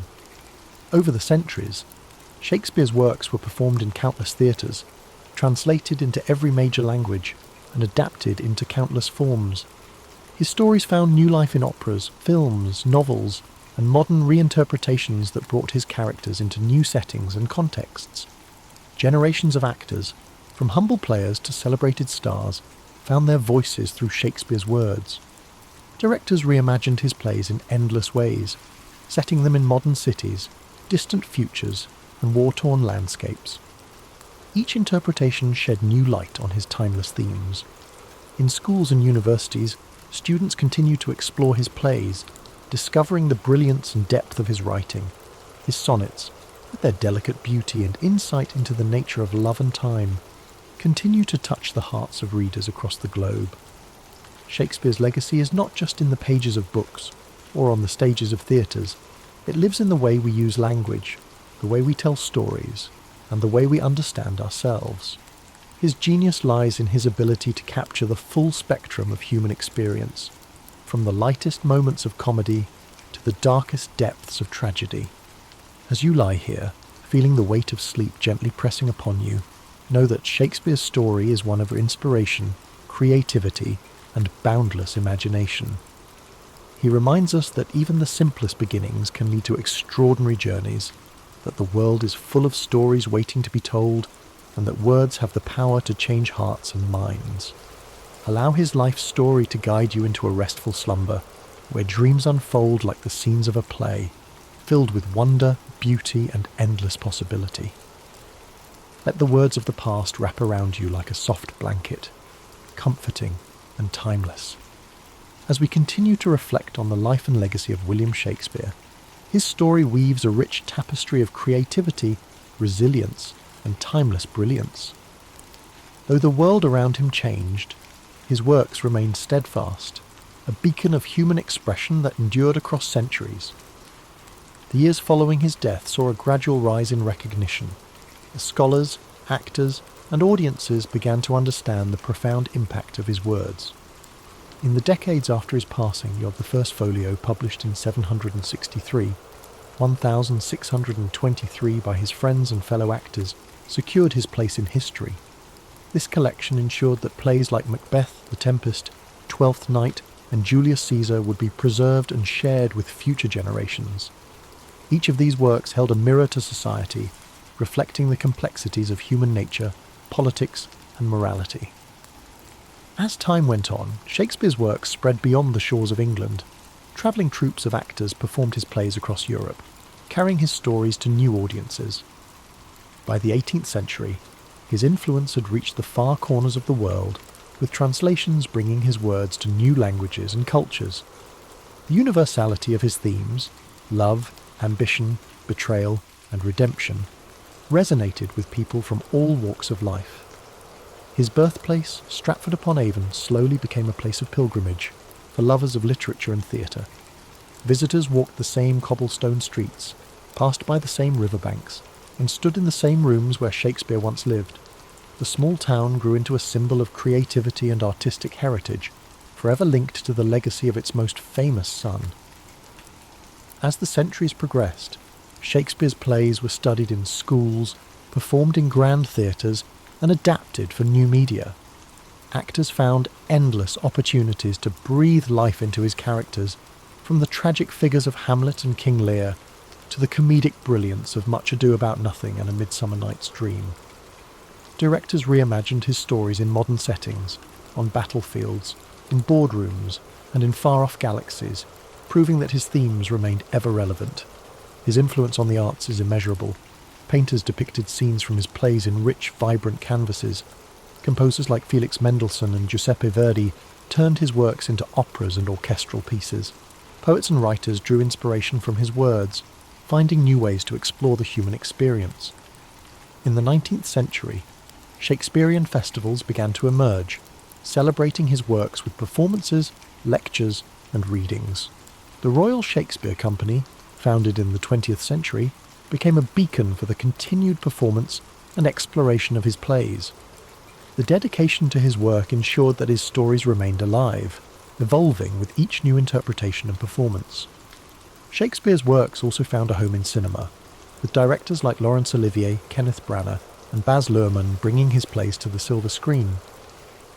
Films adapted from his plays reached audiences around the world, introducing his characters and stories to new generations. The power of cinema allowed his words to take on new dimensions, with stunning visuals and powerful performances amplifying their emotional depth. Even in the modern world, his influence persists.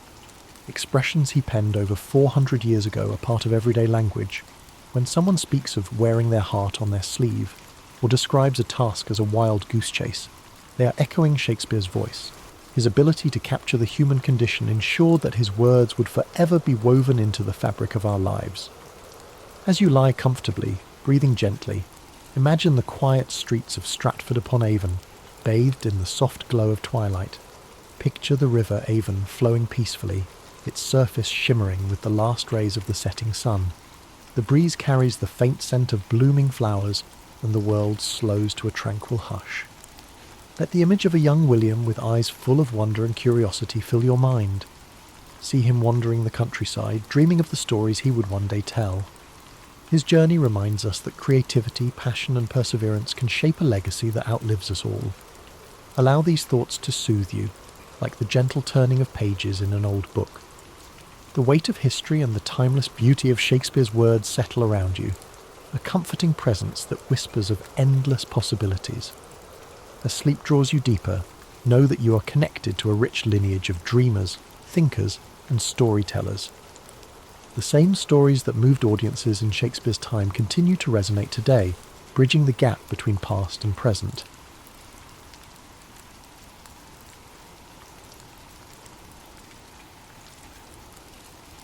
In the year 1162, amidst the sweeping steppes of Mongolia, a child was born into a world of cold winds and endless plains. This child, named Temujin, would grow to become the great Genghis Khan, a name that would echo across history as the founder of the Mongol Empire. But before he became a conqueror, he was simply a boy born into struggle, shaped by the harshness of his environment and the conflicts of his people. The Mongolian steppes stretched far and wide, a vast expanse of grasslands where the sky met the earth in a seamless horizon. Life here was simple yet brutal. Nomadic tribes moved with their herds, living off the land and surviving the harsh winters and the scorching summers. It was a world where strength, loyalty, and resilience were the keys to survival. Temujin's early years were marked by hardship.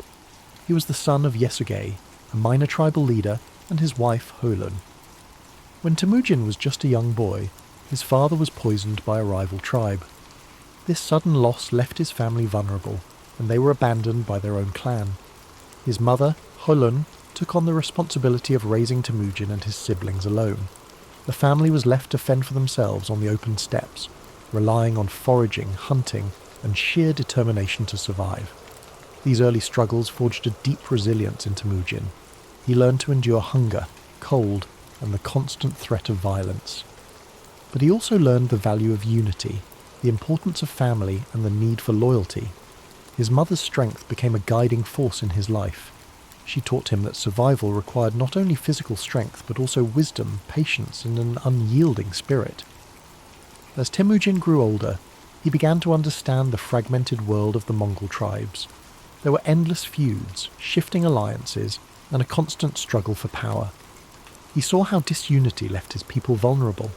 He dreamed of something greater, of a world where the tribes could be united, where the endless conflicts could be replaced with a shared purpose. But before he could realize this vision, he faced countless challenges. Betrayal was a constant threat. One of his closest friends, Jamuka, who had once sworn brotherhood with him, would later become his rival. Temujin's path was marked by moments of capture, imprisonment, and escape. Each setback hardened his resolve. He believed that strength was found not just in the sword, but in the unity of purpose and loyalty. In time, Temujin began to gather followers who saw his vision. He was not just a warrior. He was a leader who understood people. He rewarded loyalty and merit rather than noble birth, a revolutionary idea in a world bound by tradition. His reputation grew, and more tribes pledged their allegiance to him. His ability to inspire, to strategize, and to adapt set him apart. He was relentless, determined, and focused on a single goal: to unite the Mongol tribes under one banner. In 1206, after years of battles, alliances, and strategic brilliance, Temujin achieved his dream. He was declared Genghis Khan, meaning universal ruler. It was a title that reflected his role as the unifier of the Mongols, a leader who'd brought together the once fractured tribes into a formidable force. But Genghis Khan's vision did not stop at the borders of Mongolia. He saw beyond the steppes, beyond the horizon. His ambition was to create a world where his people could thrive, where the divisions that had weakened them for centuries could be replaced by a new order. His armies, skilled horsemen and fierce warriors, began to expand the Mongol territory. They moved with speed, discipline, and precision, conquering lands that had once seemed unreachable. The campaigns of Genghis Khan swept across Central Asia, into China, and beyond. His leadership was marked by a combination of ruthless efficiency and strategic genius. He understood the importance of adapting to new challenges, incorporating new technologies, and learning from the cultures he encountered. Under his rule, the Mongol Empire became a melting pot of ideas, trade, and communication. But Genghis Khan was more than just a conqueror. He established laws to bring order to the chaos of his expanding empire. His code, known as the Yasa, emphasized loyalty, discipline, and justice. He promoted religious tolerance, recognizing that unity required respecting the beliefs of diverse peoples. He created systems of communication, trade routes, and infrastructure that connected distant parts of his empire. The Silk Road, once a dangerous route, flourished under Mongol protection, facilitating the exchange of goods, ideas, and cultures. As you breathe in deeply, picture the vast Mongolian steppes under a night sky filled with stars. The grass sways gently in the breeze, and the world is quiet except for the soft sounds of horses and the distant crackle of campfires.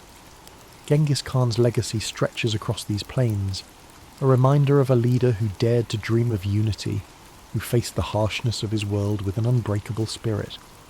His life was a journey of resilience, vision, and transformation. He turned adversity into strength, chaos into order, and disunity into a vast and enduring empire. Though his methods were fierce, his impact on the world was profound. The connections he forged between East and West reshaped history, leaving a legacy that endures to this day. As you sink deeper into relaxation, let the story of Genghis Khan remind you of the power of perseverance, the strength found in unity, and the importance of vision. His life, filled with challenges and triumphs, speaks to the boundless potential within each of us, the ability to overcome, to lead, and to create lasting change. As you drift even deeper into the calming embrace of sleep, let the echoes of Genghis Khan's journey gently guide your thoughts. His story, one of struggle, vision, and unrelenting determination, is a reminder of the strength that lies within every challenge we face and the boundless potential we possess to shape our own destinies. Picture the endless Mongolian steppes beneath a vast night sky, where the stars shine like scattered diamonds, illuminating the dark plains below. The wind moves softly, whispering tales of ancient conquests and unification, carrying with it the faint scent of grasslands and distant fires. This is the world where Genghis Khan forged his legacy, a world where survival was harsh, but the spirit of resilience was even stronger.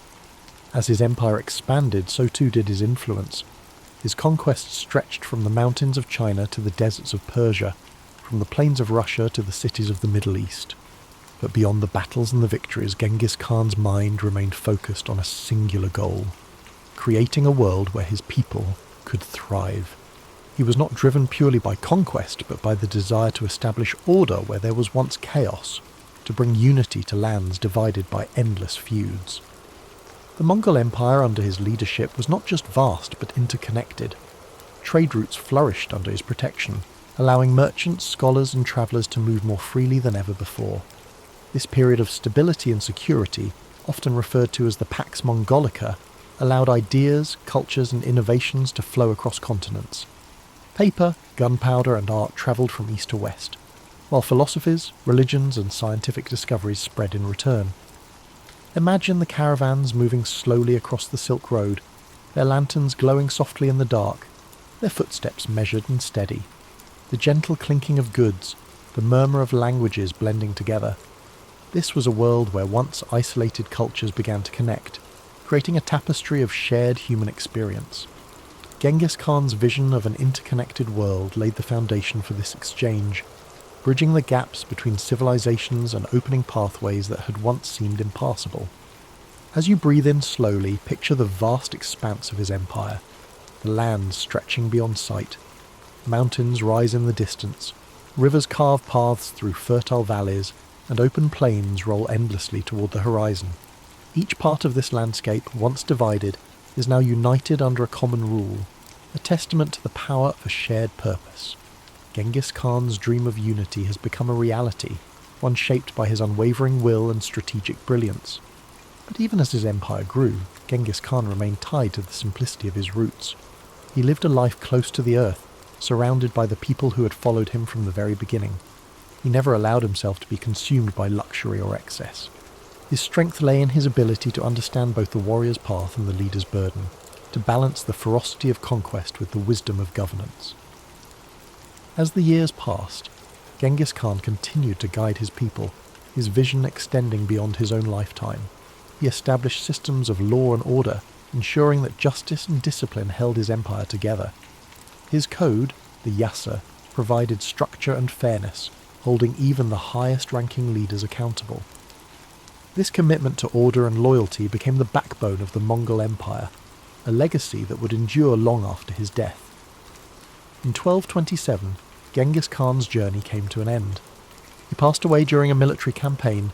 His body returned to the land he had known since childhood. His burial place remains a mystery, hidden somewhere in the vast steppes, a secret held tightly by those who revered him. But though his physical presence faded, his legacy continued to shape the world. His descendants carried his vision forward, expanding the empire and cementing his place in history. As you breathe deeply, feel the quiet power of Genghis Khan's story resonating within you. His life teaches us that, even in the face of unimaginable challenges, a determined spirit can overcome, a clear vision can unify, and resilience can shape the course of history. He transformed his hardships into strength, his struggles into purpose, and his dreams into reality. Imagine the steppes once more, now calm under the vast night sky. The stars continue their silent watch. The wind carries a sense of timelessness, and the land stretches out in quiet peace. The world rests much like you do now, embracing the stillness that follows the storm, the calm that comes after a journey well travelled. Allow yourself to let go completely, to surrender to this peaceful stillness. The story of Genghis Khan has taken you across endless plains, through battles, struggles, and victories. Now, you rest, knowing that strength, resilience, and vision lie within you, just as they did within him. The journey of discovery, growth, and purpose is yours to continue when you awaken. As you sink deeper into the embrace of sleep, let the echoes of Genghis Khan's legacy ripple through your mind like a soft, steady current. His journey was vast, stretching across endless plains and through the annals of history, yet his life was also a reflection of universal truths: strength in adversity, vision beyond boundaries, and the enduring power of unity. Imagine the stillness of the steppes at dawn, the first light of day casting a golden hue across the endless grasslands. The world holds its breath in quiet anticipation, a moment suspended between night and day. This is the same land that shaped Temujin, the boy who became Genghis Khan. The cold winds, the hardships, the endless horizons, all these elements forged his spirit, teaching him to endure, to adapt, and to lead. As you breathe deeply, let that same sense of quiet resilience settle within you. Just as the steppes stretched beyond sight, so too do the possibilities within your own life. The journey of Genghis Khan reminds us that no matter how vast the challenges before us, the human spirit is capable of incredible endurance and transformation. In your mind's eye, picture the endless caravans that travelled the Silk Road under the protection of the Mongol Empire. Merchants from distant lands move steadily along ancient routes, their carts loaded with silks, spices, and knowledge. The world is connected in ways it had never been before, ideas flowing freely across continents. These connections, once fragile and uncertain, now weave a tapestry of shared human experience. Genghis Khan's vision brought people together, creating pathways where there had once been barriers. His legacy lives not just in the conquests, but in the bridges he built between cultures, the systems of order he established, and the idea that unity, even amidst diversity, is possible. Now, let your thoughts drift further into the stillness of night. The campfires have burned down to embers, their soft glow casting faint light across the faces of warriors, nomads, and travellers. The air is filled with the faint scent of smoke and the quiet murmur of people at rest. This moment of peace, hard-earned and cherished, reflects the balance that Genghis Khan sought, a world where strength and stability allowed for moments of tranquility. Feel the calm spread through your body, each breath drawing you deeper into a space of comfort and safety. The struggles of the day fall away like grains of sand carried by the wind. You are part of a larger story, one where each challenge you face shapes you, where every moment of resilience adds to your strength. Like the great Khan, you possess the power to endure, to dream, and to create a legacy of your own. Imagine now the vast plain stretching out beneath a sky filled with stars. The universe seems infinite, yet there is a profound sense of peace in knowing that you are a part of this grand expanse. The wind whispers gently, carrying with it the stories of the past, the hopes of the present, and the dreams of the future. You're connected to this timeless flow, your spirit at ease, your heart steady.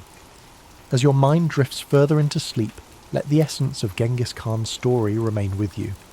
His life, shaped by hardship and triumph, reminds us that within every challenge lies an opportunity for growth. His journey from a boy abandoned on the steppes to a ruler who united vast lands is a testament to the power of determination and vision. You too carry that same potential within you, the ability to overcome, to rise, and to transform.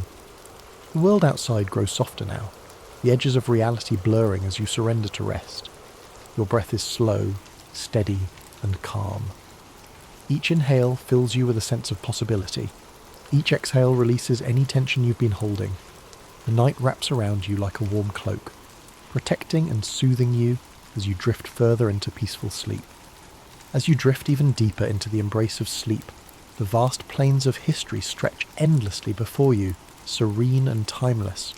The gentle rhythm of your breath mirrors the calm, steady winds of the Mongolian steppes, whispering stories of courage, resilience, and transformation. The journey of Genghis Khan lingers softly in your mind, a reminder that every challenge faced, every hardship overcome, shapes the path towards something greater. In this peaceful expanse, the world feels limitless. The night sky, filled with an infinite sea of stars, reflects the boundless potential within you.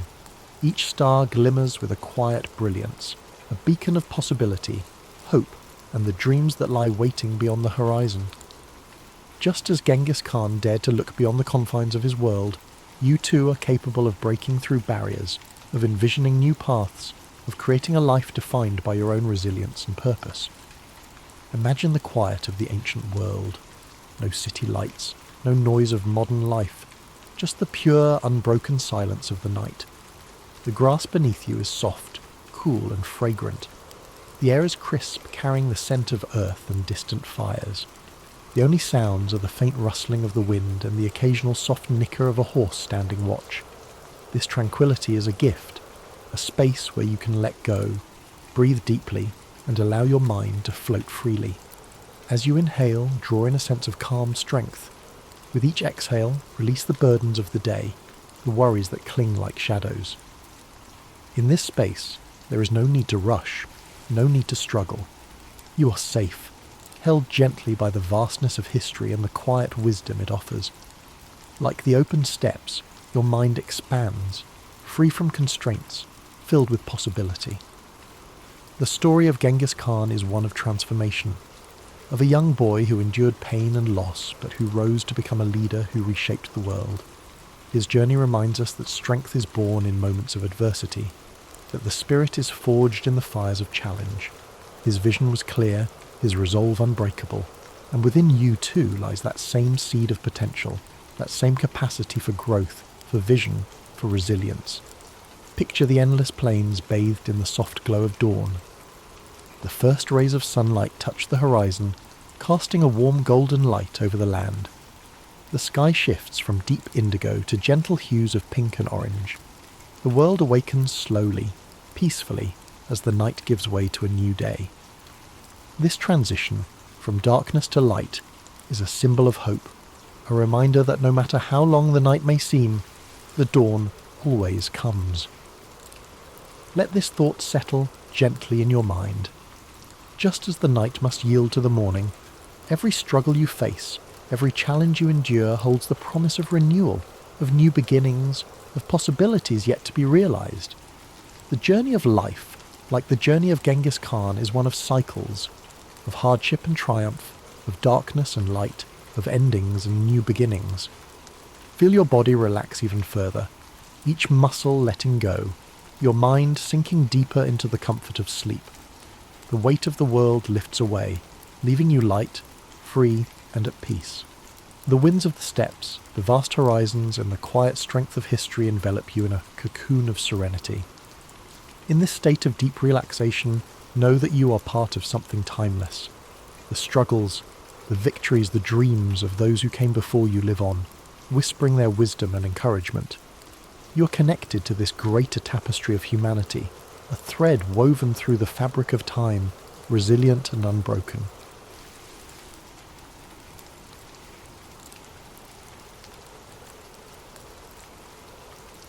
The Battle of Gettysburg began on the morning of July 1st, 1863. It was a warm summer day, the kind where the golden light of dawn touched the fields and forests with a serene glow. But the tranquility of the Pennsylvania countryside would soon be shattered by the thunder of battle. This clash was not merely another skirmish in the long and bloody conflict of the Civil War. It was a turning point, a moment where the fate of the Union and the Confederacy hung precariously in the balance. General Robert E. Lee, commanding the Confederate Army of Northern Virginia, had set his sights on a bold invasion of the North. His army, emboldened by a string of victories, marched into Pennsylvania with the hope of striking a decisive blow that would force the Union to sue for peace. Lee's strategy was not just about military conquest. It was about shaking the Northern resolve, bringing the war to Union soil, and perhaps swaying foreign powers to recognize the Confederacy. On the Union side, General George G. Meade had recently taken command of the Army of the Potomac. His task was daunting: to stop Lee's advance and protect the Union's heartland. The soldiers under his command were weary from years of conflict, but their resolve to defend their homeland and preserve the Union burned brightly. The two armies converged near the small town of Gettysburg, a place of rolling hills, fertile farmland, and winding roads. It was an unlikely setting for one of the most significant battles in American history. On the first day, the fighting began west of the town as Confederate forces encountered Union cavalry. The clash was fierce and chaotic, with both sides scrambling to gain the upper hand. By day's end, the Confederates had pushed Union forces back through the town and onto the high ground to the south, securing an early advantage. The second day of the battle dawned with tension thick in the air. The Union Army had established a strong defensive position along a series of hills and ridges known as Cemetery Hill, Culp's Hill, and Little Round Top. Lee, confident in his army's strength, launched a series of attacks to break the Union lines. The fighting on July 2nd was intense and bloody. At Little Round Top, Union Colonel Joshua Lawrence Chamberlain and the 20th Maine Regiment made a heroic stand to defend the hill's southern flank. Outnumbered and nearly out of ammunition, Chamberlain ordered a desperate bayonet charge that drove the Confederates back and secured the Union's position. It was a moment of extraordinary courage, one that would later be remembered as a turning point in the battle. Elsewhere, the fields of wheat and peach orchards became killing grounds, their beauty scarred by the carnage of war. The air was thick with smoke and the cries of the wounded. Soldiers on both sides fought with ferocious determination, knowing that the stakes were higher than ever. By the end of the day, the Union lines had held, but at a terrible cost. The third and final day of the battle, July 3rd, brought the infamous assault known as Pickett's Charge. Lee, believing that a concentrated attack on the Union center could break their lines, ordered 12,500 Confederate soldiers to march across open fields under heavy Union artillery fire. The sight of that charge was both awe-inspiring and harrowing. The Confederate soldiers advanced in tight ranks, their banners waving, their determination unyielding. But the Union defenders, entrenched on Cemetery Ridge, unleashed a devastating barrage of cannon and musket fire. The fields became a scene of chaos as men fell by the hundreds.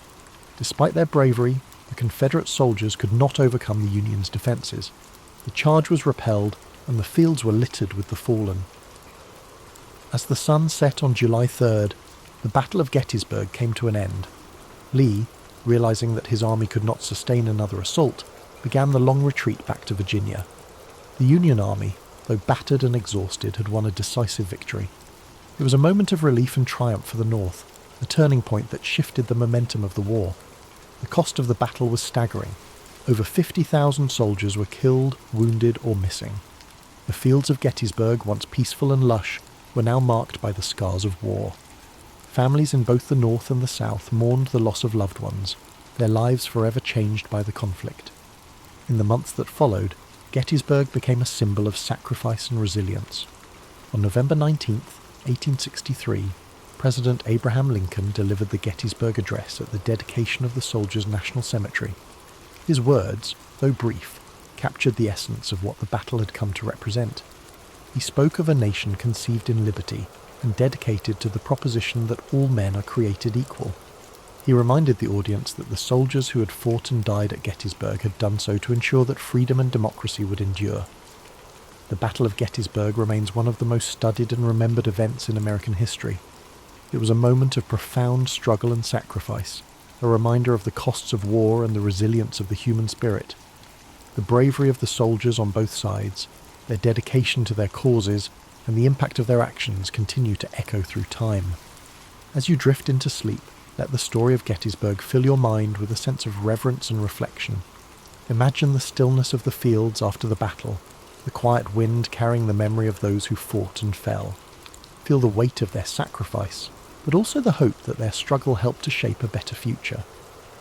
The aftermath of the Battle of Gettysburg left an indelible mark, not only on the landscape of Pennsylvania, but also on the hearts and minds of the American people.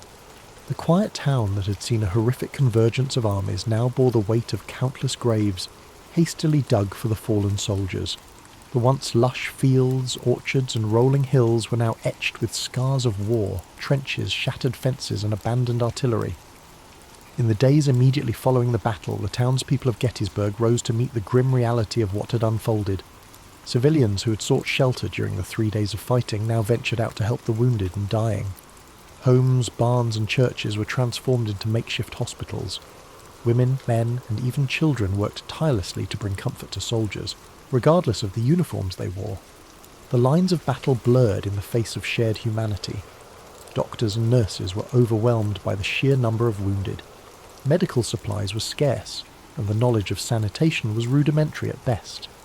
Despite the primitive conditions, countless acts of compassion unfolded as townspeople did what they could to save lives or bring solace to those whose time was short. As the Confederate Army retreated southward, General Lee bore the burden of his army's defeat. The invasion of the North had failed, and the high hopes of a quick victory and a potential peace agreement were dashed. For Lee, Gettysburg marked a turning point, a moment when the tide of the war began to turn decisively against the Confederacy.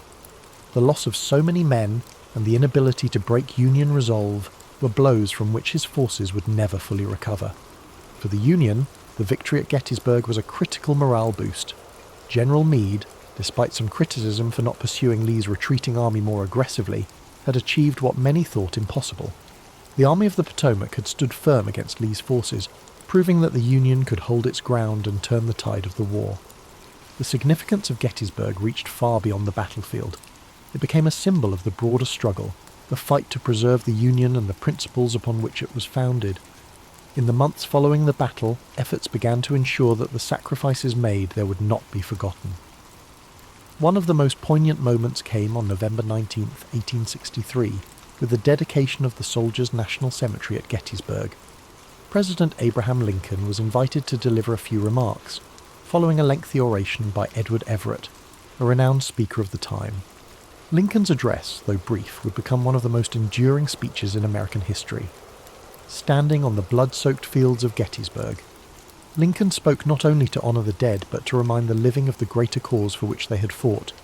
His words, beginning with the now iconic phrase, 7 years ago, framed the battle within the context of the nation's founding ideals. He reminded the audience that the soldiers had given their lives so that government of the people, by the people, for the people, shall not perish from the earth. Lincoln's Gettysburg address was met with a mixed reception at the time, with some viewing it as too brief and simplistic. However, history would elevate his words to the status of a national treasure. The address encapsulated the purpose of the war and the vision of a nation united not by force, but by shared values and ideals. The legacy of the Battle of Gettysburg continued to shape the course of the Civil War. While the conflict raged on for nearly 2 more years, Gettysburg marked a critical turning point. It showed that the Union could resist the might of the Confederacy, and that the resolve of its people would not be broken. The war's conclusion in 1865 brought an end to the fighting, but left the nation grappling with the wounds it had inflicted upon itself. The fields of Gettysburg became a place of reflection and remembrance, a site where the cost of division was laid bare. Over the years, Gettysburg transformed from a battlefield to a place of education and pilgrimage. Monuments and markers were erected to honour the soldiers who had fought and died there, preserving their memory for future generations. Visitors from across the country and around the world came to walk the hallowed ground, to reflect on the sacrifices made, and to ponder the lessons of history. Today, Gettysburg stands as a testament to the resilience of the human spirit and the enduring struggle for freedom and equality. It reminds us of the fragility of unity and the strength required to preserve it. The lessons of Gettysburg echo through time, challenging us to remember that the cost of division is far greater than the effort required to come together. As you rest tonight, let the story of Gettysburg remind you of the courage and sacrifice of those who came before us. Imagine the quiet fields at dawn, the soft rustle of the wind, and the stillness that now blankets a place once filled with chaos. Let the strength of their resolve bring you a sense of peace, and may their legacy inspire hope and understanding in your heart. The legacy of Gettysburg extends far beyond the battlefield itself. It remains a cornerstone of American history, not only as the site of a pivotal clash during the Civil War, but also as a symbol of the nation's enduring struggle to reconcile its ideals with its realities. The battlefields and memorials at Gettysburg now stand as a reminder of the courage, sacrifice and humanity displayed by those who fought there, as well as the immense costs of division and conflict. In the years following the Civil War, Gettysburg became a focus for national healing. Veterans from both the Union and the Confederacy returned to the site to honour their comrades and reflect on the events that had shaped their lives. These reunions, particularly those held on significant anniversaries of the battle, fostered a sense of reconciliation and shared purpose. Despite the lingering wounds of war, these gatherings underscored a shared humanity that transcended the divisions of the past. One of the most moving examples of this came during the 50th anniversary of the battle in 1913. Veterans from both sides, now old men, came together to remember their shared history. The event culminated in a symbolic handshake across the stone wall at the site of Pickett's charge, a powerful gesture that reflected the desire for unity and peace. These reunions were not without their complexities, but they marked an important step in the nation's journey toward healing and understanding. Over time, Gettysburg evolved into a place of education and reflection. The Gettysburg National Military Park, established in the late 19th century and further developed in the 20th, preserves the battlefield and its many monuments, ensuring that future generations can walk the same paths and learn the same lessons. The park's museum and visitor centre provide context and insight into the events of the battle, offering a deeper understanding of its significance and the people who shaped it. The Gettysburg Address, too, continues to resonate as a defining moment in American history. Lincoln's words, spoken with such clarity and purpose, serve as a reminder of the ideals upon which the United States was founded. They challenge us to honour the sacrifices of those who fought by striving to create a more just and equitable society. Today, Gettysburg stands as a living testament to the enduring importance of history. It draws visitors from across the globe who come to honour the past, reflect on the present and consider the future. The battlefield, with its rolling hills, stone walls and quiet woods, invites contemplation. Walking its paths, one cannot help but feel a connection to the stories of those who stood there, to the bravery and determination that defined them, and to the lessons they left behind. The Battle of Gettysburg teaches us that even in the darkest times, there is hope for redemption, for reconciliation, and for a brighter tomorrow. It reminds us of the costs of division and the strength required to build unity. It challenges us to live up to the ideals of liberty and equality, to honour the sacrifices of those who came before us by working to create a better world. As you settle into rest tonight, let the story of Gettysburg fill your heart with a sense of reflection and gratitude. Picture the fields bathed in the soft light of the setting sun, the gentle rustle of leaves in the breeze, and the quiet peace that now blankets the land. Let the echoes of courage and sacrifice guide your thoughts, and may their legacy inspire hope and understanding in your dreams. The story of Gettysburg is not only about the battle itself, but also about the enduring lessons it offers. It is a story of courage under fire, of ordinary people facing extraordinary challenges, and of a nation striving to find its way through the darkness of conflict. Gettysburg reminds us that history is not just a series of dates and events, but a tapestry of human experience, woven with threads of sacrifice, resilience, and hope. As we reflect on Gettysburg, we are reminded of the power of unity and the dangers of division. The Civil War, of which Gettysburg was a turning point, was born out of deep-seated disagreements and unresolved tensions. The soldiers who fought at Gettysburg came from different walks of life, different regions and different perspectives, but they shared a common humanity. Their bravery and sacrifice speak to the strength of the human spirit, even in the face of unimaginable hardship. In the years following the battle, the memory of Gettysburg became a source of inspiration for those working to rebuild and reconcile a fractured nation. The scars of war ran deep, but so too did the determination to heal. Gettysburg became a symbol of what could be achieved when people came together to confront their shared challenges and embrace their common humanity. The stories of the individuals who fought at Gettysburg add depth and texture to the history of the battle. From generals like Robert E. Lee and George Meade, whose decisions shaped the course of the conflict, to the rank-and-file soldiers who carried out those orders with bravery and resolve, each story adds a layer of understanding to the larger narrative. These men, from both the Union and Confederate armies, faced unimaginable adversity with courage and dignity. One of the most enduring legacies of Gettysburg is its role in shaping the collective memory of the Civil War. The battlefield, now a serene and solemn place, serves as a reminder of the costs of war and the value of peace. Monuments and markers dot the landscape, each telling a story of the men who fought and the sacrifices they made. Visitors to Gettysburg are often struck by the quiet beauty of the place, a stark contrast to the violence that once engulfed it. The Gettysburg Address, delivered by President Lincoln just months after the battle, continues to resonate as a call to action and a statement of purpose.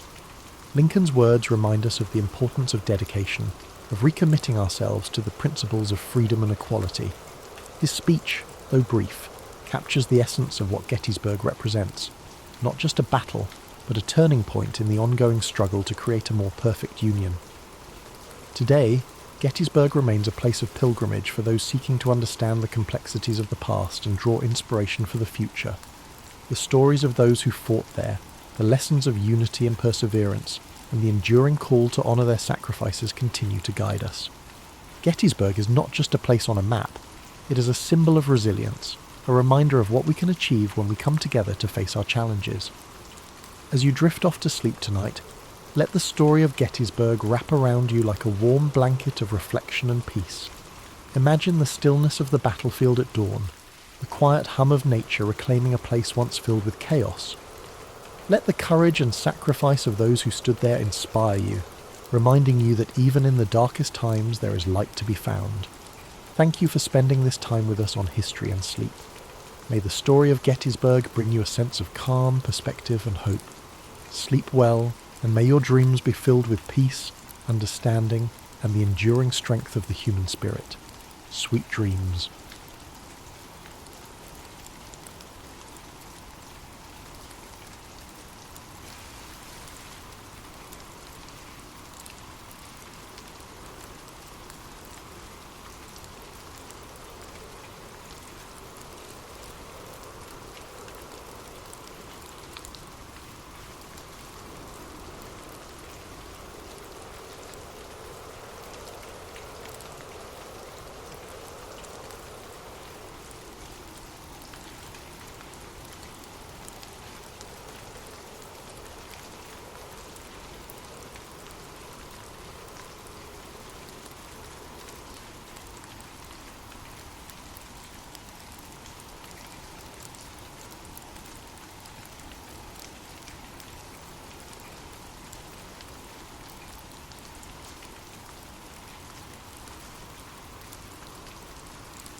The American Civil War didn't happen overnight.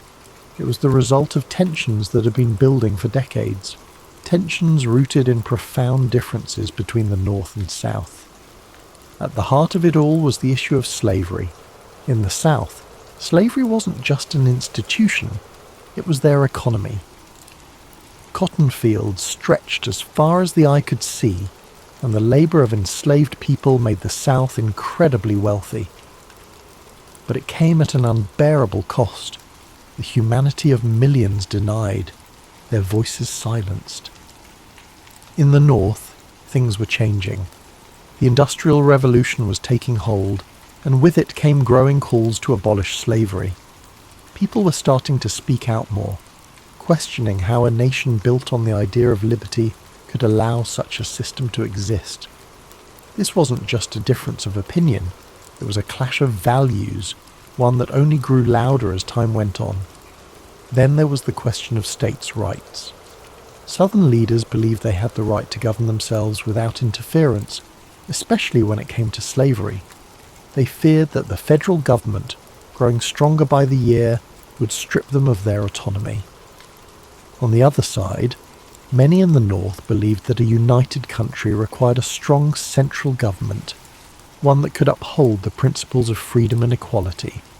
The country tried to hold itself together through compromise. The Missouri Compromise, the Compromise of 1850, these were like bandages on a wound that just wouldn't heal. Each new agreement seemed to deepen the mistrust between the North and South. By the 1850s, things were nearing a breaking point. Laws like the Fugitive Slave Act demanded that even people in free states help capture runaway slaves, and that outraged abolitionists. Books like Harriet Beecher Stowe's Uncle Tom's Cabin brought the horrors of slavery to light, stirring emotions on both sides. Then came politics. The Republican Party was formed, with a platform that directly opposed the expansion of slavery. When Abraham Lincoln was elected president in 1860, it was the final straw for the South. His victory wasn't just a political loss, it felt like a direct threat to their way of life. Southern states began to secede from the Union, forming the Confederate States of America, and just like that, the country reached its breaking point. The differences that had been simmering for so long finally boiled over, leading to a conflict that would redefine what it meant to be an American. As you think about these divisions, take a deep breath. Picture the people living through this time, the fear, the hope, the uncertainty. Let the weight of their struggles soften as you relax, knowing that history is full of lessons about resilience, progress, and the power of moving forward.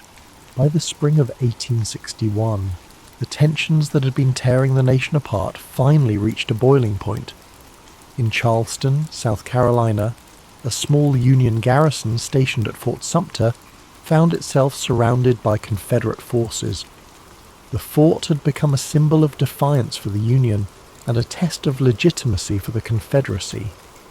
Both sides knew that what happened there could set the tone for what was to come. After weeks of tense standoff, Confederate forces under the command of General P.G.T. Beauregard demanded that the Union troops surrender the fort. When Major Robert Anderson, the Union commander, refused, the Confederate forces opened fire on April 12, 1861. For 34 hours the cannons roared, lighting up the harbour with fiery streaks and deafening booms. The soldiers inside Fort Sumter endured the bombardment as best they could, but with no reinforcements and supplies dwindling, Major Anderson had no choice but to surrender. The fall of Fort Sumter was more than just the opening act of the Civil War. It was a spark that ignited the passions of both the North and South. News of the attack spread like wildfire, stirring anger and determination on both sides. In the North, President Abraham Lincoln issued a call for 75,000 volunteers to suppress the rebellion. The response was overwhelming, with men from towns and cities across the Union stepping forward, ready to fight for the preservation of the nation. In the South, the bombardment of Fort Sumter was seen as a declaration of independence. More states, including Virginia, North Carolina, Tennessee, and Arkansas, joined the Confederacy. The divide was now complete. the lines drawn between two very different visions of America. The early days of the war were marked by a sense of optimism on both sides.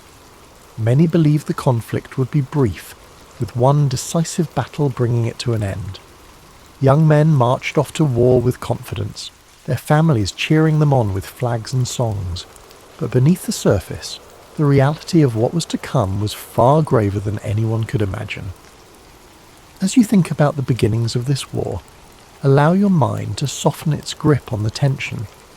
Picture the soldiers standing on the shores of Charleston Harbour, their breaths visible in the cool dawn air, their thoughts uncertain but resolute.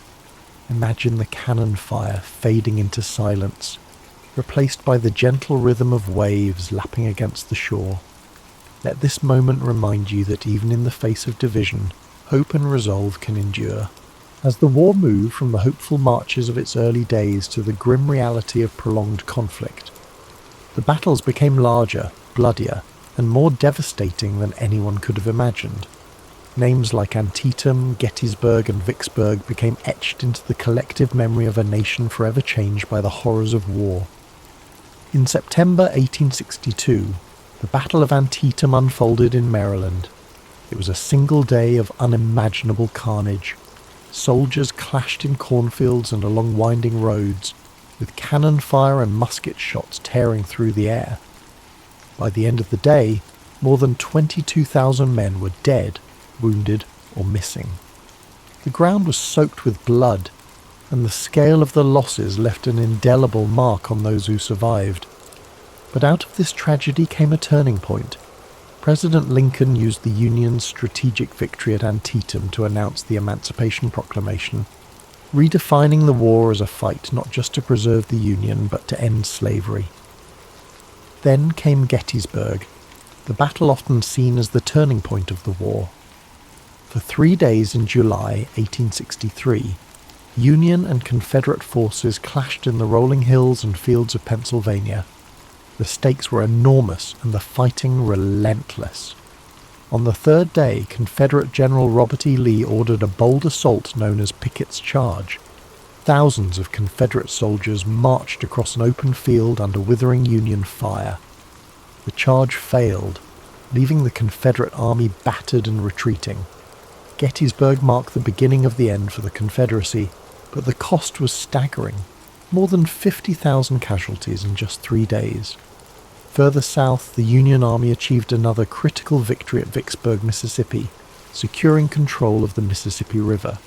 The campaign was grueling, with soldiers enduring sweltering heat, constant skirmishes, and the hardships of siege warfare. When Vicksburg fell on July 4th, 1863, the Confederacy was effectively split in two, a devastating blow to their cause.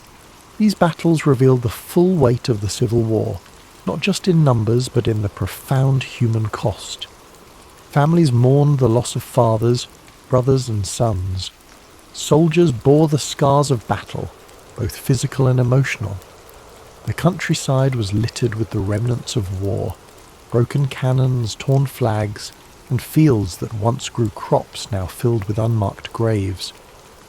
As you reflect on these moments, let your thoughts rest lightly on the courage of those who lived through these battles.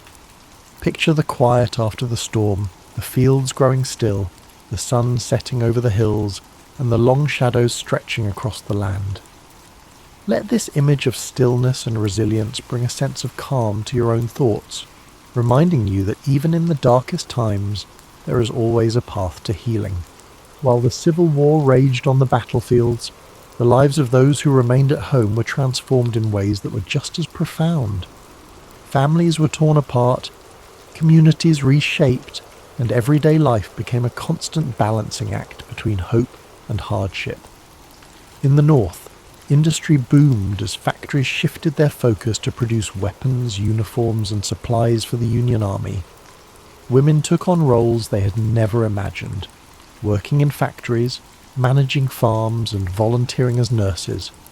Clara Barton, who would later found the American Red Cross, became a symbol of this era, tirelessly caring for wounded soldiers and earning the nickname the Angel of the Battlefield.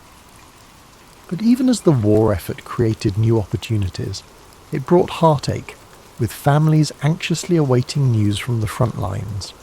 In the South, the war brought devastation. Cities like Atlanta and Richmond were transformed into hubs of Confederate military activity, but as Union forces advanced, they left a trail of destruction in their wake. Fields that once grew cotton and tobacco now stood fallow or burned. With so many men away fighting, women and children were left to manage farms, often without the resources they needed. Food shortages became common, and Confederate currency quickly lost its value, plunging families into poverty. Both sides experienced the emotional toll of war. Letters became lifelines, offering glimpses of love, worry, and resilience. Soldiers wrote about the hardships they faced, while their families wrote back with words of encouragement and longing. These letters carried the weight of entire relationships, connecting lives separated by hundreds of miles. In addition to the physical and emotional struggles, the war also brought questions of identity and purpose. Enslaved people in the South began to seize opportunities for freedom as Union forces advanced. Some escaped to the North, while others joined the Union Army, fighting for their own liberation and the promise of a new life. The Emancipation Proclamation, announced in 1862, gave their efforts a powerful voice, transforming the war into a fight not just for unity but for justice. Amid all this upheaval, communities found moments of solace. Churches became places of gathering and prayer, offering comfort to those who had lost so much. Music, too, became a source of strength.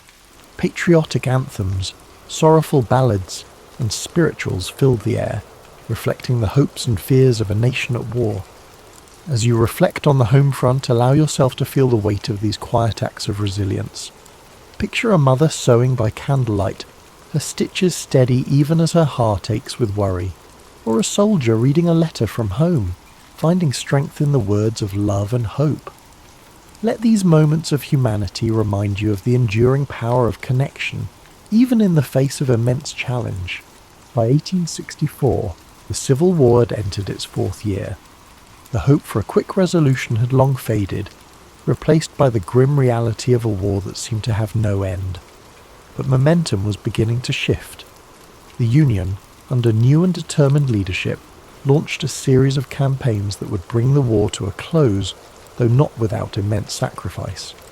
General Ulysses S. Grant had risen to command the Union forces, bringing with him a relentless strategy of total war.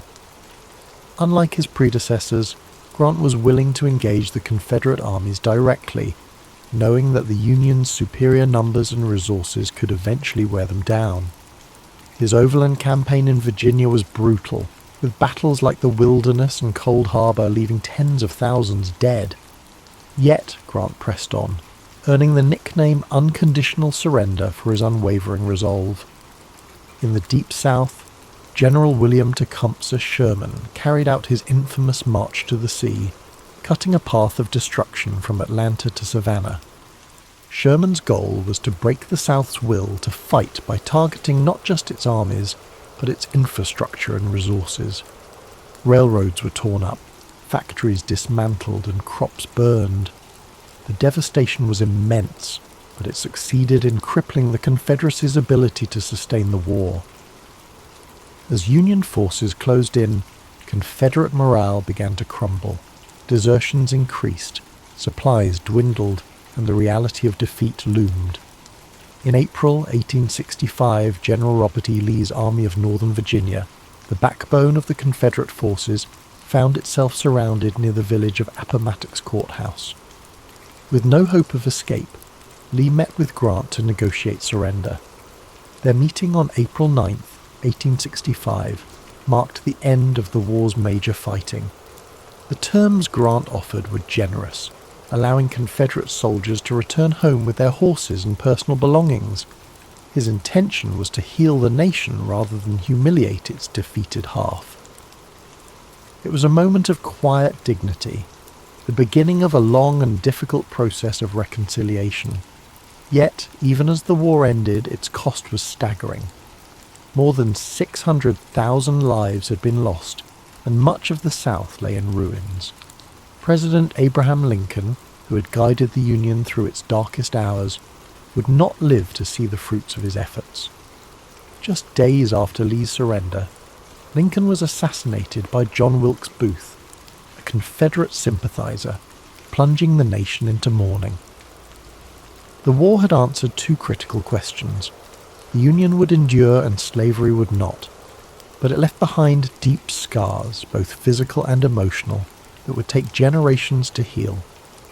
The Reconstruction era that followed was fraught with challenges, as the nation struggled to rebuild and redefine itself. As you reflect on the end of this monumental conflict, let the weight of its lessons rest gently in your thoughts. Imagine the quiet after the surrender, the weary soldiers returning home, the fields gradually returning to life, and the first rays of hope shining through the darkness. Let these images remind you of the strength it takes to rebuild and the enduring resilience of the human spirit. When the guns fell silent and the soldiers returned home, the United States was a changed nation. The Civil War had been a crucible, testing the very foundation of the country and reshaping its identity forever. Though the fighting was over, the legacy of this monumental conflict continued to echo through the generations, shaping the path forward for a fractured but hopeful nation. One of the most profound outcomes of the war was the abolition of slavery. The Emancipation Proclamation had begun this process, but it was the 13th Amendment, ratified in December 1865, that formally ended the institution that had defined so much of the nation's conflict. Millions of formerly enslaved people began new lives, but the road ahead was steep. The promises of freedom were met with resistance, and the Reconstruction era revealed just how deep the division still ran. The war also redefined the relationship between the states and the federal government. No longer would the question of secession hang over the Union. The victory of the North solidified the idea that the United States was not just a collection of states, but a single, indivisible nation. It was a hard-fought truth, one that cost countless lives but ultimately preserved the Union. Yet the scars of war were everywhere. The South faced immense physical and economic devastation. Cities had been reduced to rubble, and entire communities were struggling to rebuild. The loss of so many men left families broken and towns forever changed. Even in the North, where victory was celebrated, the weight of the sacrifices made was impossible to ignore. For the soldiers who fought, the war left an indelible mark. Some returned home to rebuild their lives, carrying memories of camaraderie and courage. Others bore wounds, both seen and unseen, that would shape the rest of their days. Memorials began to rise in towns across the country, honouring the fallen and reminding future generations of the cost of conflict. The Civil War also left a legacy of storytelling. Veterans shared their experiences, songs from the era became part of the cultural fabric, and writers like Walt Whitman and Ambrose Bierce captured the emotional depth of the war in poetry and prose. These stories served not only to remember, but to help a nation heal, to bridge the gaps between North and South, and to offer lessons for the future. As you reflect on the legacy of the Civil War, let the enormity of its lessons settle softly in your thoughts. Imagine the strength of a people rebuilding from such a devastating chapter, the resilience to start anew, the courage to face an uncertain future, and the hope that guided them toward a brighter horizon. Let these reflections fill you with a quiet sense of gratitude and peace.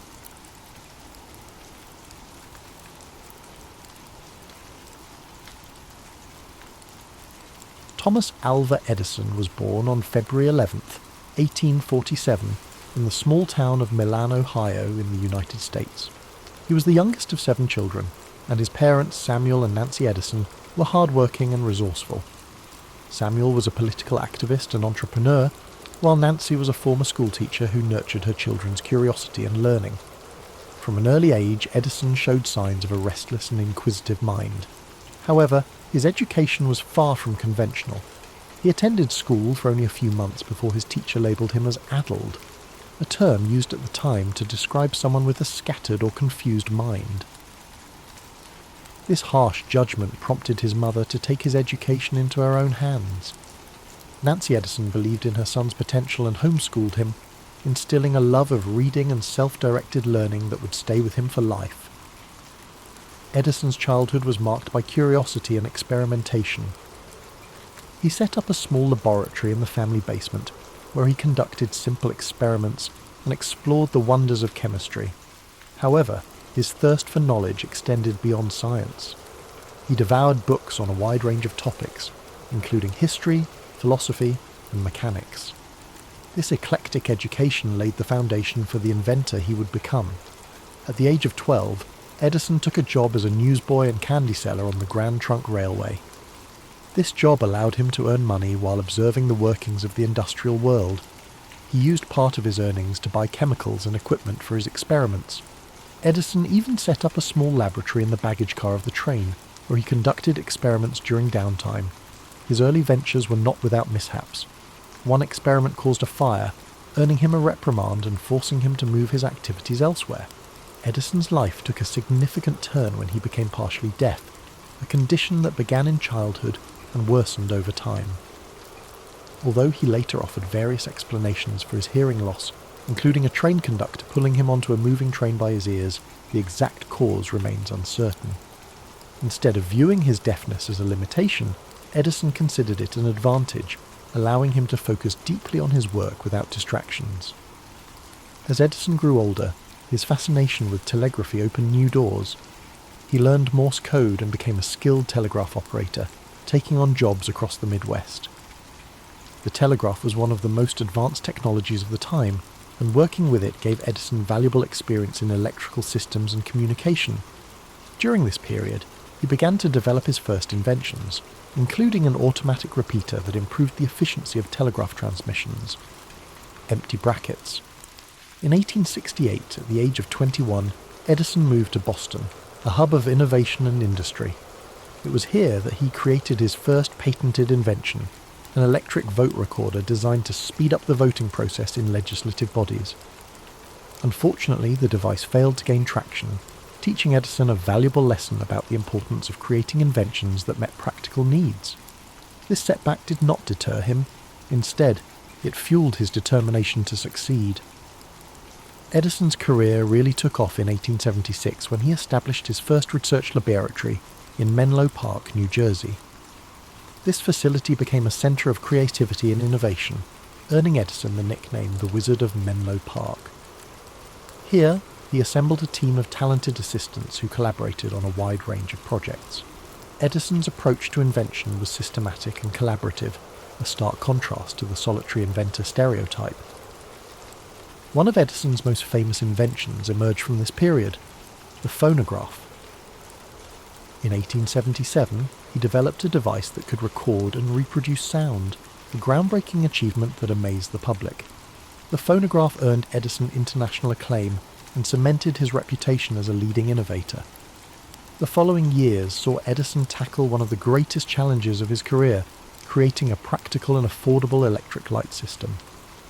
While others had experimented with electric lighting, Edison was determined to develop a complete system, including generators, wiring and light bulbs that could bring electricity to homes and businesses. In 1879, after countless experiments, he unveiled a carbon filament incandescent light bulb that could burn for extended periods. This invention revolutionized daily life and marked the beginning of the electrification era. Edison's work in electric lighting led to the formation of the Edison Electric Light Company, which later evolved into General Electric, one of the largest corporations in the world. However, his success was not without challenges. The late 19th century saw fierce competition between Edison's direct current, DC, electrical system, and the alternating current, AC system, championed by Nikola Tesla and George Westinghouse. This war of the currents was a bitter rivalry, but ultimately AC became the dominant method of electrical distribution due to its efficiency over long distances. Despite this setback, Edison continued to innovate in a wide range of fields. He improved motion picture technology, developing the kinetoscope and contributing to the early days of the film industry. His laboratories also worked on advances in batteries, cement and mining technologies. By the time of his death, Edison held over 1,000 patents, a testament to his relentless creativity and work ethic. Edison's personal life was as eventful as his professional one. He married Mary Stilwell in 1871, and the couple had 3 children. After Mary's untimely death in 1884, Edison married Mina Miller in 1886, with whom he had 3 more children. Mina played a significant role in managing Edison's affairs and supporting his work, providing stability in a life often consumed by invention. As we reflect on Thomas Edison's life, it's clear that his contributions went far beyond individual inventions. He pioneered a new model of innovation, combining scientific research with practical application and entrepreneurial spirit. His work not only transformed technology, but also reshaped the way we live, work, and connect with one another. Tonight, as you drift off to sleep, imagine the flicker of an early electric light bulb, the scratchy sounds of a phonograph recording, or the hum of a motion picture projector. These were the dreams of a man who never stopped pushing the boundaries of what was possible. Let his story inspire your own dreams, reminding you that curiosity, perseverance, and creativity can illuminate even the darkest nights. As we continue our journey through the life of Thomas Edison, let's explore the later years of this remarkable man, a time filled with continued innovation, personal growth, and reflections on a life dedicated to invention. By the dawn of the 20th century, Edison had already secured his place in history, but his drive to create and explore new ideas never waned. His laboratory at Menlo Park had given way to a larger, more advanced facility in West Orange, New Jersey, which became his new centre of operations. This expansive complex allowed Edison to work on multiple projects simultaneously and provided a space where ideas could flourish on a grand scale. The West Orange laboratory was a bustling hub of activity, where Edison and his team of assistants worked tirelessly on inventions that would shape the future. This facility housed not only research areas but also manufacturing spaces, making it a model for modern industrial research. Here, Edison's vision for invention as a collaborative process continued to thrive. During this period, one of Edison's key focuses was improving battery technology. He believed that rechargeable batteries held the potential to revolutionize transportation and energy storage. After years of experimentation, he developed the nickel-iron storage battery, which proved to be more durable and long-lasting than its predecessors. These batteries were used in electric vehicles, signaling Edison's foresight into the future of sustainable transportation. Edison's interest in motion pictures also continued to evolve. His work on the kinetoscope and the development of early film projectors played a crucial role in the birth of the motion picture industry. Although his methods and equipment were eventually surpassed by newer technologies, Edison's contributions laid the groundwork for the film industry's rapid growth. He saw movies not just as entertainment, but as a powerful medium for education and communication. In addition to his inventions, Edison had a keen sense of business and industry. He founded several companies over his lifetime, many of which merged or evolved into the corporate giants of today. His ability to navigate the worlds of science, engineering and business set him apart as a true pioneer of the industrial age. As Edison aged, his approach to work remained disciplined and intense. He was known for his long hours and often slept only a few hours each night, preferring to take short naps throughout the day. He famously remarked, "Genius is 1% inspiration and 99% perspiration, a testament to his belief in hard work and perseverance." Edison's personal life also continued to be a source of strength and stability. His second wife, Mina Miller Edison, managed the family household and supported his endeavours with grace and dedication. Together they raised 3 children, Madeline, Charles and Theodore.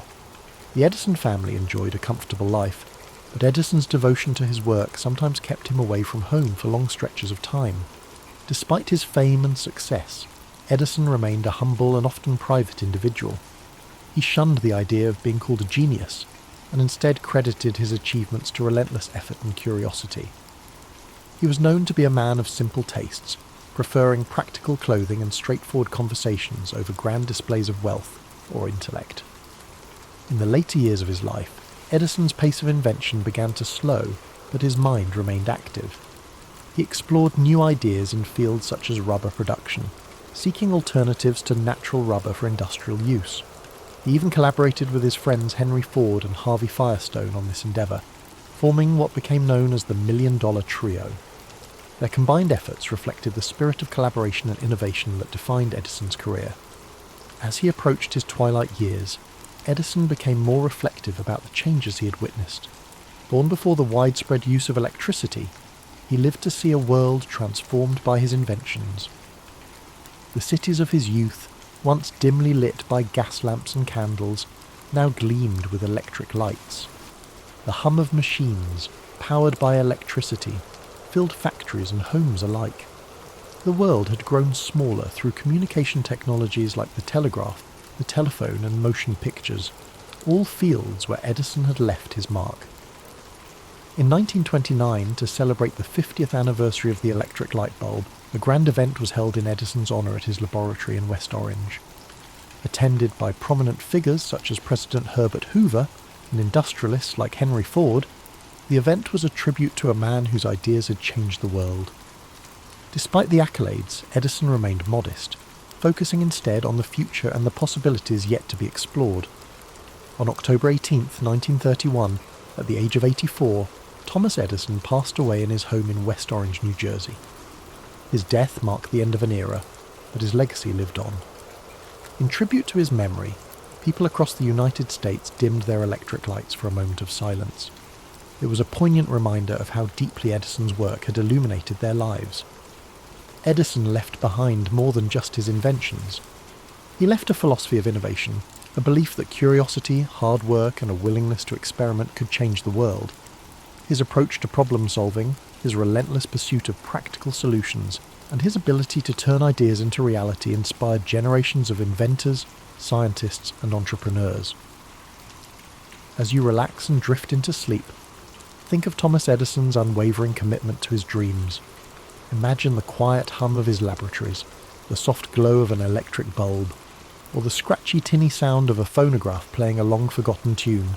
Let his story remind you that within each of us lies the potential for creativity and discovery. Even after Thomas Edison's passing, his influence continued to ripple through time, touching countless aspects of modern life. His laboratories, inventions, and philosophy of persistence left an indelible mark on the 20th century and beyond. Edison's legacy was more than a collection of patents or technological breakthroughs. It was a blueprint for how curiosity, determination, and collaboration could change the world. Edison's innovations laid the groundwork for industries that would thrive long after he was gone. The electric power systems he pioneered became the backbone of modern civilization, lighting homes, powering factories, and enabling the technologies we rely on today. The phonograph he created evolved into modern sound recording, giving rise to the music industry as radio broadcasts, and later digital media. His early motion picture work grew into an art form that now entertains, educates, and connects people around the globe. Edison's approach to invention also transformed the way research and development were conducted. Before his time, inventors were often solitary figures working alone in small workshops. Edison's vision of collaborative, team-based innovation in a dedicated laboratory environment paved the way for the research institutions and technology companies we know today. His West Orange laboratory became a model for innovation hubs and inspired future generations of scientists and engineers. The lessons from Edison's life extend beyond his inventions. His resilience in the face of failure is a timeless reminder that setbacks are often stepping stones to success. He once said, "I have not failed. I've just found 10,000 ways that won't work." This perspective encouraged countless others to embrace failure as part of the creative process, to learn from it, and to push forward with renewed determination. His story also reflects the transformative power of curiosity. From the young boy conducting experiments in his basement to the seasoned inventor refining new technologies, Edison never stopped asking questions or seeking answers. He approached the world with wonder and a desire to understand how things worked, a quality that fueled his lifelong quest for innovation. This insatiable curiosity is a gentle reminder that within each of us, the spark of discovery can ignite remarkable possibilities. In the years after his death, Edison's family, friends, and colleagues ensured that his memory was preserved. His laboratories in Menlo Park and West Orange were carefully maintained, and today they stand as monuments to his life and work. Visitors can walk through these spaces, see his tools and notebooks, and imagine the energy and creativity that once filled the air. The sounds of clinking glassware, the smell of chemicals, and the quiet hum of machinery still seem to echo in these historic halls. Beyond the physical spaces he left behind, Edison's ideas continue to shape the world. His belief in making technology accessible and practical lives on in every device that simplifies our lives. The light bulb, though improved and modified over time, remains a universal symbol of inspiration, creativity, and the triumph of human ingenuity. Edison's story is also a reminder of the human side of innovation, the patience, the long hours, and the moments of doubt that accompany every breakthrough. He understood that progress often comes slowly, and that true innovation requires both passion and persistence.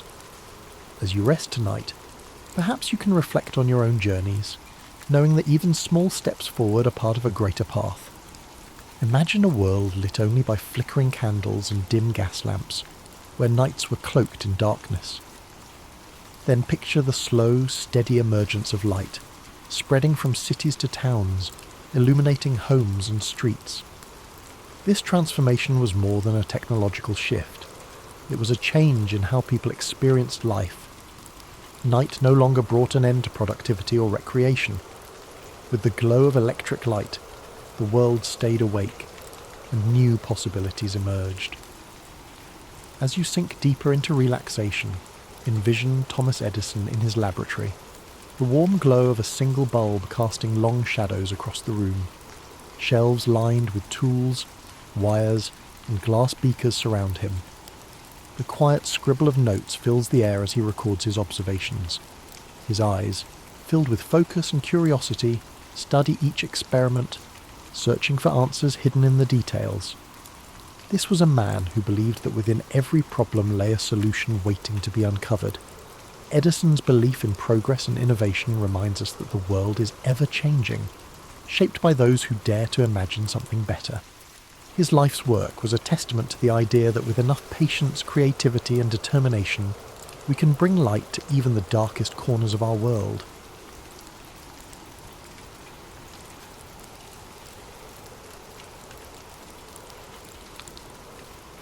The Battle of Stalingrad began in the summer of 1942. During the height of World War II, the German army, under Adolf Hitler's command, launched a massive offensive aimed at capturing the industrial city of Stalingrad on the Volga River.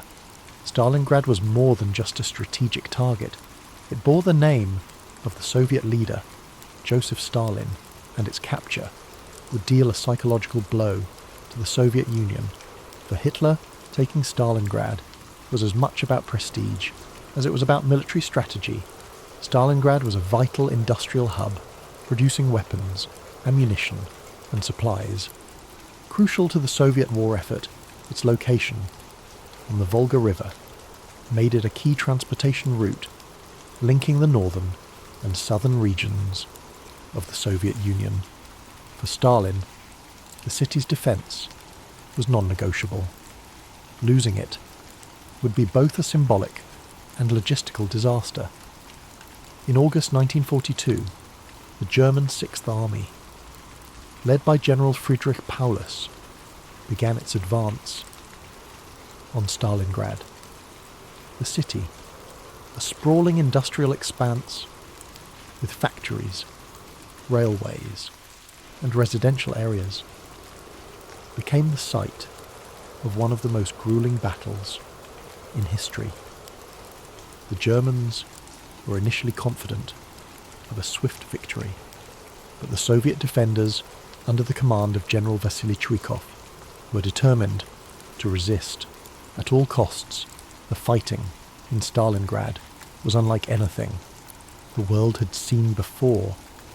Urban warfare turned every street, building, and factory into a battleground. The Germans and Soviets engaged in brutal close-quarters combat, often fighting, room by room, floor by floor, the city became a labyrinth of destruction, with rubble and debris transforming entire neighborhoods into treacherous landscapes. The Soviets adopted a strategy of hugging the German forces, staying as close as possible to avoid being targeted by German airstrikes and artillery. This forced the Germans into relentless hand-to-hand combat, draining their resources and morale. Soviet snipers, hidden in the ruins, became a deadly force, picking off German soldiers with precision. One of the most famous snipers, Vasily Zaitsev, became a symbol of Soviet resilience, his actions inspiring defenders across the city. As the weeks turned into months, the harsh Russian winter set in, adding another layer of misery to the already dire conditions. Temperatures plummeted, and both sides struggled to survive in the freezing cold. Supplies dwindled, and hunger and disease took their toll. Yet, despite the suffering, the Soviets held firm. Reinforcements and supplies continued to trickle into the city across the frozen Volga River, ensuring that the defenders could maintain their resistance. The turning point in the Battle of Stalingrad came in November 1942 with the launch of Operation Uranus. The Soviet High Command, led by General Georgy Zhukov, devised a bold counteroffensive to encircle the German Sixth Army. While the Germans were focused on their assault within the city, the Soviets launched massive attacks on the weaker flanks of the German forces held by Romanian and Italian troops. The plan was a success. Within days, the Soviet pincers closed around Stalingrad, trapping the German Sixth Army inside the city. What followed was a desperate struggle for survival. The encircled German forces, numbering over 300,000 men, were cut off from supplies and reinforcements. Hitler, refusing to allow a retreat, ordered Paulus to hold the city at all costs. The Luftwaffe attempted to airlift supplies to the encircled troops, but the efforts were insufficient. The soldiers inside the pocket faced starvation, freezing temperatures, and relentless Soviet attacks. The Soviets tightened their grip on the city, systematically destroying the remaining German positions. The defenders' situation became increasingly hopeless, and morale plummeted.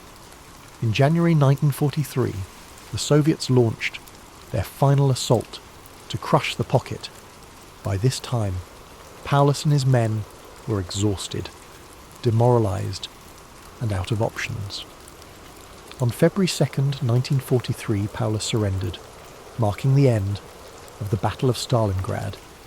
The Soviet victory was a turning point in the war, shattering the myth of German invincibility and shifting the momentum in favor of the Allies. It was a devastating blow to Hitler's ambitions, and the loss of the Sixth Army was a humiliation from which Germany would never fully recover. The cost of the battle, however, was staggering. Over 2 million soldiers and civilians were killed, wounded, or captured. During the 5 months of fighting, Stalingrad itself was left in ruins, its streets and buildings reduced to rubble. The human suffering on both sides was immense, with countless families forever altered by the loss of loved ones. Despite the devastation, the Soviet victory at Stalingrad became a symbol of resilience and determination. It demonstrated the power of unity and the will to endure, even the most harrowing of circumstances. The people of Stalingrad, who had endured unimaginable hardship, became heroes in the eyes of their nation. In the years following the war, Stalingrad was rebuilt, its scars serving as a reminder of the sacrifices made to defend it. Monuments and memorials were erected to honour the fallen, including the iconic Mamayev Kurgan, a hill that saw some of the fiercest fighting during the battle. At its summit stands the towering statue of the Motherland Calls, a symbol of the Soviet Union's strength and resilience. The Battle of Stalingrad remains one of the most studied and remembered events of World War II. It serves as a testament to the courage and determination of those who fought, and as a reminder of the horrors of war. The sacrifices made at Stalingrad helped shape the course of history, paving the way for the eventual Allied victory. As you drift into sleep tonight, let the story of Stalingrad remind you of the strength of the human spirit and the resilience that emerges in the face of adversity. Imagine the quiet, snow-covered streets of the rebuilt city, the echoes of history carried gently on the wind.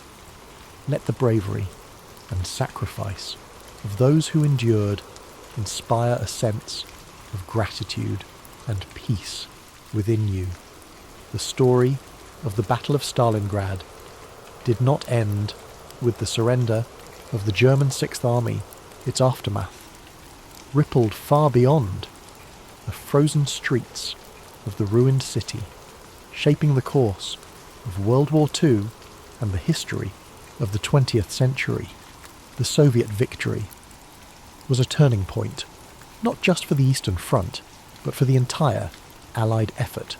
It demonstrated the determination and resilience of the Soviet people and marked the beginning of a relentless push to drive the Axis forces out of the Soviet Union and eventually defeat them in Europe. The cost of the battle was nearly unimaginable. The casualty figures are staggering, with estimates placing the total number of dead, wounded, or missing on both sides at over 2 million. Civilians caught in the crossfire endured unimaginable suffering as the city they called home became a war zone of unthinkable destruction.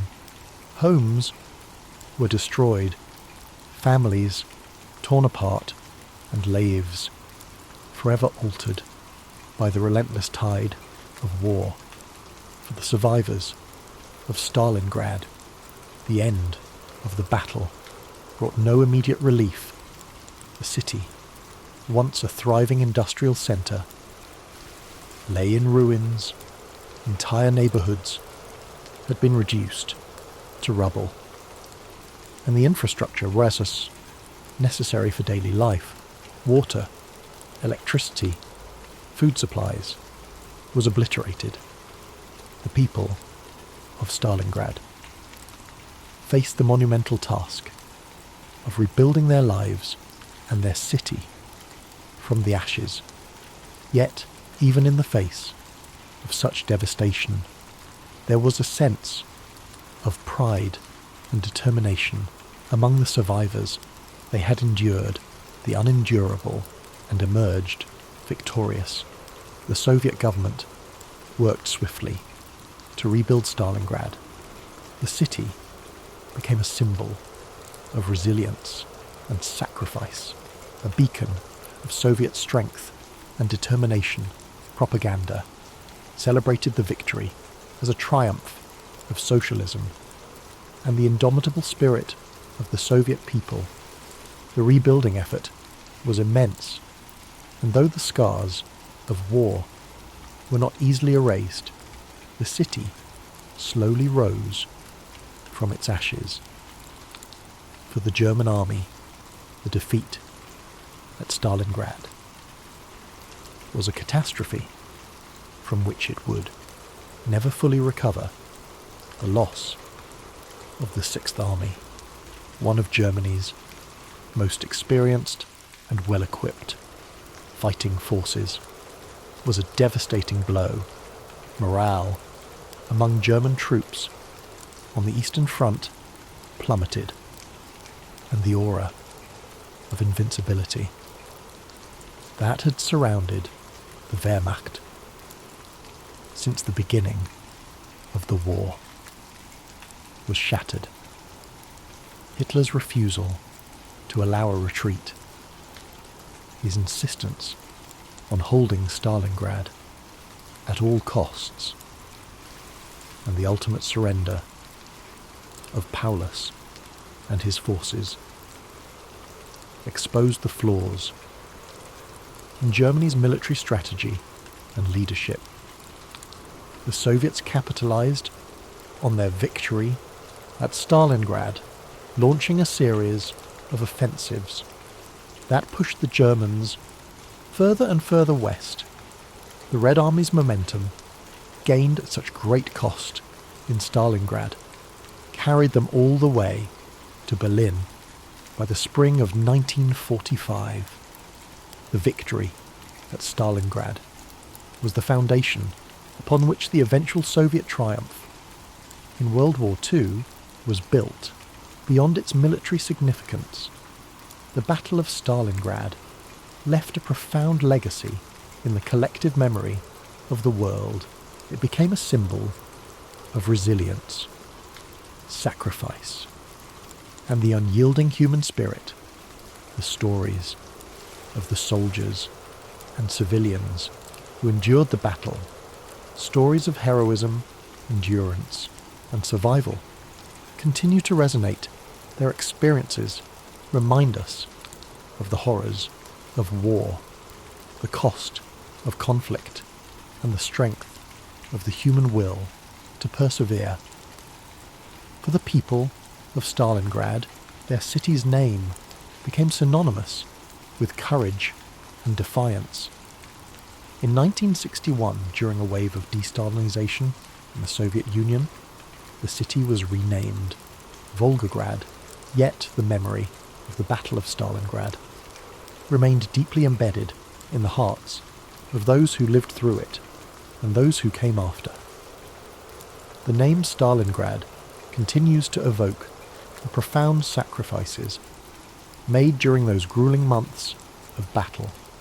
The battlefields of Stalingrad have since been preserved as places of remembrance and reflection. The Miermiev Kurgan Memorial Complex, with its towering statue of the Motherland Calls, stands as a testament to the courage and sacrifice of those who fought and died there. Visitors from around the world come to walk the hallowed ground, to honour the memory of the fallen, and to reflect on the lessons of history. As we look back on the Battle of Stalingrad, it serves as a reminder of the resilience of the human spirit in the face of unimaginable adversity. It is a story of sacrifice and survival, of hope and determination, and of the enduring belief in the possibility of a better future. As you rest tonight, let the story of Stalingrad remind you of the strength that lies within us all. Imagine the quiet streets of the rebuilt city, the soft whispers of the Volga River, and the stillness that now blankets a place once filled with chaos. Let the courage and sacrifice of those who endured inspire peace and gratitude in your heart. The legacy of the Battle of Stalingrad extends beyond its historical and military significance. It has become a symbol of human endurance, the cost of war, and the hope for reconciliation. The rebuilding of Stalingrad, later renamed Volgograd, was not merely a physical endeavour, but an emotional and cultural journey.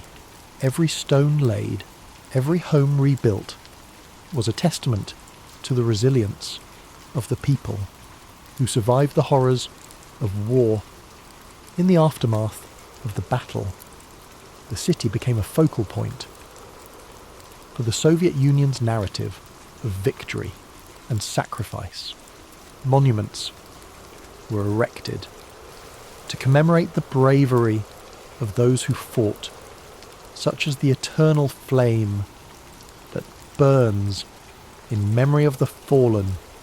The massive statue of the Motherland Calls, one of the tallest statues in the world, towers over the landscape as a powerful reminder of the battle's significance. It is not just a symbol of victory, but a tribute to the unbreakable will of the defenders and the civilians who endured unimaginable suffering.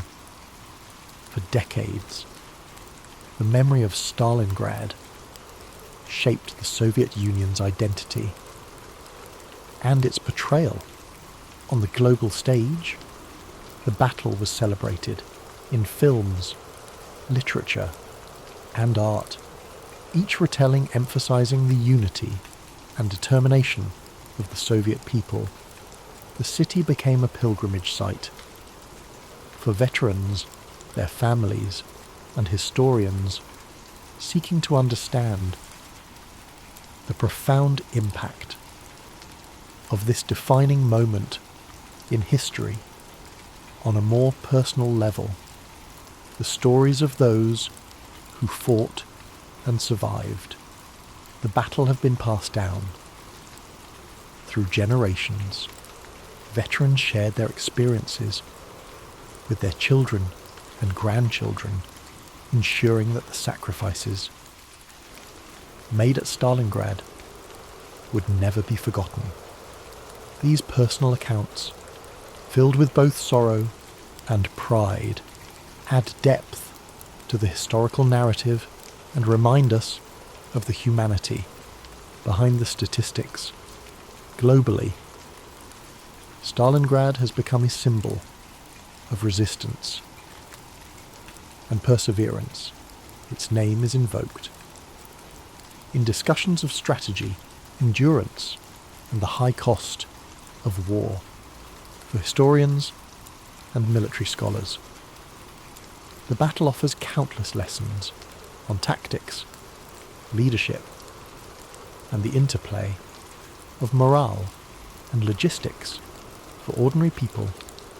It stands as a reminder of what can be achieved when the human spirit refuses to yield.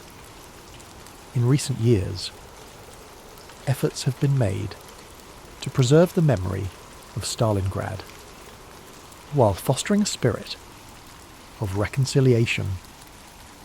Memorials and museums now serve not only as places of remembrance, but also as venues for dialogue and education. They encourage visitors to reflect on the consequences of war and the importance of working toward peace. The city of Volgograd, while forever tied to its past, is also a thriving modern metropolis. Its people have rebuilt their lives and created a vibrant community that honors its history while looking to the future. The scars of the battle remain in some places, but they serve as reminders of resilience rather than destruction. The lessons of Stalingrad resonate today, reminding us of the importance of unity in the face of adversity, the necessity of standing firm for what is right, and the value of seeking peace, even in the darkest times. It teaches us that the human spirit, when fueled by determination and hope, can endure even the greatest challenges. As you settle into rest, let the story of Stalingrad fill you with a sense of reflection and gratitude. Picture the calm, serene city of Volgograd today, its streets filled with life its people moving forward while carrying the memory of their past. Imagine the stillness of the fields and the gentle flow of the Volga River, now a place of peace and renewal. The story of the Battle of Stalingrad is rich with details and facts that help us understand the scale of the conflict and the impact it had on the course of World War II. As we reflect further on this pivotal event, let's explore some key facts that bring its history into sharper focus. The Battle of Stalingrad lasted for 200 days, from August 23rd, 1942 to February 2nd, 1943. It is considered one of the longest and bloodiest battles in the history of warfare. The total number of casualties is estimated at over 2 million, making it one of the deadliest battles in human history. These figures include soldiers from both sides, as well as countless civilians caught in the crossfire. The German Sixth Army, led by General Friedrich Paulus, was one of the most formidable forces in Hitler's military. At its peak, the Sixth Army was comprised of over 300,000 soldiers. By the end of the battle, nearly 91,000 German soldiers were taken prisoner, including General Paulus himself. The Soviet strategy of hugging the enemy, staying in close combat to neutralize the Germans' artillery and air superiority, played a critical role in the city's defense. This tactic turned the urban ruins of Stalingrad into a deadly maze for the German forces. Vasily Zaitsev, a Soviet sniper, became a symbol of the defenders' resilience. During the battle, he is credited with killing over 225 German soldiers, including enemy snipers, which boosted the morale of his comrades. Operation Uranus, a Soviet counteroffensive launched in November 1942, was a brilliantly executed maneuver by attacking the weaker flanks of the German forces held by Romanian and Italian troops. The Soviets were able to encircle and trap the German Sixth Army within the city. The German soldiers trapped in the encirclement known as the Kessel, or cauldron, endured horrific conditions. They faced starvation, freezing temperatures, and relentless Soviet assaults. Supplies delivered by air were woefully inadequate, leading to widespread suffering and death. One of the defining moments of the battle was Hitler's refusal to allow Paulus to retreat or break out of the encirclement. This decision sealed the fate of the Sixth Army and marked a significant turning point within the war. When General Paulus surrendered on February 2nd, 1943, it was the first time in history that a German field marshal had been captured alive. This was a major humiliation for Hitler and a symbolic victory for the Allies. The Soviet victory at Stalingrad marked the beginning of a series of offensives that pushed the German forces back across Eastern Europe.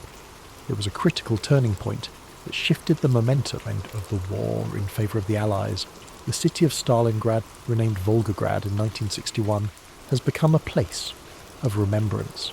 Monuments like the Mamayev Kurgan and the Motherland Calls serve as powerful tributes to those who fought and died during the battle. Despite its association with destruction and suffering, Stalingrad is also a symbol of resilience, unity, and the indomitable human spirit. Its story continues to inspire people around the world, reminding us of the importance of courage and perseverance. As you reflect on these facts, let the weights of history settle gently.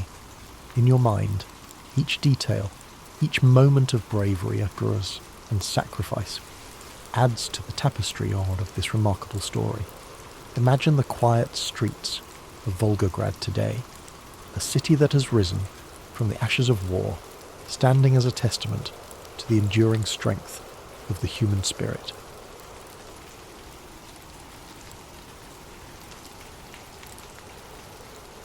In the cool dawn of February 12th, 1809, The boy was born in a small one-room log cabin in Hardin County, Kentucky, an area now known as LaRue County.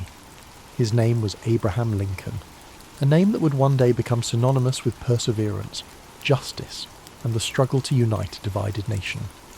But on that day, he was simply the son of Thomas Lincoln and Nancy Hanks Lincoln, a humble family living in the rugged wilderness. Abraham's childhood was one of simplicity, hardship, and constant toil. His father, Thomas, was a hard-working farmer and carpenter who taught Abraham the value of labour and self-sufficiency. His mother, Nancy, was gentle and kind, instilling in young Abraham a sense of compassion and morality. The wilderness around them was vast and unyielding, a place where survival depended on resilience, resourcefulness, and community. The family lived in a small log cabin, its rough-hewn walls providing shelter from the harsh winters and sweltering summers of the Kentucky frontier. Inside, the fire crackled softly in the hearth, its warmth a comfort against the chill that seeped through the cracks in the wood. Abraham, with his lanky frame and curious mind, spent his days helping his father with the heavy tasks of clearing land, chopping wood, and planting crops. Though life was demanding, young Abraham had an insatiable thirst for knowledge. In a world where formal schooling was scarce, he read whatever books he could find. By the light of a flickering candle or the warm glow of the hearth, he pored over the few volumes available to him. The Bible, Aesop's Fables, Robinson Crusoe, and Pilgrim's Progress. Words became his refuge, a gateway to worlds beyond the rough frontier. He absorbed stories, ideas, and knowledge, shaping a mind that would one day influence the course of a nation. Tragedy struck when Abraham was just 9 years old. His mother, Nancy, fell ill with milk sickness, a deadly disease caused by drinking the milk of cows that had grazed on poisonous plants. Her passing left a void in the young boy's heart, a loss that would shape his empathy and understanding of human suffering. In the quiet days after her death, Abraham and his sister Sarah clung to each other for comfort, their bond deepened by shared grief. His father remarried a kind and supportive woman named Sarah Bush Johnston. She brought stability to the household and encouraged Abraham's love of learning. She saw in him a boy who was different, thoughtful, driven, and destined for something greater. As the years passed, the family moved to Indiana and later to Illinois. The wilderness was ever present, but Abraham's dreams extended beyond the horizon. His hands, calloused from hard labour, would one day hold the weight of leadership. His mind, sharpened by books and introspection, would one day navigate the complexities of a fractured nation. In his early adulthood, Abraham worked a series of jobs. He was a rail splitter, a store clerk, a postmaster, and a surveyor.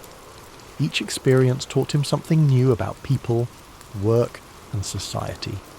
His natural wit, humour, and storytelling ability made him beloved among his peers. But beneath his easygoing demeanour was a man driven by a desire to understand the world and make it better. At the age of 21, Abraham began to study law. His mind was meticulous, his sense of justice unwavering. He read legal texts tirelessly, often walking miles to borrow books. He passed the bar exam and began practicing law, gaining a reputation for honesty and integrity. His clients trusted him, knowing that he would fight for them with the same determination that had carried him through his own hardships. Lincoln's political career began humbly. He served in the Illinois state legislature, and later in the U.S. House of Representatives. He was not born into power or privilege, but his commitment to fairness, equality, and justice earned him respect. He spoke out against the expansion of slavery, believing deeply in the principles of liberty and human dignity. In 1860, at the age of 51, Abraham Lincoln was elected as the 16th President of the United States. The nation he inherited was teetering on the edge of collapse. The deep divide between the North and the South over the issue of slavery had reached a boiling point. Just months after his election, the southern states began to secede, and the shadow of civil war loomed large over the country. Lincoln faced this monumental crisis with steadfast resolve. He believed that the Union must be preserved, that the ideals of freedom and equality enshrined in the Declaration of Independence must not be lost. His speeches, delivered in his calm and measured voice, sought to heal the nation's wounds even as war erupted. The years of the Civil War were grueling, Battlefields were filled with the smoke of cannon fire, and the land was stained with the sacrifice of thousands. Lincoln carried the weight of every decision, knowing that the fate of a nation rested upon his shoulders. The lines on his face deepened, his eyes often heavy with the burden of loss. But through it all he remained resolute, driven by a belief in justice, unity, and the hope that a better world could emerge from the chaos. In 1863, Lincoln issued the Emancipation Proclamation, declaring that all slaves in the Confederate States were to be freed. It was a bold, transformative act that reshaped the purpose of the war and solidified his legacy as a champion of freedom. On April 9, 1865, the Civil War came to an end. The nation was weary, but there was hope that healing could begin. Yet Lincoln's story was to end abruptly. Just 5 days after the war's conclusion, on April 14, 1865, he was assassinated while attending a play at Ford's Theatre in Washington, D.C. His life, the journey from a log cabin to the highest office in the land, had come to a tragic end. Yet his legacy endured. The principles he fought for, freedom, unity, equality, would guide the nation forward. His words, his actions, and his unwavering commitment to justice left an indelible mark on history. As you breathe deeply now, let the story of Abraham Lincoln settle gently into your mind. His life was a testament to resilience, to the belief that, even in the darkest times, hope, compassion, and perseverance can light the way forward. As you drift further into the gentle embrace of sleep, let the legacy of Abraham Lincoln settle, like a comforting blanket over your thoughts. His journey from the rugged frontier to the hallowed halls of the White House is a reminder of the strength and resilience that lives within us all.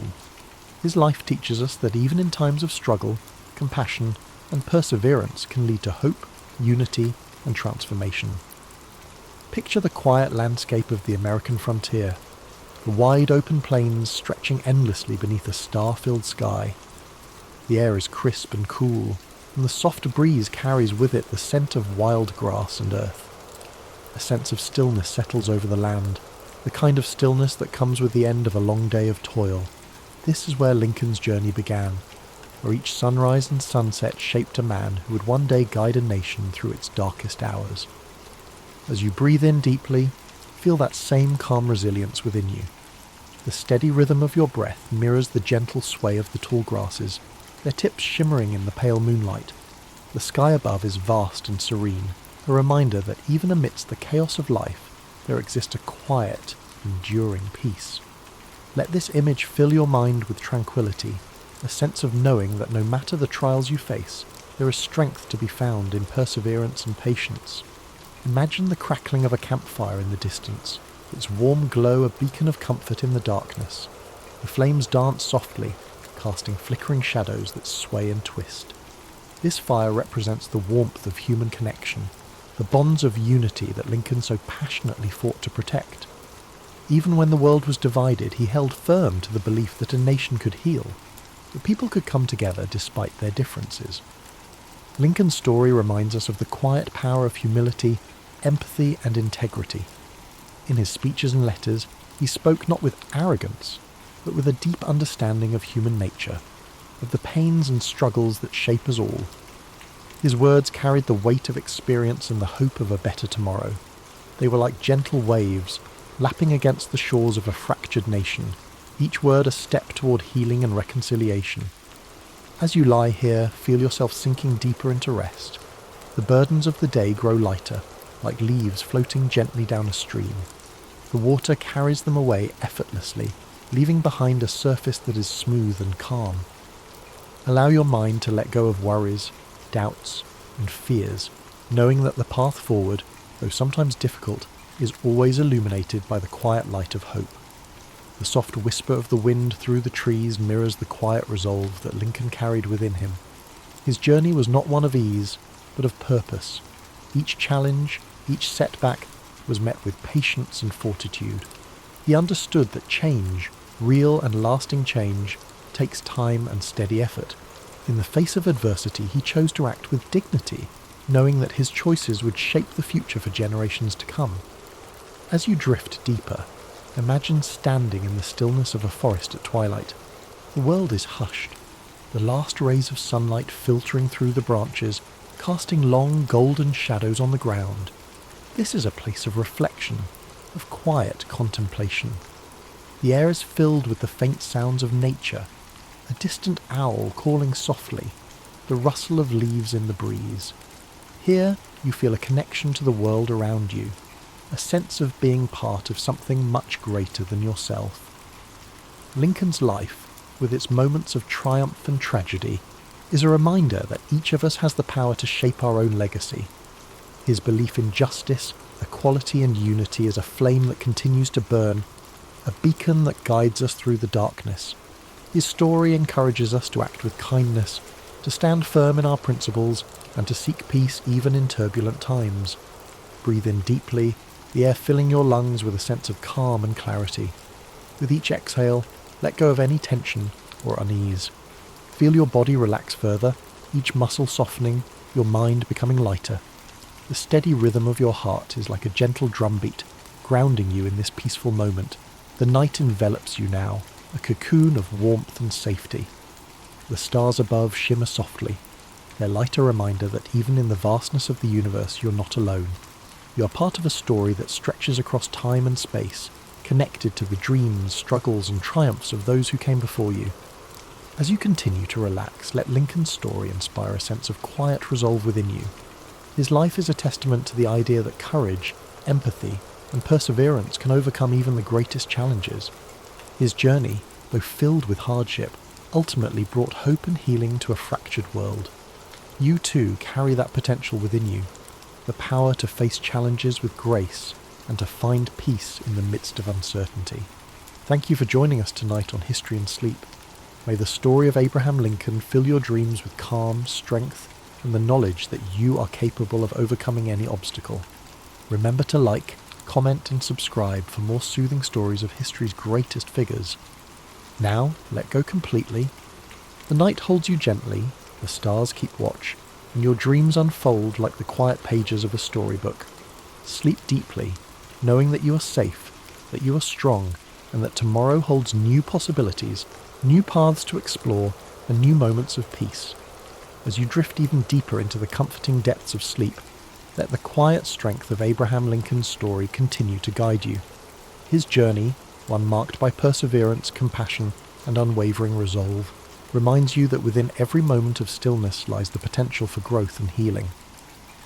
The night wraps around you like a warm, protective embrace, and your mind settles further into a place of deep relaxation. Imagine now a gentle breeze whispering through the fields of the American Midwest, where the tall grass sways like waves upon a sea of green and gold. The landscape is bathed in the silvery light of the moon, casting long shadows that dance across the open plains. This is the land where Lincoln grew up, where he learned the value of hard work, the weight of responsibility, and the simple joys of a life lived close to nature. The distant sound of a slow-moving river meanders through the air, its waters reflecting the soft light of the stars. Each ripple is like a thought, gentle and fluid, carrying away the worries of the day. You're standing on the banks of this tranquil river, feeling the cool, damp earth beneath your feet. The water flows endlessly, reminding you that life, with all its challenges and triumphs, moves forward in its own steady rhythm. In the distance, you see a campfire glowing softly, its flickering flames casting a warm, golden light. The warmth of the fire reaches out to you, offering comfort and reassurance. It represents the quiet resolve and inner strength that guided Lincoln throughout his life. The flames dance and sway, whispering stories of perseverance, courage, and the enduring power of hope. Lincoln's life, though filled with challenges and loss, was also a testament to the beauty of simple joys, the laughter of loved ones, the satisfaction of hard work, and the solace of quiet reflection. His humility and integrity, even in the face of great adversity, remind us that true strength is not always loud or forceful. Sometimes it is found in the quiet determination to do what is right. As you breathe in deeply, feel that same sense of quiet strength fill your being. Each breath brings with it a wave of calm, washing away tension and worry. With every exhale, you release the weight of the day, allowing your mind to sink further into the peaceful flow of the night. The world around you is hushed, the night filled with a serene stillness. The stars twinkle softly above, like tiny beacons of hope, each one a reminder of the infinite possibilities that lie within you. Their gentle light is a guide, leading you through the darkness and into a place of rest and renewal.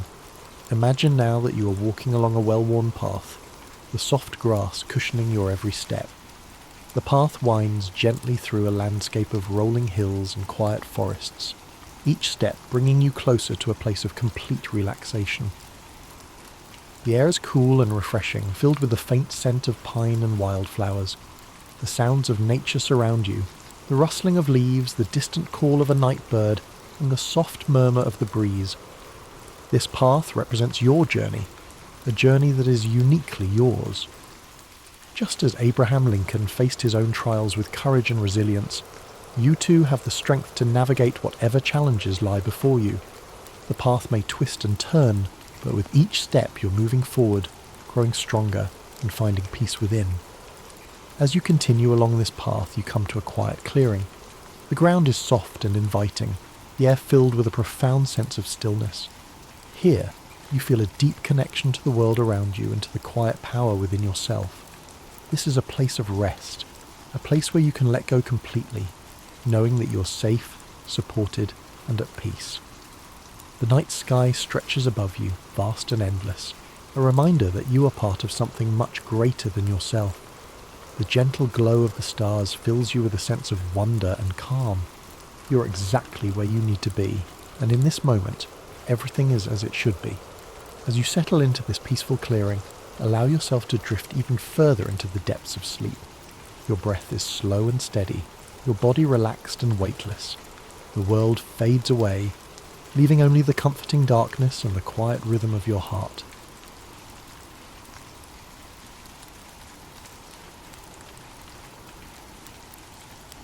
The story of Omaha Beach begins with the broader context of World War II, a conflict that had engulfed the globe by the early 1940s. After the fall of France to Nazi Germany in 1940, much of Western Europe lay under German occupation. Britain stood alone as the last bastion of resistance in Western Europe, facing the might of the German Luftwaffe in the Battle of Britain and enduring relentless bombing during the Blitz. Despite these challenges, Britain, under the leadership of Winston Churchill, refused to capitulate. Across the Atlantic, the United States had initially maintained a policy of neutrality, focusing on domestic recovery from the Great Depression. However, the attack on Pearl Harbor in December 1941 brought the United States into the war, joining the Allies in their struggle against the Axis powers. The United States, with its vast industrial capacity and manpower, became a crucial partner in the fight to liberate Europe. By 1942, the Allies faced the daunting task of planning a full-scale invasion of Nazi-occupied Europe. This effort, known as Operation Overlord, aimed to establish a foothold in France, opening a Western front to relieve pressure on the Soviet Union, which was bearing the brunt of the fighting on the Eastern Front. The operation would require meticulous planning, vast resources, and extraordinary bravery. The invasion was scheduled for June 1944 and would take place along a 50-mile stretch of coastline in Normandy, France. The beaches were divided into 5 sectors: Utah, Omaha, Gold, Juneau, and Sword. Each sector had its own challenges, but Omaha Beach, assigned to American forces, was considered one of the most heavily defended and treacherous. The Germans, anticipating an Allied invasion, had fortified the French coastline with a series of defensive structures known as the Atlantic Wall. This formidable barrier included concrete bunkers, artillery emplacements, barbed wire, minefields, and anti-tank obstacles. Omaha Beach, with its high bluffs overlooking the shoreline, offered a natural defensive advantage to the German forces. The beach was defended by the 352nd Infantry Division, a well-trained and battle-hardened unit. The Allies knew that success at Omaha Beach would be crucial to the overall success of Operation Overlord. The beach provided a direct route inland to key roads and towns, making it essential for securing the Normandy region. Failure to take Omaha Beach could jeopardize the entire invasion and prolong the war. On the night of June 5, 1944, a massive Allied armada gathered off the coast of Normandy. over 5,000 ships carrying troops, vehicles and supplies prepared to launch the largest amphibious invasion in history. The force included American, British, Canadian and other Allied troops, all united in their mission to liberate Europe from Nazi tyranny. As dawn broke on June 6, 1944, known as D-Day, the invasion began. The assault on Omaha Beach involved two American divisions, the 1st Infantry Division, known as the Big Red One, and the 29th Infantry Division. These soldiers, many of them young and inexperienced, faced a harrowing task. The first waves of troops landed at Omaha Beach under intense enemy fire. The Germans, positioned in fortified bunkers and machine gun nests, rained bullets and artillery shells on the landing craft and soldiers. Many of the landing craft were destroyed before they reached the shore, and those who made it to the beach faced a deadly gauntlet of obstacles and firepower. The terrain at Omaha Beach added to the challenges. The wide, open beach provided little cover, and the high bluffs allowed German forces to fire down on the exposed American troops. The rising tide threatened to engulf the soldiers and their equipment, adding another layer of urgency to the battle. Despite these overwhelming odds, the American soldiers displayed extraordinary bravery and determination. Small groups of men began to push forward, finding gaps in the German defences and scaling the bluffs. Engineers worked tirelessly to clear obstacles and minefields, enabling reinforcements to reach the beach. By mid-morning, the tide of the battle began to turn. Reinforcements from subsequent waves brought additional manpower and firepower to the fight.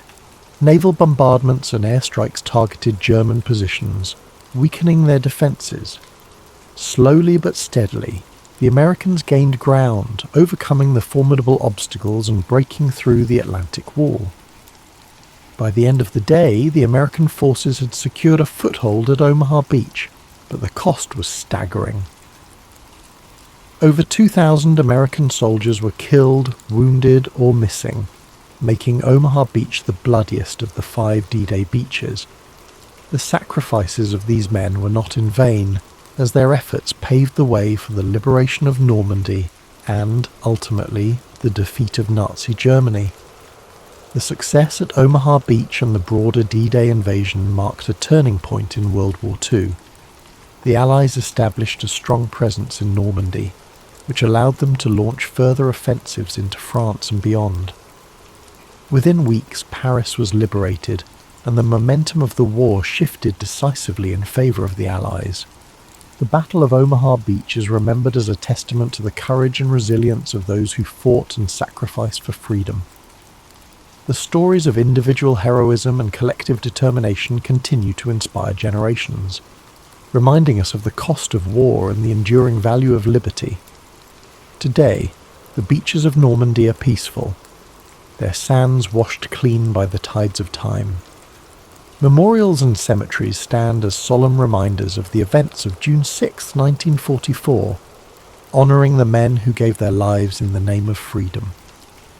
The legacy of Omaha Beach lives on, a symbol of unity, sacrifice, and the indomitable human spirit. As you reflect on this story, imagine the quiet shores of Normandy under a starlit sky, the waves gently lapping at the sands that once bore witness to such bravery. Let the memory of those who fought and fell remind you of the strength and resilience within us all.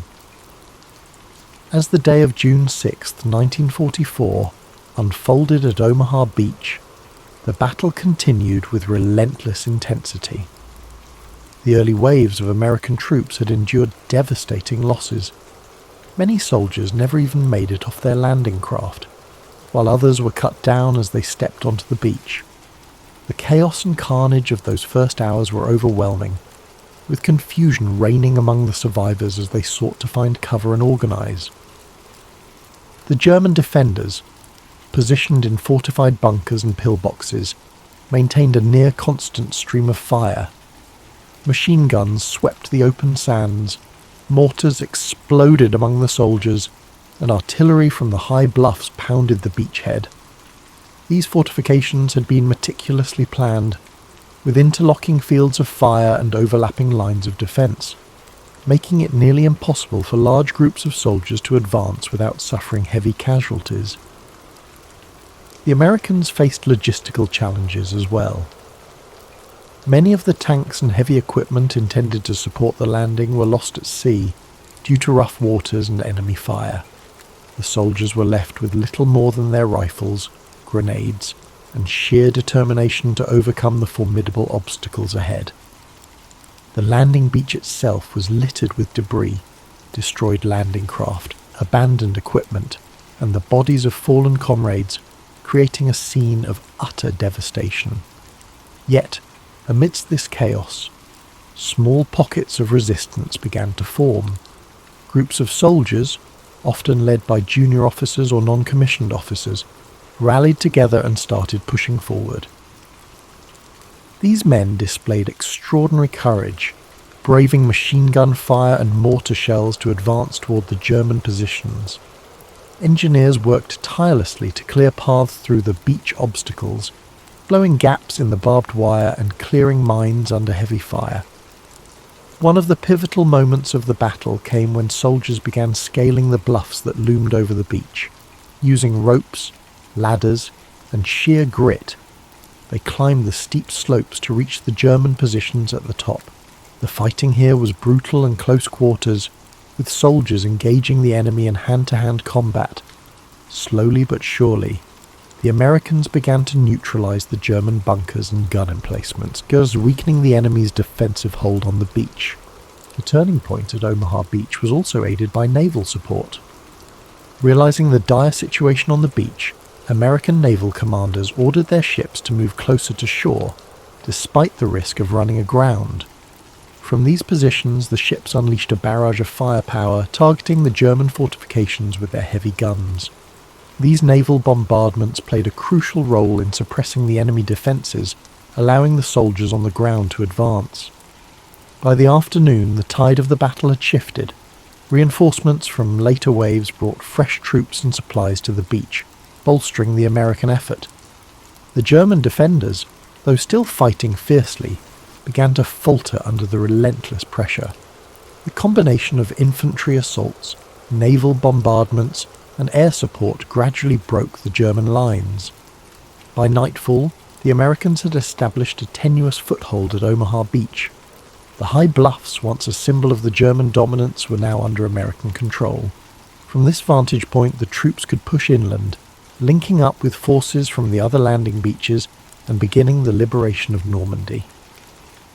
The cost of victory at Omaha Beach was staggering. Over 2,000 American soldiers were killed, wounded, or missing, making it one of the bloodiest battles of D-Day. The courage and sacrifice of these men, however, paved the way for the success of the entire invasion. Their actions ensured that the Allies could establish a strong presence in Normandy, a crucial step toward defeating Nazi Germany.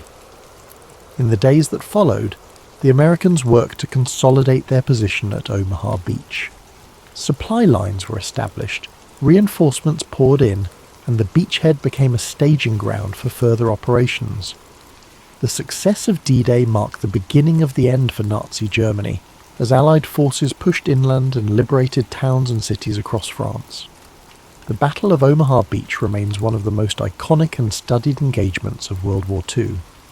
It exemplifies the extraordinary bravery, determination, and resilience of the soldiers who fought there.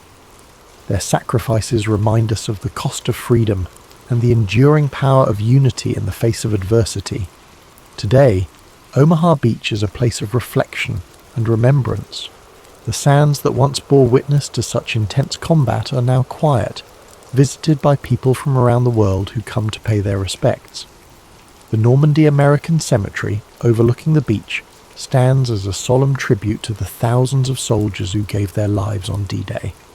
As you think about the events of Omaha Beach, imagine the courage it took for those soldiers to face such overwhelming odds. Picture the determination of the men scaling the bluffs, the resolve of the engineers clearing obstacles, and the bravery of the naval crews providing support. Let their sacrifices fill you with a sense of gratitude and inspiration.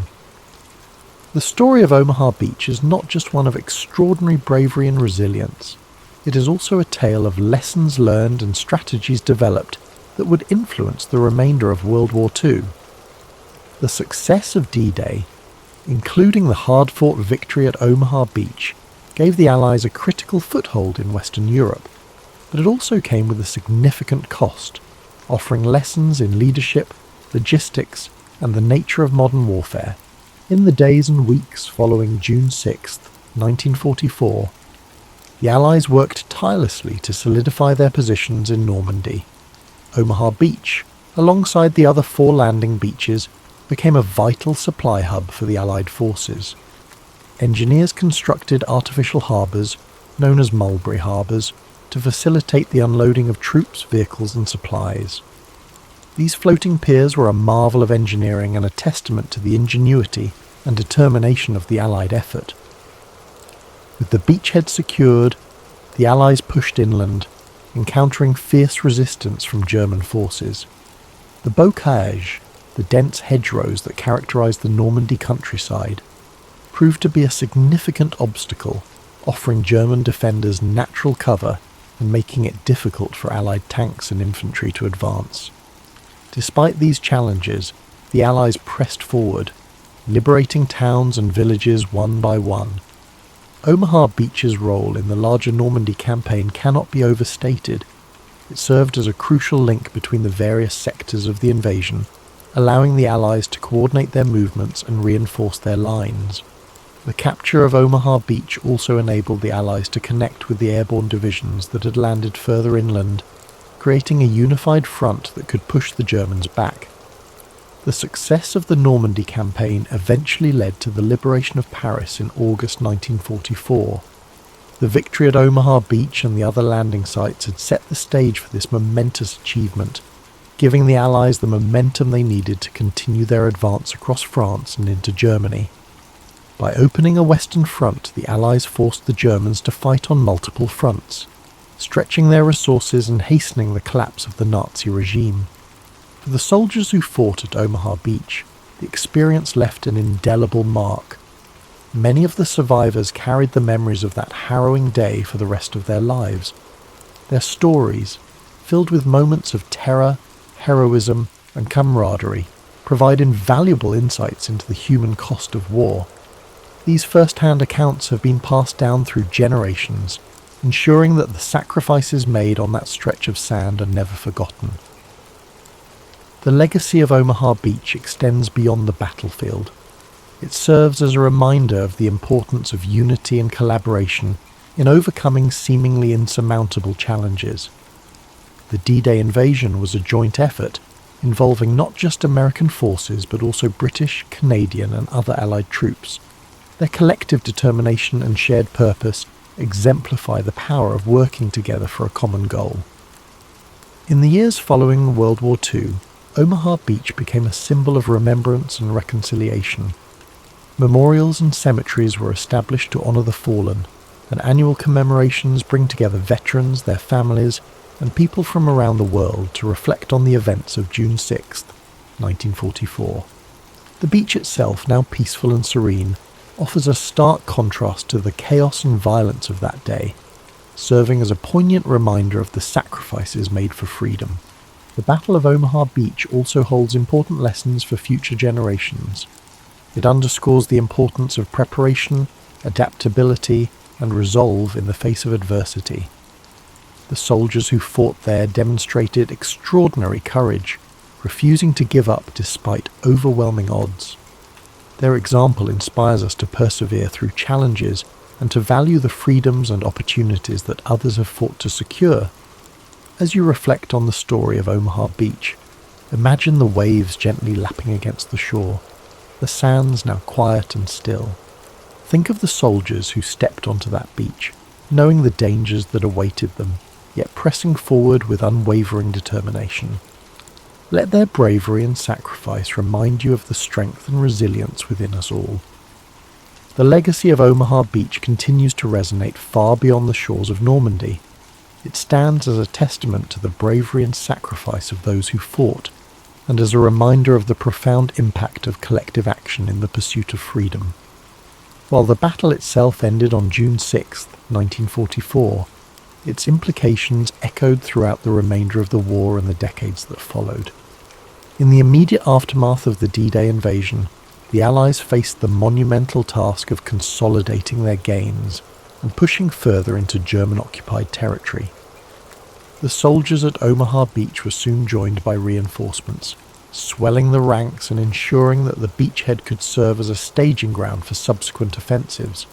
Supplies poured in through makeshift ports and logistical hubs, enabling the Allied forces to maintain their momentum.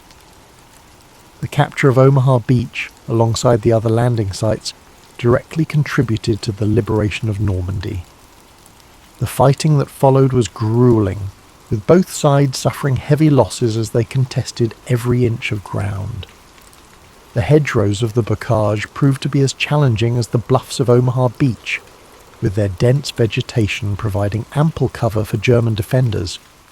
Despite this, the Allies persevered, employing innovative tactics and overwhelming firepower to overcome the obstacles. One of the critical outcomes of the battle was the establishment of a Western Front. This forced Germany to split its resources, fighting the Allies in the west while continuing to battle the Soviet Union in the east. The strain of this two-front war proved too much for the Nazi regime, hastening its eventual collapse. The victory at Omaha Beach also had a profound psychological impact. For the Allied forces, it was a demonstration of their ability to achieve what many had thought impossible. The success of the invasion bolstered morale and provided a sense of hope for a future free from tyranny. For the German forces, it marked the beginning of the end, as the once impregnable Atlantic Wall had been breached, and the tide of the war was turning decisively against them. As the Allies advanced across France, the significance of Omaha Beach became even more apparent. It was not just a battle, but a gateway, an entry point for liberation. Towns and cities that had suffered under German occupation were freed, and the French people began to rebuild their lives. By August 1944, Paris was liberated, a moment that symbolized the triumph of the Allied cause and the resilience of the human spirit. In the broader context of World War II, Omaha Beach serves as a reminder of the high stakes and immense sacrifices involved in the fight against fascism. The lessons learned there informed Allied strategy in subsequent campaigns, from the push into Germany to the eventual victory in Europe in May 1945. The story of Omaha Beach has also left an indelible mark on culture and memory. Films, books and documentaries have brought the events of D-Day to life for new generations, ensuring that the bravery and sacrifices of those who fought are never forgotten. Veterans who survived the battle have shared their stories, offering invaluable insights into the human experience of war.